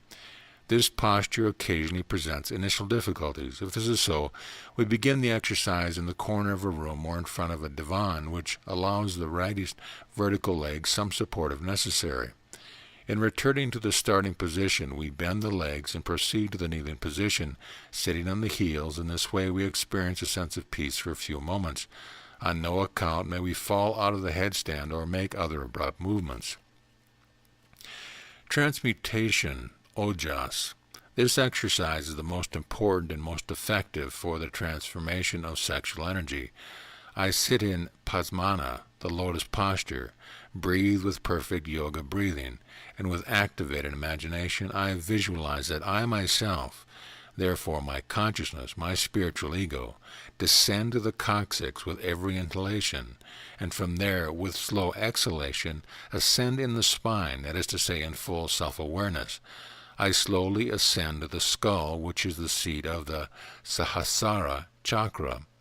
The description of this exercise is quite simple, and yet it enables us to deflect all irritation away from the sexual glands to the higher centers, where we can store sexual energy as creative power. Provided that we do this exercise correctly, it is therefore the most important transformation exercise of all, for it helps us to conduct sexual energy upward to the higher centers in order to manifest and use through these centers its converted form as creative magical power. Our first task must be, with the help of sexual energy, to increase the resistance of the organs, in which until now creative power has lain dormant. The resistance must be raised to a level which allows creative power to emerge from its latent condition and become active. It no longer manifests itself as sexual energy, but as spiritual magical power. Progress then depends on learning the next exercise, to conduct the spiritual power, which I myself am, everywhere in the body, that is to say, to penetrate everywhere with my ego, and to send my radiation into my whole body. For it is not sufficient to transform sexual energy, my own materialized self, and at the same time to conduct it up the higher centers, but rather with the help of these same higher centers, our highest goal is to radiate and use vital energy as magical power. It is not enough to make the philosopher's stone. We must know how and to what purpose it can be used. Otherwise, it is useless to possess a magic wand. If we cannot use it, then we are not magicians. This exercise is really very simple. It amounts to redirecting the consciousness in a way which enlists the aid of creative magical power, thus becoming a magical and vitalizing act. What has made it take on these qualities? The fact that I myself have consciously become this power. The I is life, and where I consciously am, there is also life. Wherever I consciously penetrate, everything becomes vital and life-giving. Anyone who considers these two sentences and understands them correctly knows all the secrets of life and death. The technique of the exercise is as follows. With the perfect breath control of yoga, we take a very deep breath and inhale deliberately to the auspices of the lungs. Then, with the exhalation, which must be slow and somewhat withheld, we direct our consciousness first to the tips of the feet. That is to say, I myself go there with my ego. We shall feel distinctly how a current is generated in the feet, as well as an initial warmth, which later, when we are more practiced, becomes a fiery heat, a hot, prickly sensation. We practice in this way for about 5 to 10 minutes at the beginning, later prolonging the period, for under no circumstance can exercise be harmful. We need not look at the clock. During the exercise, we shall know exactly when our concentration gradually begins to fail and we can stop. Without perfect concentration, that is to say, if we are not totally involved, there is absolutely no point to the exercise. The best position for performing it is lying on the back so that the blood can circulate evenly in the body. In time, one can feel the feet being charged with the higher frequencies of concentrated consciousness and a tingling warmth gradually rising in the body. Accordingly, we can then raise our consciousness together with the irradiation and charge the legs with higher vital energy. Then we can begin to irradiate the hands, first the right, then the left, and then both simultaneously, until they too feel the warmth and prickling. We can extend the process to the whole trunk, to the body, so that we have a general feeling of enhanced vitality as a tingling warmth, even as of a heat. In the whole body we become awake. The body receives this radiation like an open vessel and begins to live much more intensely. The whole body from top to toe, to the tips of the fingers, begins to live and be awake everywhere with such intensity and vitality that one feels that it is filled with light, with intense rays of light. This is more than just a sensation. It indicates the fact that with this exercise we develop an ethereal body woven of light. Some mystics call this invisible luminary diamond body. The Bible describes it in the Gospel. Christ appeared to his 3 disciples on the Tabor mountain in his transfigured body. And after 6 days Jesus taketh Peter, James, and John his brother, and bringeth them up into the high mountain apart, and was transfigured before them. And his face did shine as the sun, and his raiment was white as the light. And his raiment became shining exceedingly white as snow, so as no fuller on earth can white them. Just as we can make a piece of dead metal magnetic alive by means of electricity of another magnet, so through this exercise can we make the human body magnetic or alive.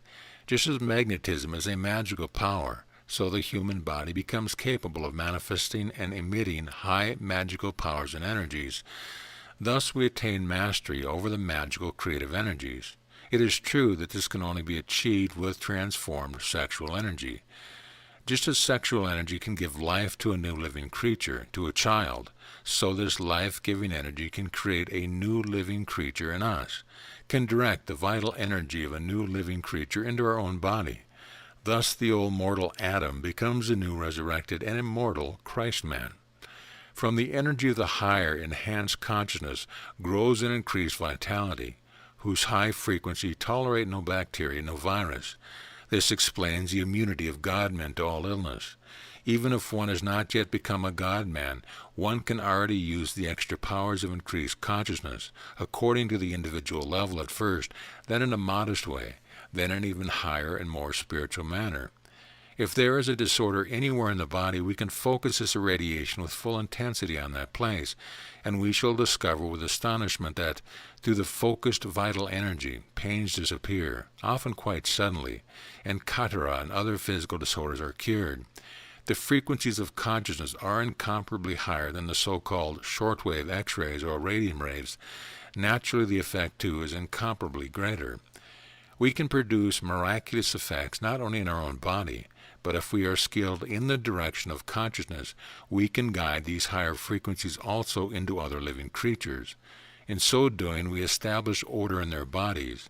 At this point, one hesitates to go on.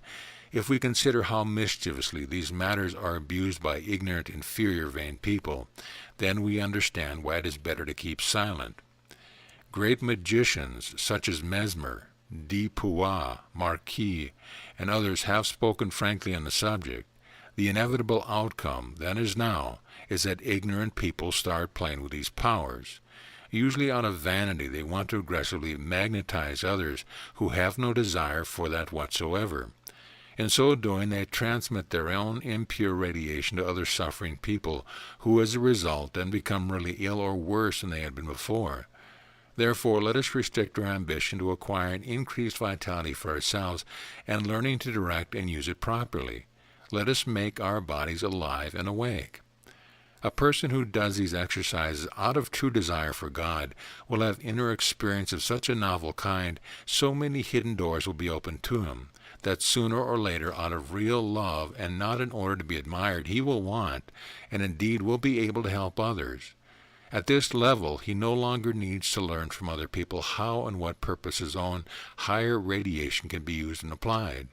Nor did Ignatius Loyola, Father Bar, or Valentin Gritique learn from anyone how to cure maniacs and other seriously ill people.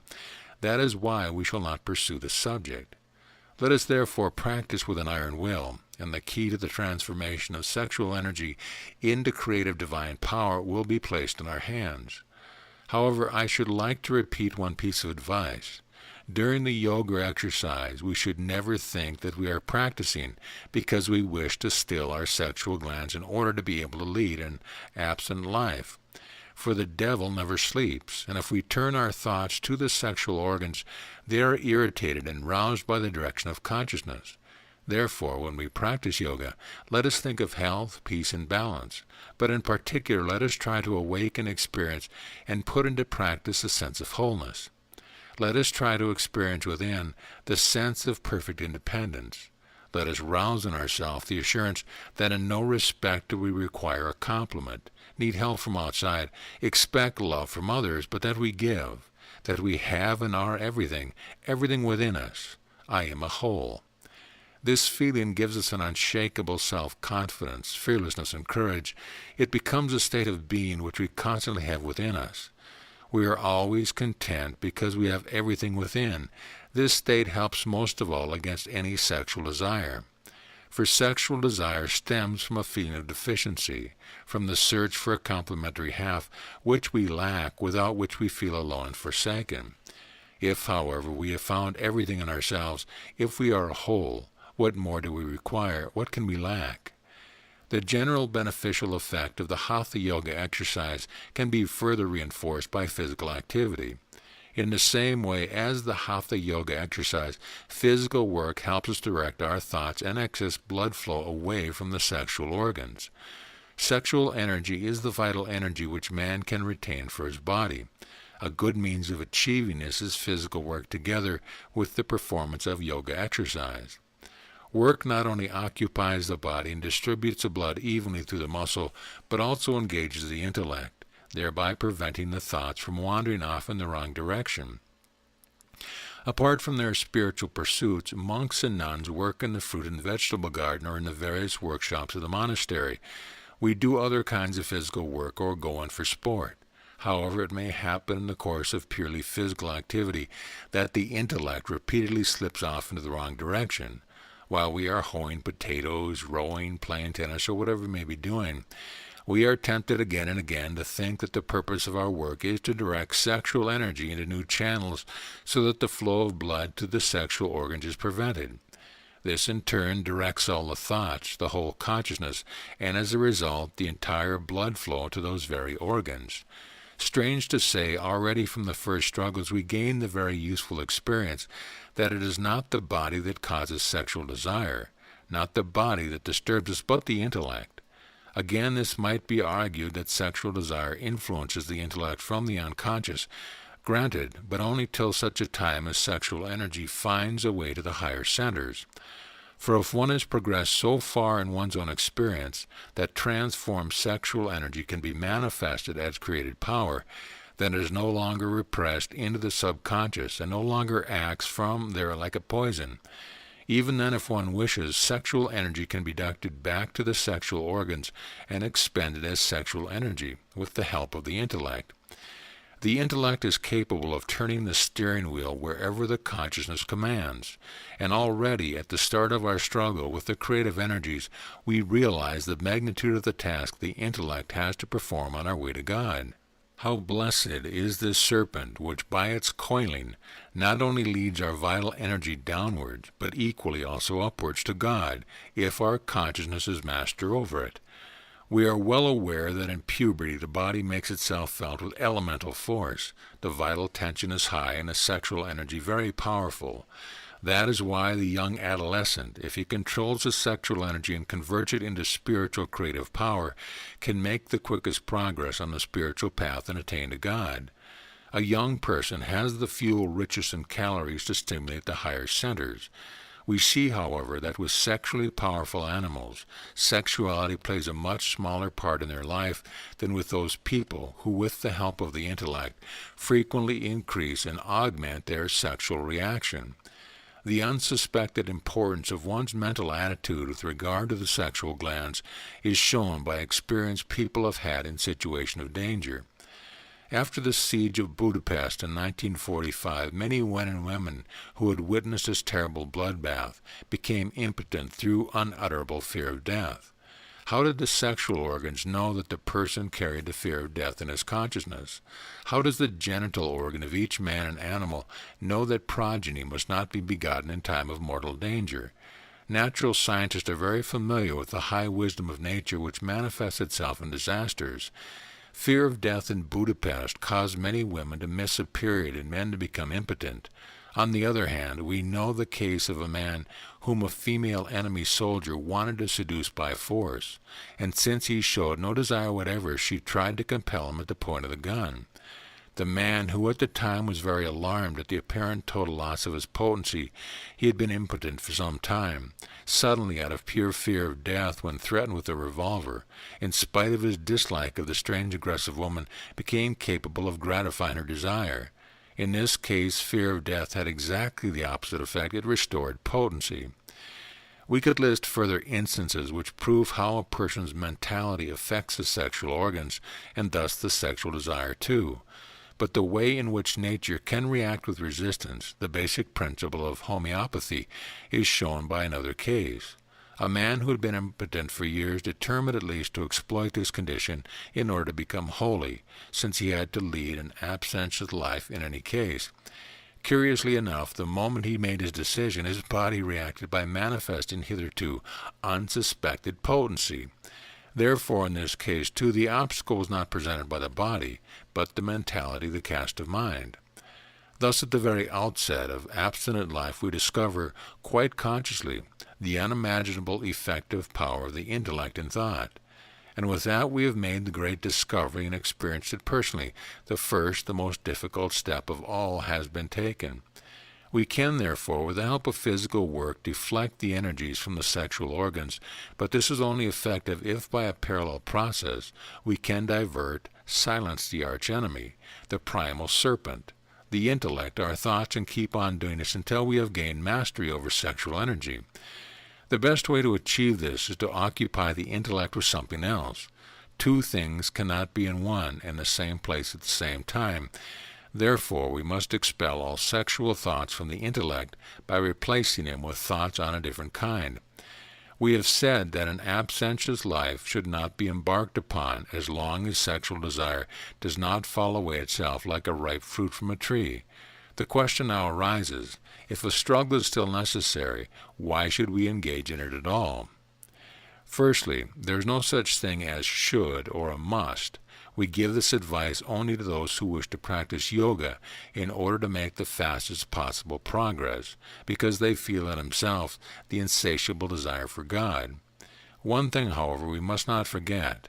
Anyone who's progressed so far in his inner being that, out of conviction, he wishes to renounce sexuality and use sexual energy merely as fuel for the stimulation of his higher nerve and brain centers, a rough comparison would be the warming of radio valves by electric current, still has an animal in himself, as Pericles put it.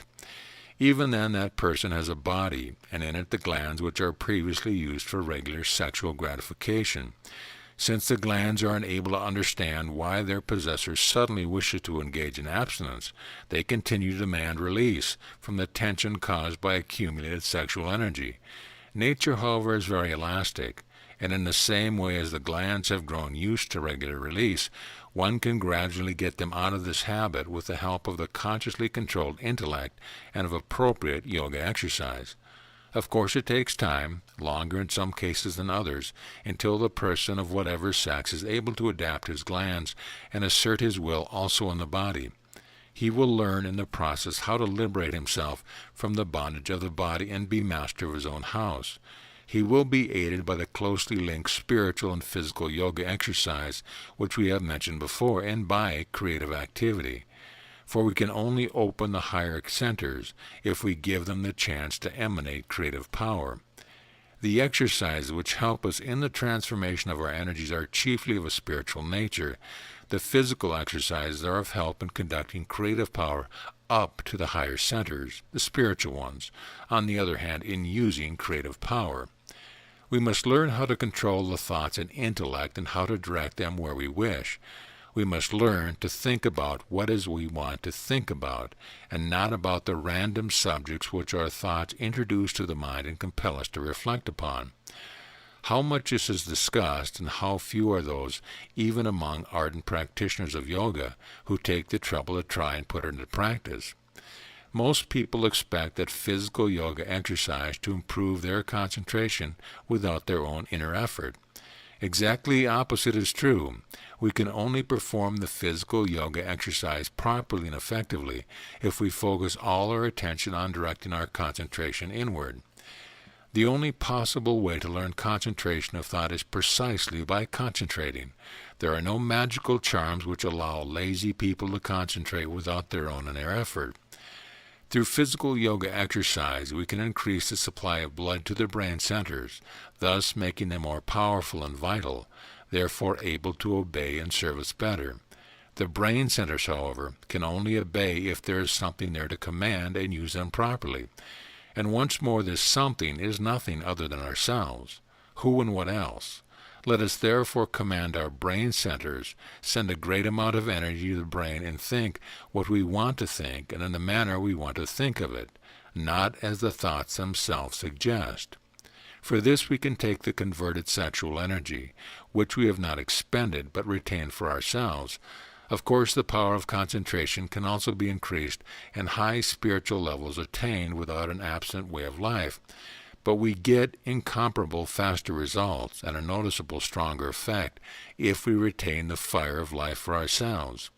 Sexual energy is a form of manifestation of my own self. I am it, even if unconsciously so. We shall therefore understand that if I do not expend sexual energy, therefore myself, through the body, but preserve it in and for myself, I strengthen myself. Therefore my willpower and my magical suggestive radiation, I can therefore greatly increase my ability to be myself. We must strengthen our hold on the body. If the glands are irritated and project sexual fantasies and desires on the screen of the consciousness, then we do not let ourselves go, but ask ourselves, who is stronger, I or the sexual desire of my body? I am, of course.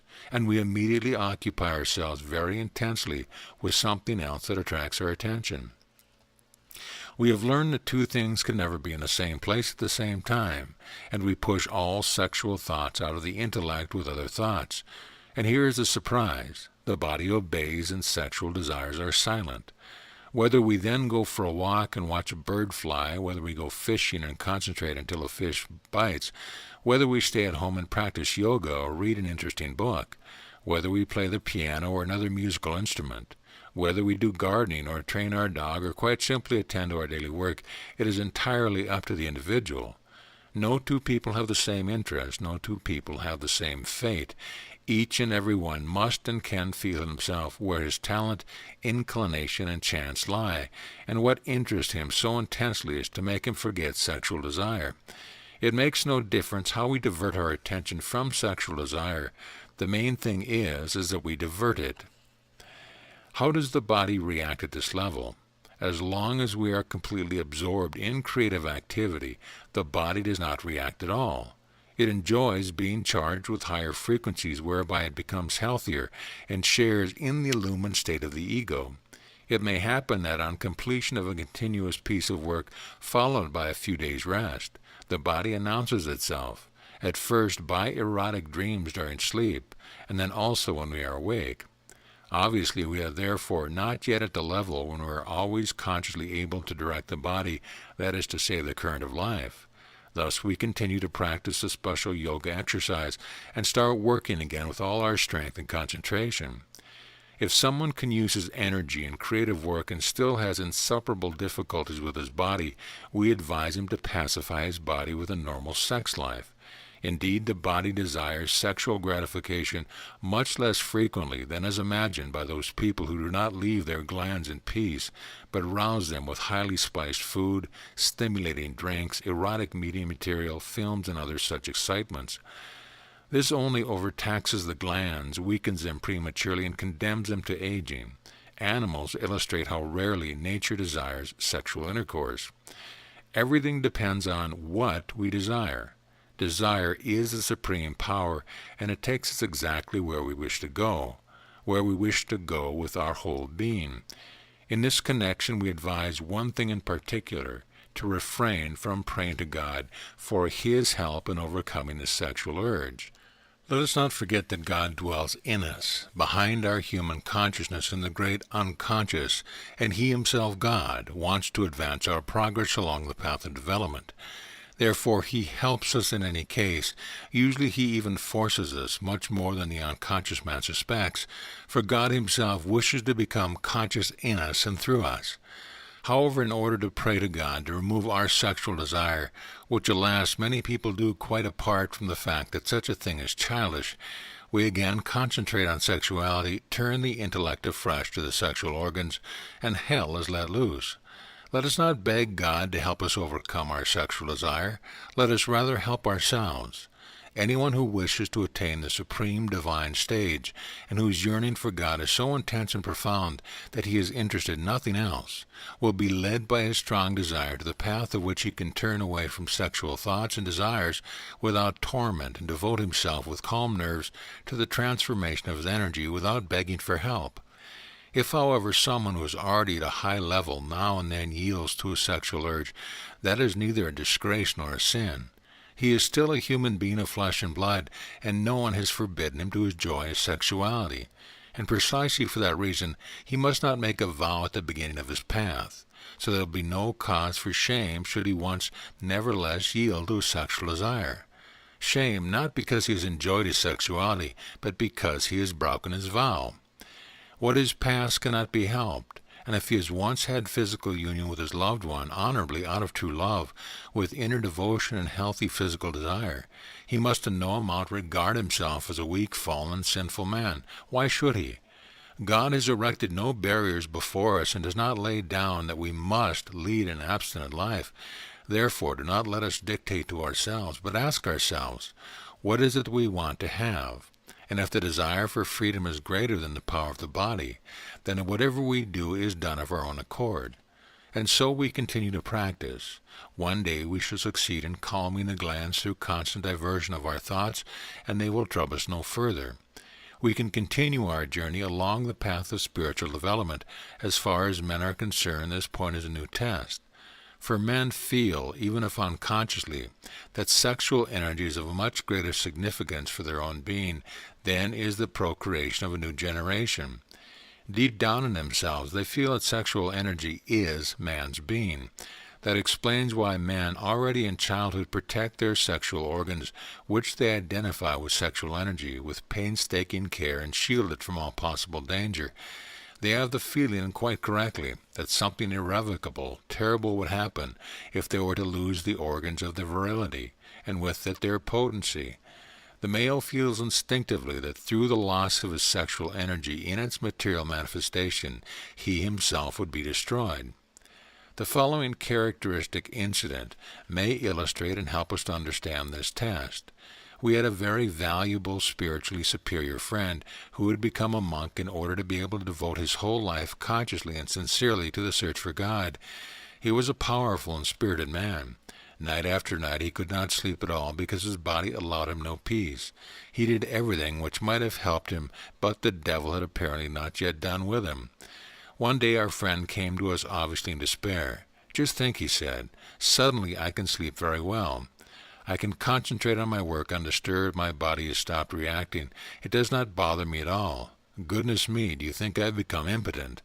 I had to laugh aloud. "Listen," I said to him, "for a long time you have been practicing with a great deal of effort to calm your glands, that you now freely devote yourself to your spiritual progress.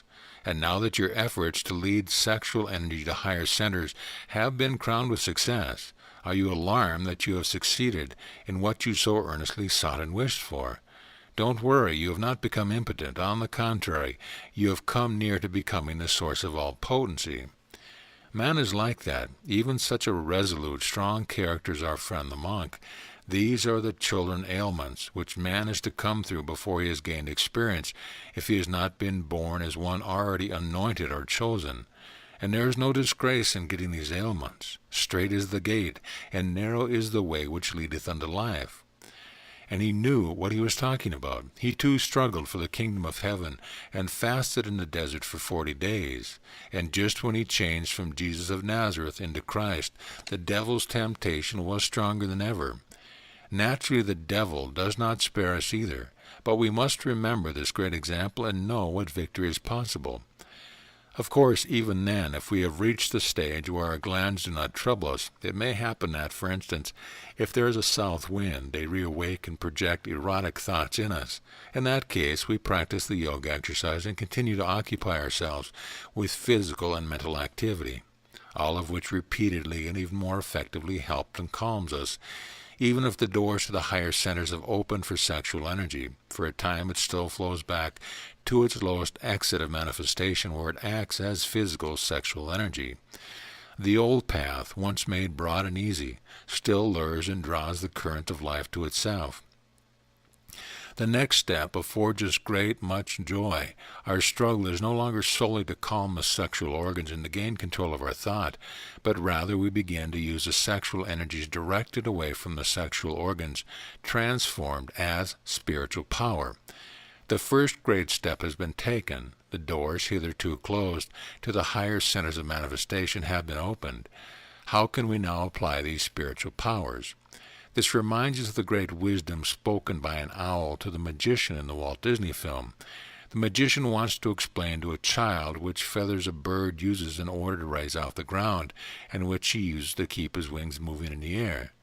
The owl listens for a while and then says, irritated and full of contempt, "Fancy trying to explain how learning to fly. One learns to fly simply by flying." How wise, how true. One learns also to transform sexual energy simply by transforming it.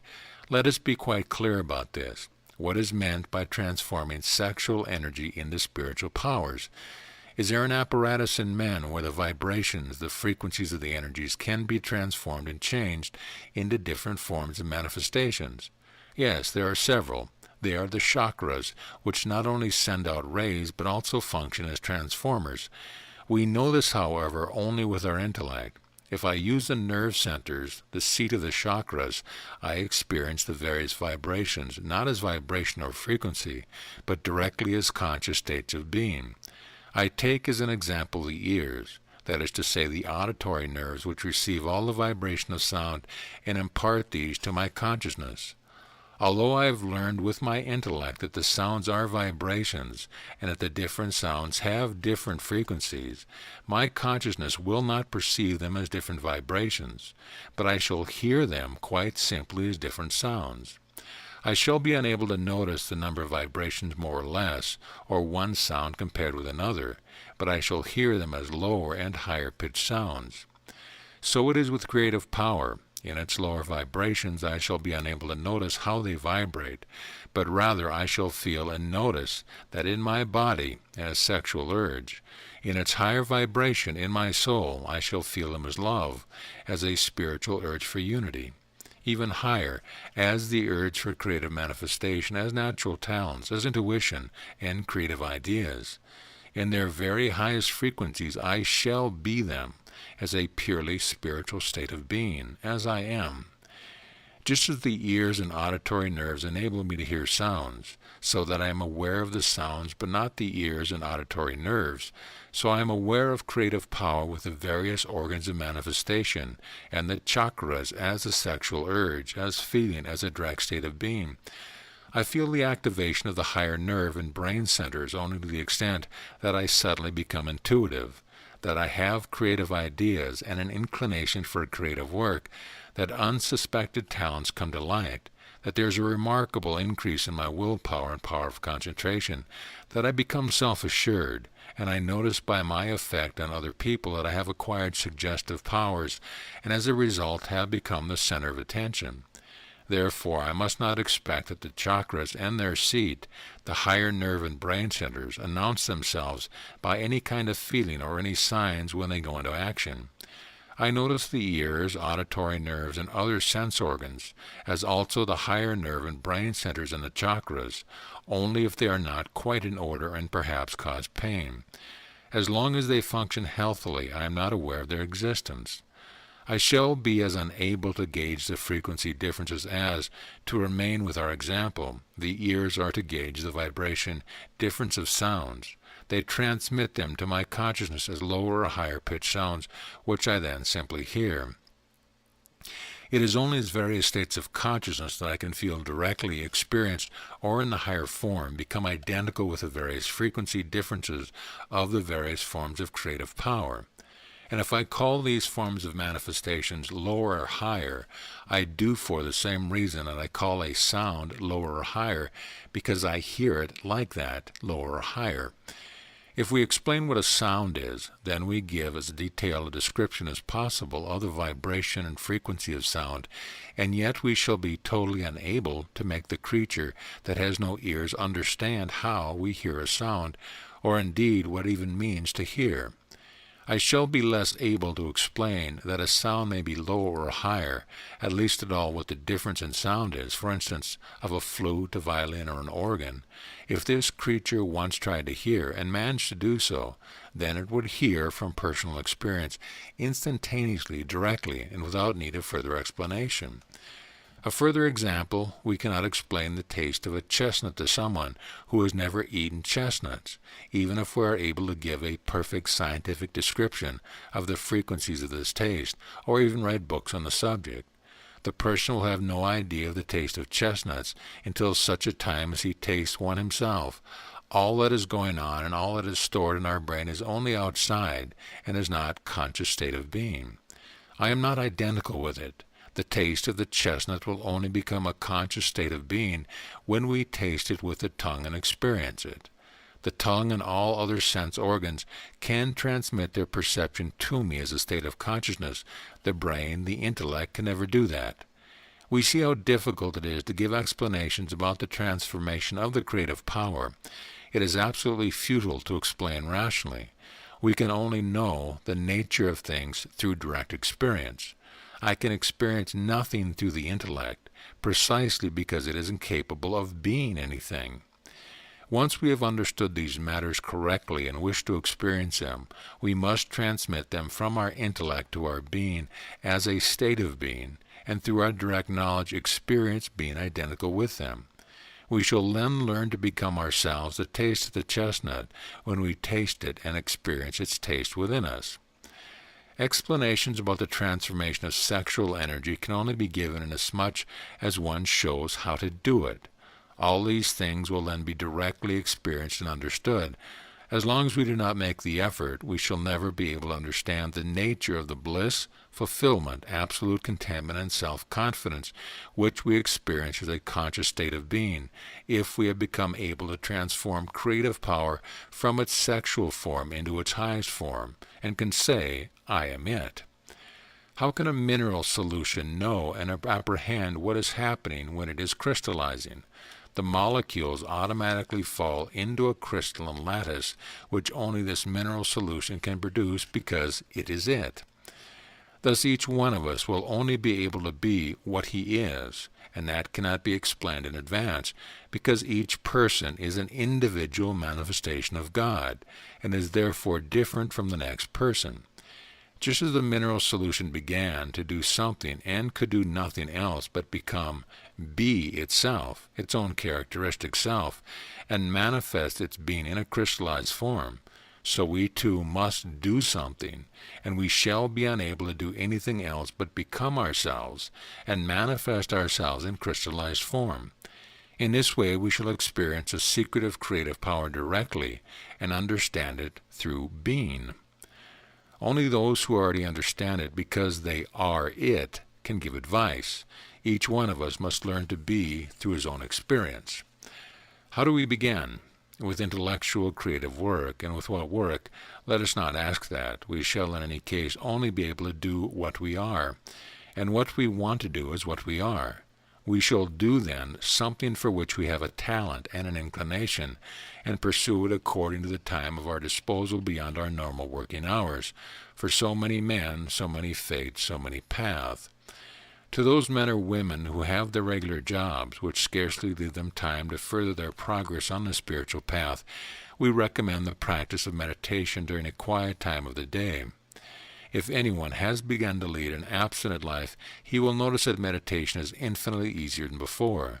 It has already been explained that retained sexual energy accumulates, vital tension increases, and this heightened tension acts on the spine as a strong irritation, as a powerful stimulus.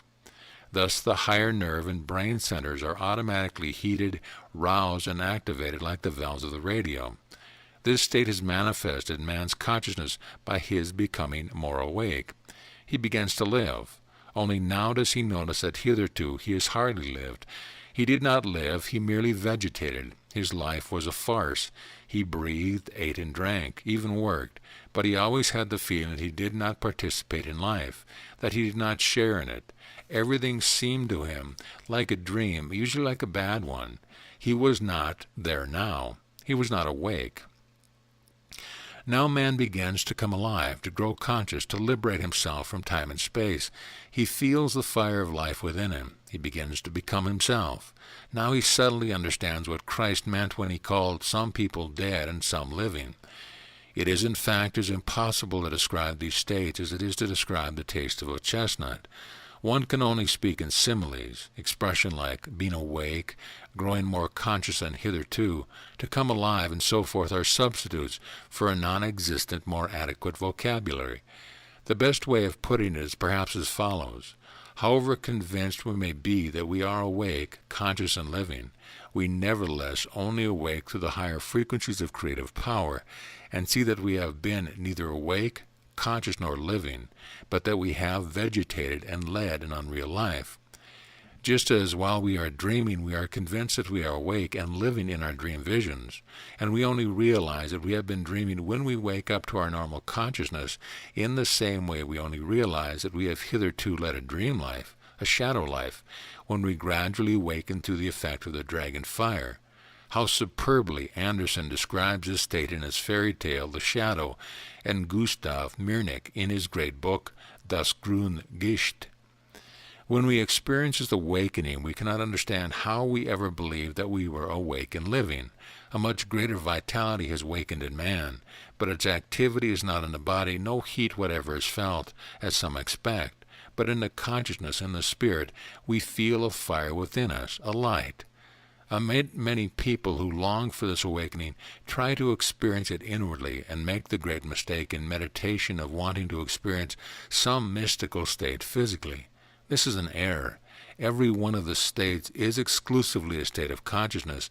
That is to say that I myself am the light of consciousness, and the body is only involved in this insomuch as it too begins to grow much more intensely alive. It is charged with new vitality. It grows younger and healthier. It becomes a submissive and obedient servant of one's own self. We live in an intensified and sublime state. This state is not one of hysteria and paroxysm. On the contrary, we are in an intensified, clear, lucid, spiritual state of consciousness, and are much calmer than before. In a paroxysmal state, we let ourselves go, losing control over our nerves and ourselves. In the spiritually elevated state, our calmness, control, and objectivity are incomparably greater than previously in our normal state. Precisely because we are here now, we are with ourselves to a much greater extent than we would ever thought possible. In the spiritually illumined, awake state, we are calm, self-control itself. We are our own master, our own self. That is the true presence of mind, which we can sustain continuously as normal consciousness beyond the period of meditation. In this state we have no conscience, because we have become the conscience itself. Meditators occasionally expect visitations or visions, or they doze off perhaps in the belief that in meditation the higher self will penetrate their consciousness like a strange being and provide them with another self, another consciousness. They labor under a great misconception, and so doing reveal they have no idea of true meditation, of self-realization. The truly spiritual states are very easy. One is simply here now, and completely awake as a clear light of sun. This bright light is experienced in a perfectly clear, transparent, conscious state of being as I am. We do not even think these two words. We are that without thinking words. This state can also be achieved in work. Work absorbs man's attention and helps him to be here and now, to be awake. To the young man who asked what he should do to be blessed, Christ replied simply, "Watch and pray." With that he said everything. And also when we work, we are awake and become even more awake if we devote ourselves to it with full concentration, full consciousness, but without thinking that we are conscious. What kind of work ought it be? Any kind. For the important thing is not what we work, but how we work. Any kind of work, and that may include all kinds of sports or acrobatics, activities which require mastery of the mind over matter in the body. Anyone who has pursued a sport with full concentration and has gradually improved his performance will know the fervent and joyous states of mind which accompany mastery of the body. When a circus acrobat performs superhuman feats during his act, he experiences high spiritual rapture and joy. It is a well-known fact that some acrobats who risk their lives and those of their assistants during their act live ascetically like monks. The pleasure and thrill experienced in their performance is infinitely greater than in a brief sexual encounter. They even risk their lives for this higher kind of happiness, something that a man would hardly do for a sexual experience. Those who are friendly with circus people know that there are many among them who could say like Beethoven, "There is no higher happiness than to achieve a victory over the body, over wild animals, and to demonstrate this victory of the mind, of ego to men." Those who work leaves them free time, or who are engaged anyway in an intellectual activity, can use this work for themselves as a ladder of consciousness, as Jacob's ladder. We should choose for ourselves whatever we have a liking for, what really interests us from the bottom of our heart. It does not matter whether we sketch, paint, model, weave carpets, or work goblins, play a musical instrument, go in for handicrafts or gardening, write poetry or books. One thing, however, is necessary, and that is that we must never content ourselves with average achievement, but always aim at perfection. There is nothing like creative work to facilitate progress and to help transform sexual energy into creative power and to radiate it as spiritual energy. Let this, when work at something, whatever it may be, If we do so, we no longer need to worry about how to divert our thoughts. They are absorbed in our work without the petty personal awareness of the self. One is so closely bound up with the present that the thoughts, always linking past with future, cannot penetrate this continuous present. One automatically disconnects oneself from time and space. We direct sexual energy automatically and instinctively into the higher centers, where it operates as creative magical power. If we practice any kind of art, we must not worry about gaining recognition and fame. The source of this ambition is the little I, the person who, although vain, at the same time lacks self-confidence and looks for acknowledgement, recognition from outside. We must not work in order to become recognized. The work is the most essential thing, for we develop with it. Work for work's sake, for the sake of development, hastens our progress. The most important thing of all is to concentrate fully on our work, whatever it may be, to be completely absorbed by it, and to enter into heart and soul, and not to be easily satisfied, even if it is no more than simple housework. The true artist works for work's sake. He is happy while he is creating. For him the work itself is the highest reward, because while at work he is in an exalted, illumined state. To someone who throws himself wholeheartedly into his work, it makes absolutely no difference whether he is very gifted or starts at a low level, for everything is merely relative. We must try to rise from the stage we are at. That is the most important thing at all, to rise. The greatest artist alive also had to start once at the lower level, both as man as an artist, though this may have been a great many incarnations ago. If we lose no time and try to do our work as perfectly as possible, by making every effort and applying our utmost concentration, then we shall learn that talents can grow quite unbelievably. Let us not be satisfied with inferior or mediocre work. Let us try to carry it out with even greater perfection and thoroughness, so that we can bring out the most subtle nuance. Let us try to know our material thoroughly and to bring it under our yoke, which in Sanskrit is yoga. We shall find that there is no limit to our powers of concentration.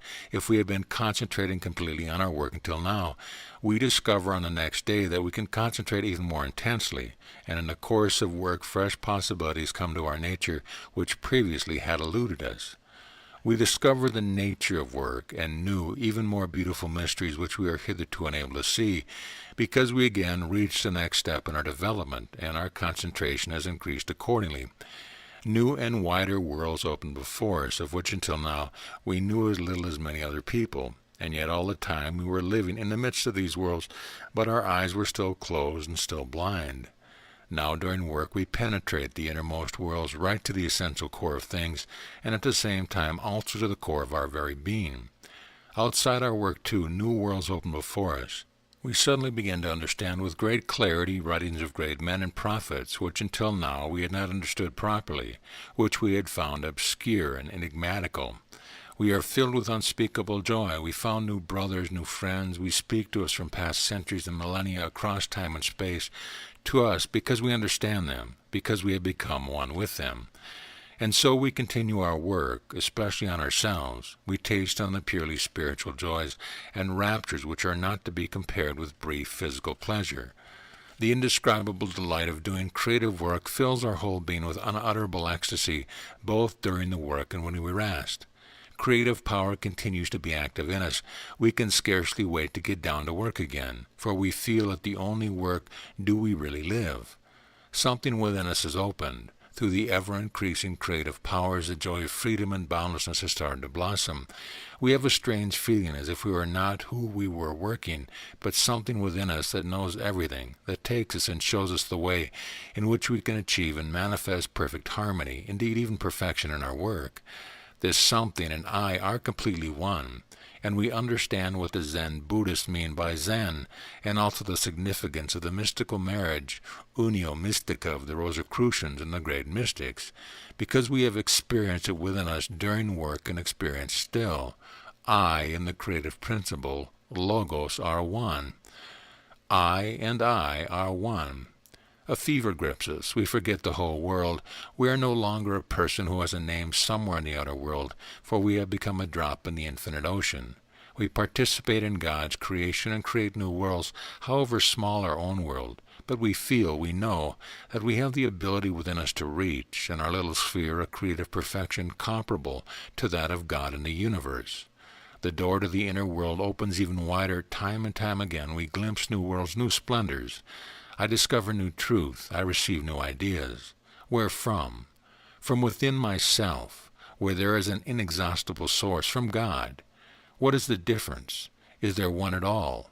These are all mere words. The ideas which become conscious in me are light, like the shining light of God. And by this light I see everything, all the truth of heaven and earth, wherever I direct the reflector of my consciousness. This light fills me with unspeakable happiness and unutterable joy. The body also shares in these pleasures, and my heart, my breast, my head, the crown of my head, and every fiber of my nerves.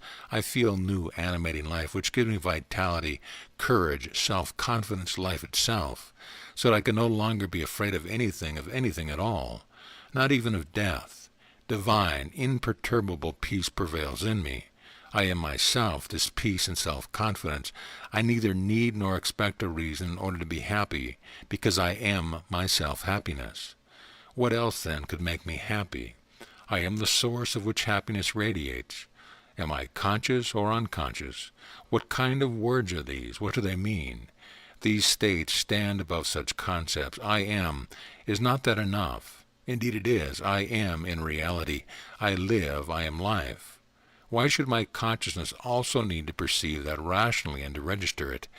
If I have been the chestnut itself, why write a dissertation on its taste, my taste, if I myself am it?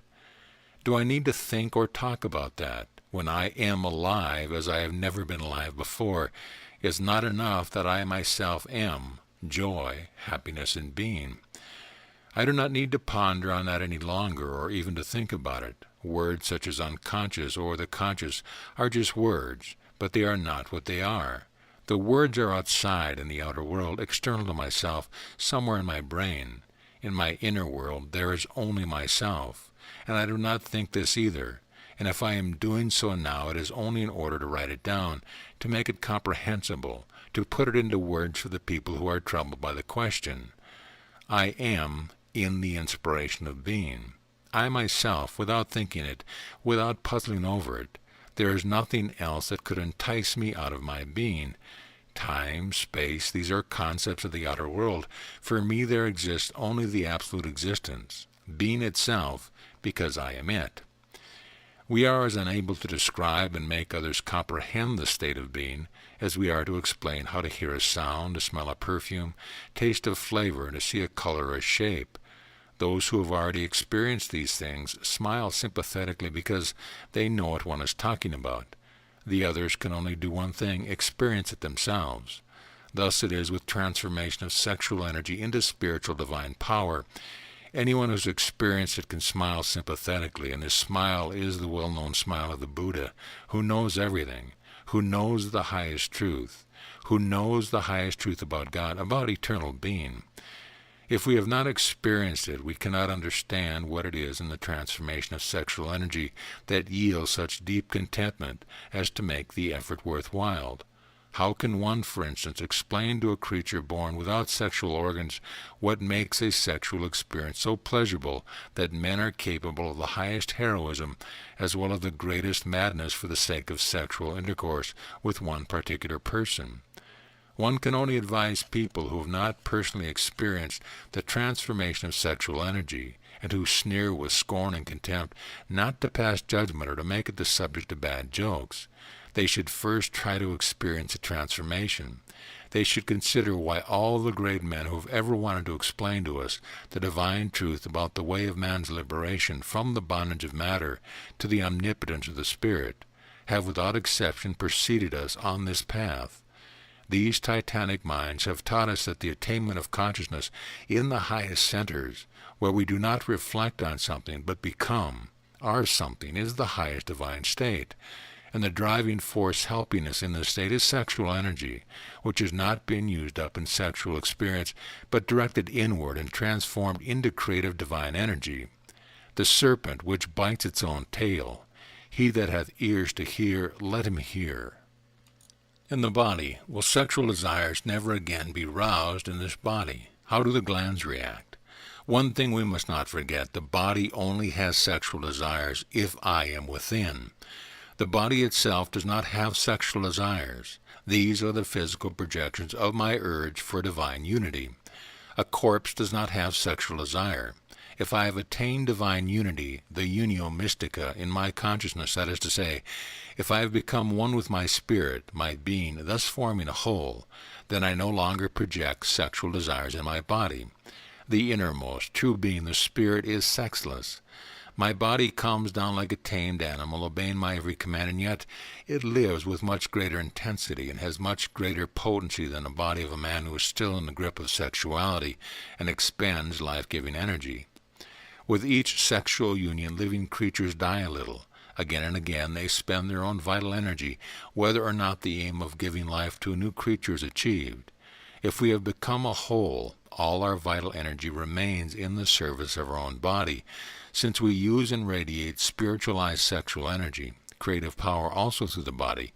Each small fiber of our nerves is charged with this highest of divine magical currents. Thus we can understand why the majority of the great men who have preceded us on the long path of the goal had very healthy bodies and lived to an exceptional great age. We shall mention only two well-known examples. At the age of 90, St. Anthony begins to till the soil in the Sahara and harvest so much corn that henceforth he can live on it. At the age of 104, he visits St. Paul, who is now 112.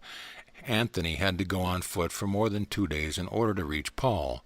These are historical facts which the then Bishop of Alexandria had recorded. We could list many authentic examples of how great men who practiced total asceticism remained healthy and capable of work right to the extreme limits of the human lifespan. The important thing, however, is not to live long, but to live healthy. We need to look after our body only to the extent of keeping it healthy in absolute equilibrium in heavenly peace. Just as the sun pours its rays evenly into the room, so we, helped by the directing M consciousness, must radiate the energy, which is my ego, which I am, through all the nerve centers. For let us not forget that our sexual glands are intended not only for preservation of the species, but they also have the above-mentioned important part to play for our own body. They bear the vital tension in our body, and the youthfulness of the latter is dependent upon this tension. Equilibrium, harmony, confidence, and peace in my body, and I am master in my house. And man's greatest enemy, fear, cannot lay hold of me any more than darkness can lay hold of light. Just as the spirit is 1,000 times stronger than the flesh, the body, so too the happiness and joy attained by this way of life is 1,000 times greater. The spirit is the cause, the body the effect. The body is a mere reflection of the spirit, and sexual enjoyment, even the highest sensual pleasure, is only a pale reflection of the joy, fulfillment, and bliss experienced through sexual energy converted into creative power, logos, and retained as a state of consciousness, since I am it. This happiness we do not expend only in order to let it build up, and then expend it again and again till the body is worn out, exhausted, and impotent. We retain inner divine joy. We bear it within us all the time. We ourselves are this joy. And what is more, it keeps growing from day to day, just as the fairy tale, the golden apple of love, grows larger and larger the more one eats it. Creative power, increased by concentration of the mind, keeps growing until we consciously reach the boundless of the divine self. And the body participates in this heightening of the creative power. It grows ever healthier from the higher frequencies of the expanding consciousness. It becomes ever more the submissive servant of the spirit. It rests with the individual how he uses his creative power, expends them, administers them. Now we understand why those who reach the highest level, the prophets, the sibyls, the god-men, refrained from expending their creative power, sexual energy. They were not foolish people who discarded a source of pleasure and enjoyment. They experienced the other pole consciously within them, and therefore did not need to look for complement outside. They complemented themselves. They had been a half, became a whole.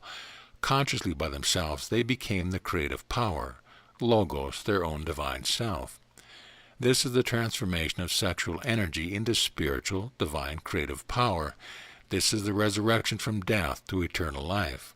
And the secret of sexual energy is this. To begin with, as the link between the world of matter and the spiritual realm. It helps the human spirit to be born into a material body. Afterwards, however, it compels and helps man in his own efforts, using sexual energy as fuel, to stimulate his higher nerve and brain center, thereby raising his conscious, divine, universal awareness while still in the body. That is why we must take the opportunity during our earthly life, while we still live in the body, of attaining the ultimate goal of ever-living creature, God.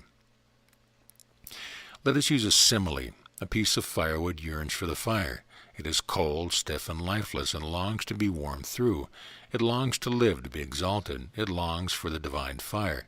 Then one day it is set alight. It starts burning, and thus the wood becomes one with the fire which heats it, animates it, and exalts it. But precisely because the fire heats it and makes it alive, the wood burns up, turns to ash, and dies. The wood does not realize that there is release from this death and the possibility of resurrection. If it made use of the time when it was alight to transmit its consciousness from itself to the fire, in order to become conscious in the latter, to become one, identical with the fire itself, when the wood died, its consciousness would not have to die also. In that case, it would not matter to it whether or not the fire, which it now became, burns further pieces of wood or not. As fire, it would have the chance to go on existing in its invisible, non-manifest spiritual form, even if the fire burnt nothing. With the fire, the consciousness of the former wood would then continue to exist in its newborn, resurrected true being as fire. Our path is the same. If we human beings realize that we do not inevitably die with the material body, provided that we use the time and opportunity during our life, while we burn with the fire of the Spirit, to transmit our consciousness from our human substance of the Spirit, the burning fire, to life, then when the body perishes, the consciousness will not die. As Paul said, "We shall not all sleep, but we shall all be changed." We must then make use of the time and opportunity so long as we live in the body, so long as the Spirit quickens us and burns within us, and our body is still in possession of its full potency. The Spirit gives us life.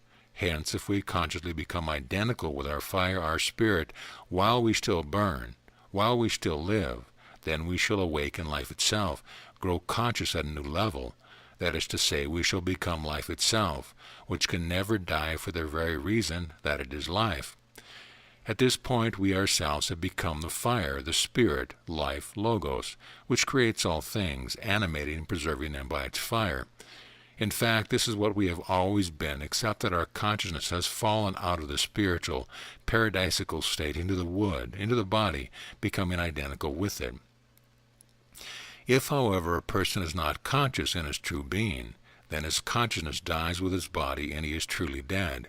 If, on the other hand, he becomes conscious in his higher self, in his spirit, during his earthly life, during his incarnation, as long as he burns with the fire of the Spirit, then his consciousness does not die with the body. Instead, it remains conscious and lingers on like a drop of water in the ocean, in a state of universal consciousness in God. The Christian definition of this is resurrection. The Oriental definition is nirvana. All the great prophets, sibyls, and God-men who have lived in this world have taught men that the attainment of this state of consciousness, the identification of the conscious with life, with eternal being, with God, is the supreme goal, but one within reach. This is the release from the laws of matter of the body, the redemption from death, and from the crucifixion of our spirit of the two great beams of time and space. This is the dawning of consciousness, the awakening in life itself, in God Himself, redeemed from the unconscious spirit in the body. This resurrection in the new consciousness is the teaching of Christ, of the Eastern philosophies of yoga and religion, of the medieval alchemists, the Rosicrucian, of all past and present religion, of every great initiate. This is the core of every religion, for there are only one truth and one secret of our being.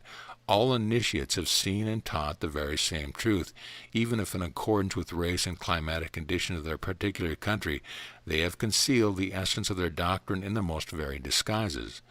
Through the variety of religions, we have also been taught various paths, conditioned by the disposition and nature of the individual people. The shortest path to God, however, namely stimulating the higher nerve and brain centers with sexual energy as fuel, and thereby laying hold of the magical powers which can only be developed from a youthful virile body, was taught in Europe in the 16th and 17th centuries by the so-called alchemists, the Rosicrucians. The Crusades were the real occasion for their acquiring the knowledge of the Oriental initiates about the Philosopher's Stone. They spoke of an athanar in which the fire had to burn continuously and steadily in order to produce the Philosopher's Stone. From their writings and ingenious illustrations, it is perfectly evident that they produced this stone out of man himself. The athanor is the human body, the dragon is the creative power which works in the body, and the dragon's fire is sexual energy directed upwards through an abstinent way of life and used as fuel. The Philosopher's Stone is the divine, universal consciousness and its magical spiritual power over the whole of nature. And the elixir of life is the fire which flows like water, the fiery water, that is to say, the high frequency of the divine self-awareness which we can conduct into the body and radiate as consciously as we can conduct electricity and magnetism into a piece of metal, thus charging it and making it magnetic. Christians call this current the blood of Christ. The Rosicrucians called it the elixir of life. This is the vital current of the logos of life of the divine self. The great initiates, prophets, sibyls, high priests, and priestesses of the great people of the past, and the god-men who from time to time had appeared on earth, were and are not foolish people. They would not have thrown away the sexual pleasure which very many people regard as the be-all and end-all of life, if they had not received in exchange something 1,000 times more valuable. They merely exchanged the wood for the fire. As initiates, they calmly sacrifice these physical, very brief, transient pleasures for the source of all joy and happiness, for the eternal and everlasting being of all potency, which is the giver of bliss, freedom, and omnipotence. What is our preference? The geyser that shoots up now and again, or the volcano bubbling in the bowels of the earth, which is the source and cause of all geysers and volcanic eruptions? The mystical marriage, also described in the Bible in the Song of Solomon and in the Apocalypse, is the union of the human consciousness with the true self, with the divine spirit through the help of spiritualized sexual energy. In the classical fairy tale of Sleeping Beauty, we find the same truth. The sleeping beauty, or the sleeping consciousness, is wakened to eternal life through the power of love, through the fire of sexual energy, by the prince's kiss, by the fiery touch of the spirit of true being. The Siegfried legend has the same meaning. Siegfried conquers the dragon with a sword of consciousness, then bathed in the dragon's blood, which gives him eternal life and magical supernatural power. Then he steps through the ring of fire surrounding the sleeping Brunhilde, and with a kiss, like the prince in the Sleeping Beauty, wakens her to eternal life and everlasting union. The two poles find each other to rest again with each other in absolute equilibrium. We could quote many more symbolical tales and legends which relate the same secret of the awakening of the human consciousness to eternal, divine, universal awareness through the fire of retained sexual energy. But that would take us too far. The fact is, man has his potential within him, even if he is totally unaware of it. God dwells in man's unconscious, and as already mentioned, the two poles rest within each other in God. Man thinks and lives sexually only as long as he identifies his consciousness with his body. If, however, he awakens in God with his consciousness, then the sexual mentality and concept of the sexes cease to exist in him. In himself, in the revealed, and as a result, now conscious unconsciousness, which in this state is precisely no longer an unconscious, he finds the other pole his own complement, which has always been there, but in a latent, unconscious condition, and he becomes one with it. Now, since everything has become conscious in him, in the first person in me, so that I no longer have an unconscious, the other pole has become conscious in me, and I realize that I myself am, it is well, in the partner of the opposite sex with whom I felt an inner unity, and tried to experience and realize also in the body.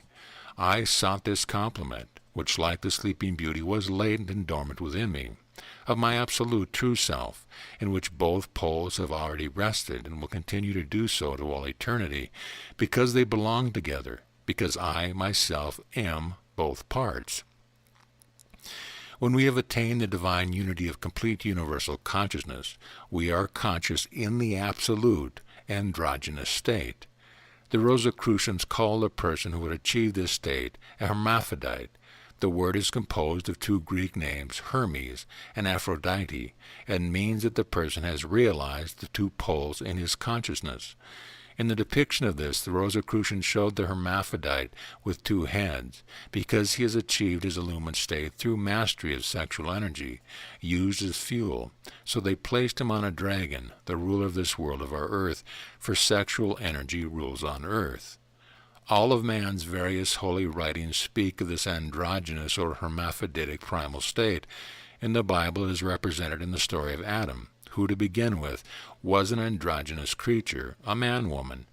Not until Adam fell into a deep sleep, that is to say, when he had lost his divine state of consciousness and become an unconscious creature, did the negative pole, the female principle, leave his body. Then God made coats of skin and clothed them.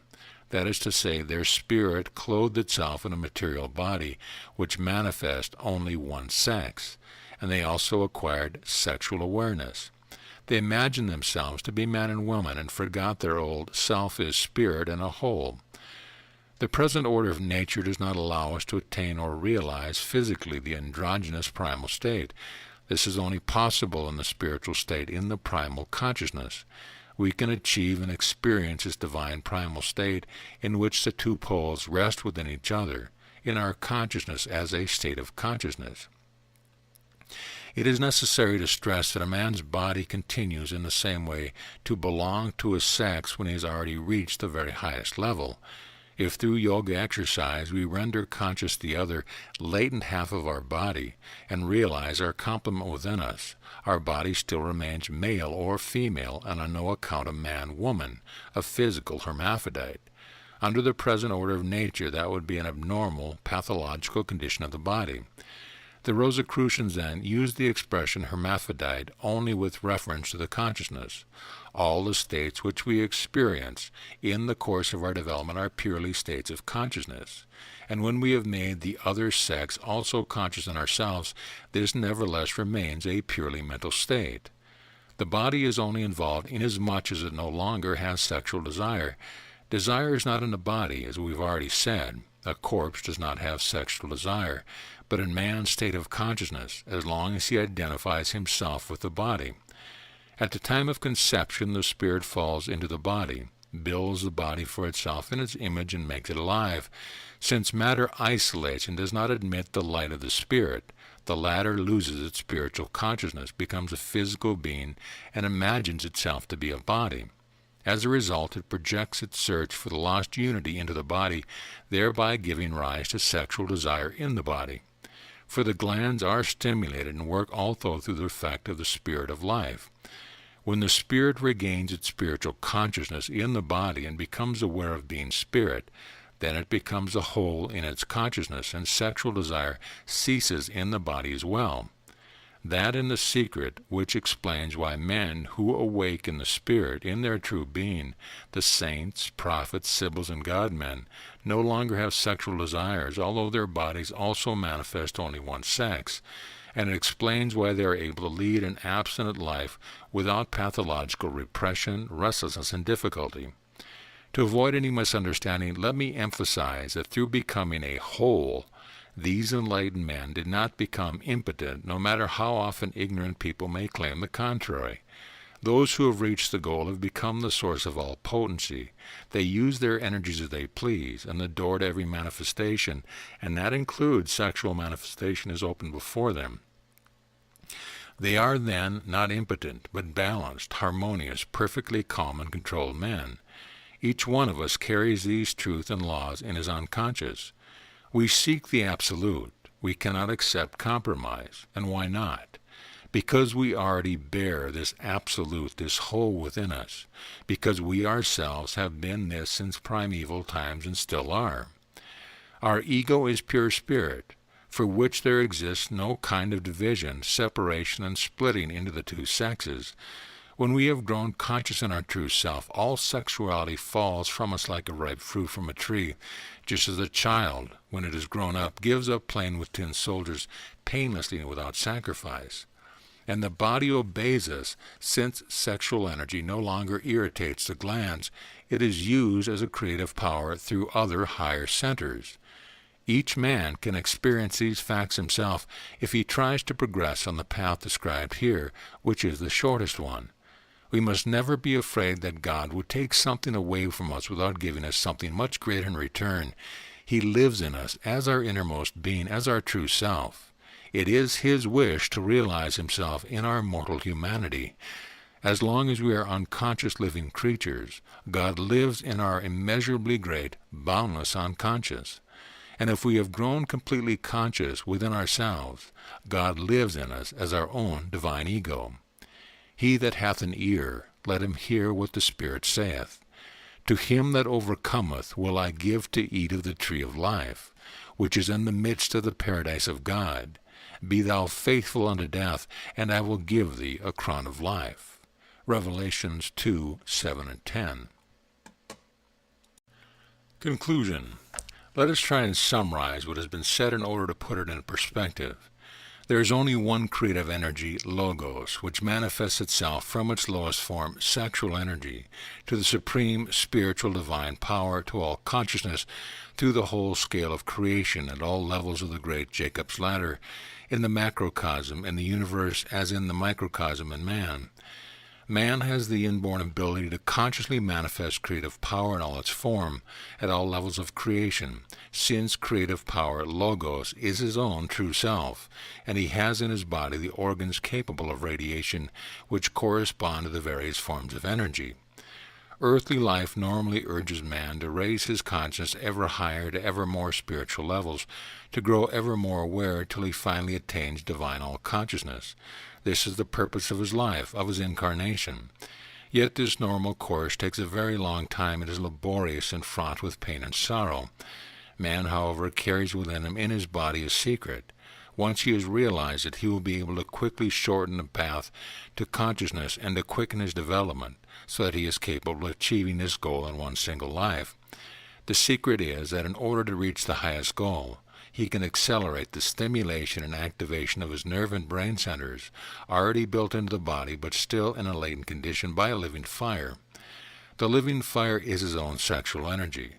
This energy is the link between mind and matter, through and a living body emerges from matter because it helps the spirit into matter.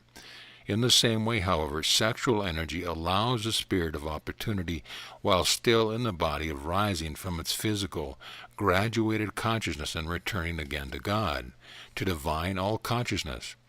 Sexual energy bears within itself the faculty of quickening the development of the human consciousness to resurrection, to immortality, to divine all-consciousness. Sexual energy itself is transformed into creative spiritual power, and man experiences this transformation within himself as continuously increasing, purely spiritual states of consciousness. He becomes ever more awake, alive, and conscious. He becomes completely alert. At the same time, higher spiritual magical abilities develop in him. The secret of sexual energy, therefore, is not only that it is capable of begetting new generations, but that it has a second function of much greater importance for man, to lead his consciousness step by step up the great Jacob's ladder of consciousness to God. In so doing, sexual energy, which is the creative principle itself, Logos, is transformed into its own original primal state. This transformation of creative energy from its lowest form, sexual energy, into its very highest form, into spiritual divine vitality, can be consciously accelerated by man with the help of sexual energy. This is because sexual energy alone can help him to increase the resilience of his higher nerve and brain centers, still resting in a latent condition, to such an extent that they can tolerate the highest frequencies of divine self-awareness without detrimental effects. Man experiences within himself the lowest form of creative power, called sexual energy, as an unconscious, purely physical sexual urge for release, at the very highest level, as a purely spiritual state, as divine universal love, and as divine all-consciousness, as I am.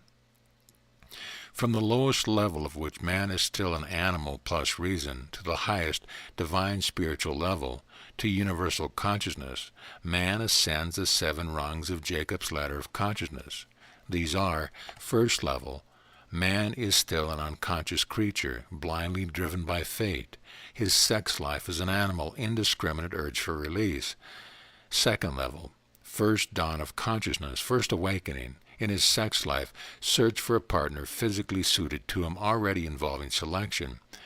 Third level, conscious and emotional life. Search for activity suited to him emotionally and in his sex life, for a partner suited to him spiritually, emotionally, but also physically. Urge and yearning for a family unit. Fourth level, conscious at the intellectual level. Thirst for knowledge. Urge to study. Search for intellectual occupation and work. In sex life, search for an intelligent, understanding partner suited to him in every respect, whom he marries for love. Fifth level, awakening of the magical, suggestive powers. Accordingly, creative activity and superior, suggestive effects on other people. Self-control and mastery of destiny.